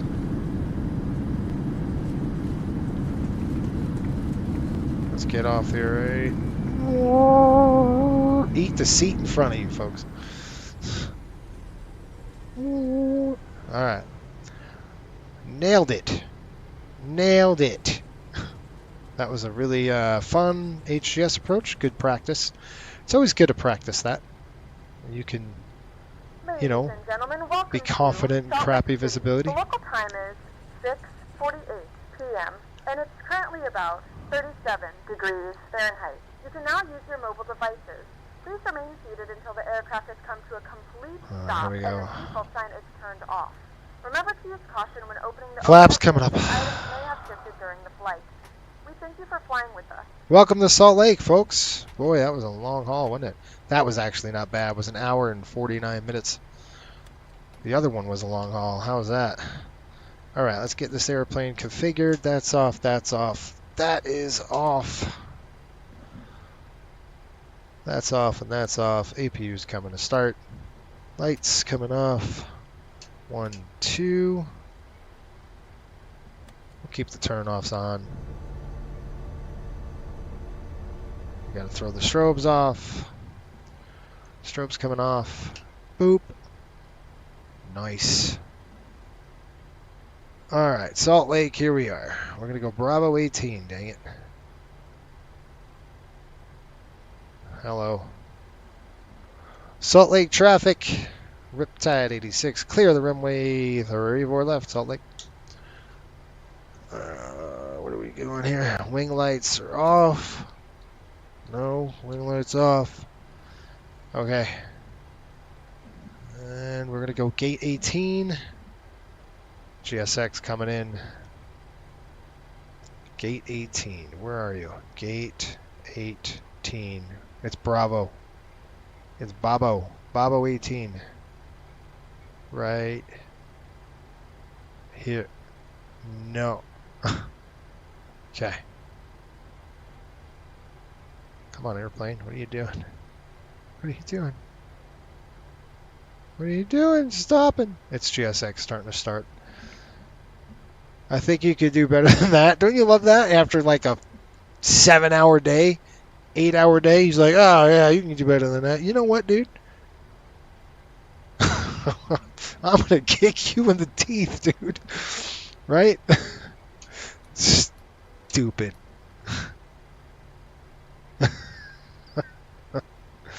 What kind of insult to injury is that? Yeah, why don't you throw salt in the wound there, bud? I think you could do better than that. Oh, crap. There we are, folks. Beautiful airplane. The visibility was great. You know, it's not 6 miles here, that's for sure. It's only been 8 hours. That's cool. That's cool. Cool. I gotcha. Let's park the airplane good. What do you think? Are we down for that? Let's give you a good park job. All right. Let's say get on the crew bus, folks. We got you here safely. That's all that matters, right? Nice and safe. Perfect. I'm tired. I couldn't imagine. I mean, this is... And we got to turn around tomorrow morning. Let's see. We're going to get in at 7 o'clock. Okay, so 7 tonight. I got to figure out when that flight is. Because I don't know. We might have to do a deadhead. We'll see. It depends if we can get part 117 going or not. It depends if I can get 10-hour rest. So we need at least 10 hours of rest. Right now it is, what time? It's going to be 8, 9, 6. It's going to be 7 o'clock. By the time you're done out of here, we get the airplane shut down. Crew bus comes in. We got a 15-minute. It's 15 minutes and we're off the clock. So you figure 7 o'clock right now local. So we're done by 7:15. Get to the airport. We get to the thing at 8. Let's say 8. 8 to 8 is 10. 8-8 is 12 hours. It's going to be cutting it close, you guys. That's cutting it close. Shoot. APU is online. Taxi light's going to come off here shortly. Yeah, I see my pink guy. Bravo 18 it is.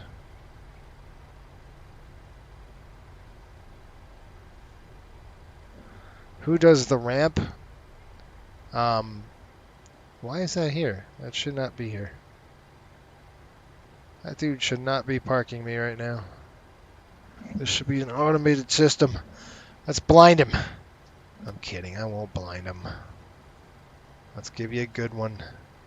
I'm not following you, you fool. I'm following the thing. Brakes.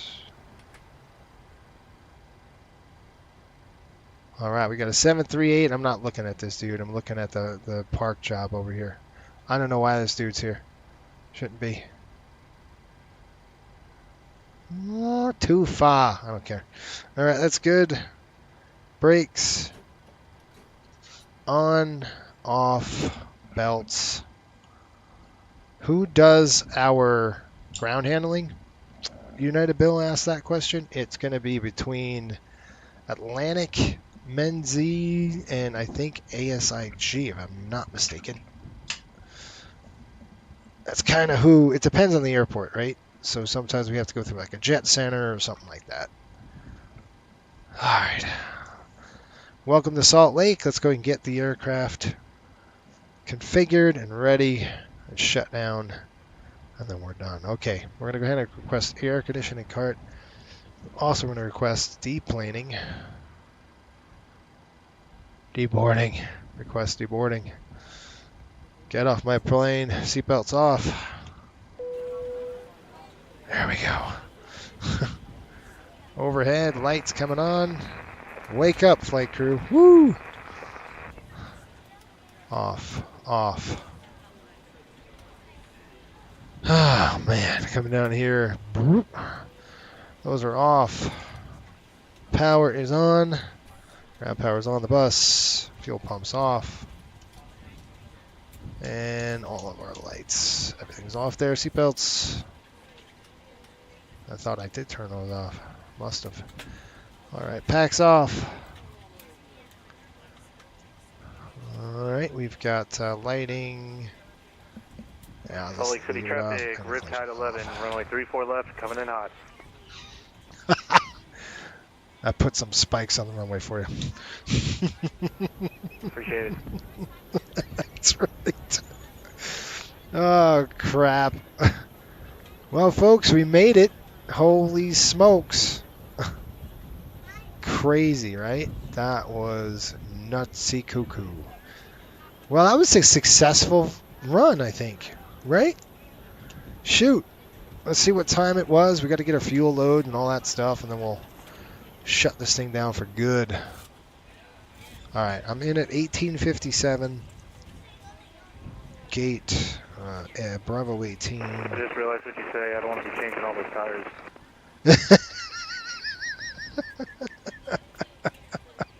Now he gets it. Oh, wait a minute. I love it. 100 over 100. All right, folks. Oh, okay. Yeah. Holy crap, you guys. I'll tell you right now, that was a marathon. That's a long, long day. And then you look at that, we're pushing it 7 o'clock, so we're done. We'll pack up our crap. We're done for the night, but I have to see because we might be taking a different flight. Depends on when. We have a flight that goes to Indianapolis, then to Miami, but we might have to change up the rules here, and I have to see. Why is my APU burning? I might have to see APU's off. I want the APU off. Hang on. There we go. What I'm saying is I might have to see our crew rest. That's why it's important to get the timing right, is because if your crew rest, we need 10 hours of rest. So we might have to deadhead the crew or something like that. So that it could be something. I got to figure it out. So you figure about 7:15 we're done. You get to there about, I know where the Hotel Monaco is. They're probably like 20 minutes away. So let's say you say 7:45 by the time you get to the hotel. 8, 9, 10, 11, 12, 1, 2, 3, 4, 5. That puts us up to 5. Final runway 34 left. Yeah, 7:45, 8:49, 12, 1, 2, 3, 4, 5. We got it. We're good. We're good. We have at least 10. We have about a 13-hour rest before we get back. We have to check in about 6 o'clock, so that's what's going to happen. So if you're wondering, the next flight will be our normal flight to Indianapolis. So I think it's a 7:30 push. It's perfect. It's a 6:30 show. We got it.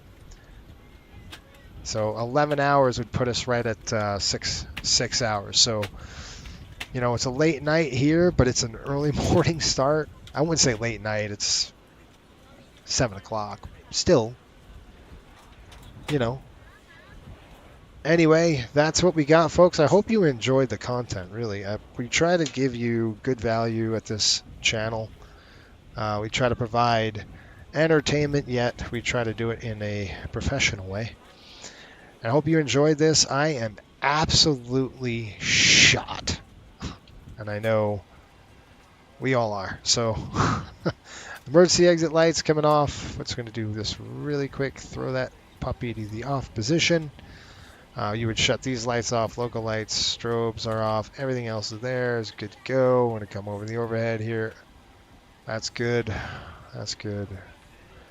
That is off. And then finally, click. See ya. We're shutting her down. Yeah, thank you, United Bill. Appreciate that, man. I'm going to go ahead and save this panel. If you're ever wondering, just hold the menu button and then you pull save file name. I'm just going to turn on some light so I can see what the heck I'm doing. 8062. Truth be told, I won't be going back to Hawaii for quite a long time. It might be another year before I get back here. We'll see. It's a long flight. I think it'll be less, but we'll see how it goes. Come on, panel. Save. Save. Oh, Salt Lake no. City traffic, Riptide 11, off runway 34 left at Alpha 8, taxi into the gate via Alpha 5, Salt Lake. I think it's broken. I broke it. Oops. Alright, I'm done. I'm shot. Close packs. Let me talk to him really quick. Oh, look at that. Hello. Oh, Whoa. Can't be anything.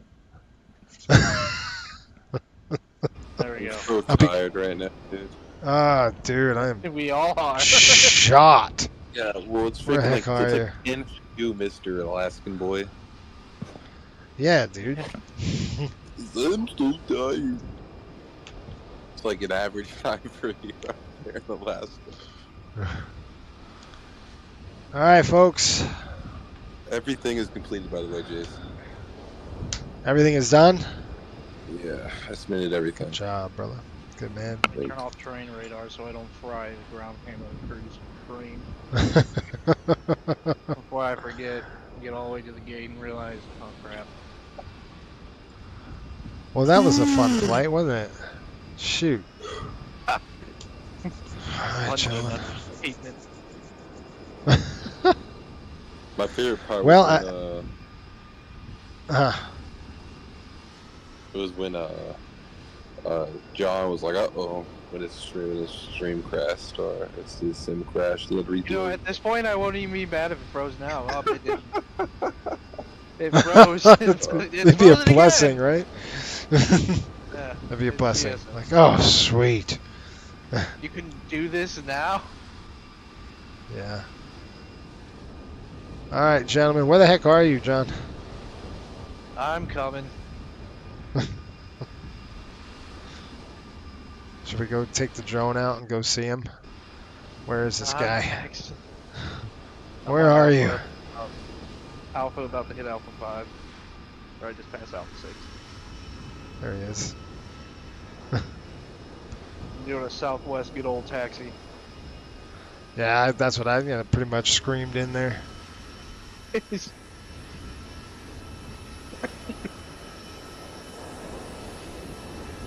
was ready for you to be singing "She'll Be Coming Around the Mountain" when you were about to land. You're getting to that point. I was. There you go. Were you laughing? Yeah. So I was waiting for you to make a call out on the radio to see if I can pick it up, but I didn't pick it up. So I was like, I'm too far out still. Oh yeah. I made my call. FAA's waiting for you on the ground. Salt Lake traffic, riptide, spiraling to the ground. Spiraling to the ground. Here we go. Y'all wanted a roller coaster ride today. That's right. I want to feel what negative G's is like. It ain't fun. Yeah, tell me about it. All right, folks. Thanks for everybody chatting on the chat here. We'll see you guys next week or whenever I'm flying again, which is probably going to be a charter flight, I'm assuming. And anyway, have a great night. Thanks for watching. Thanks for hanging out with us. And if you're new, smash that subscribe button and the like button for us. Until next time, keep the blue side up and the brown side down. You guys have a great Christmas and a holiday, whatever you celebrate. If I don't see you by then,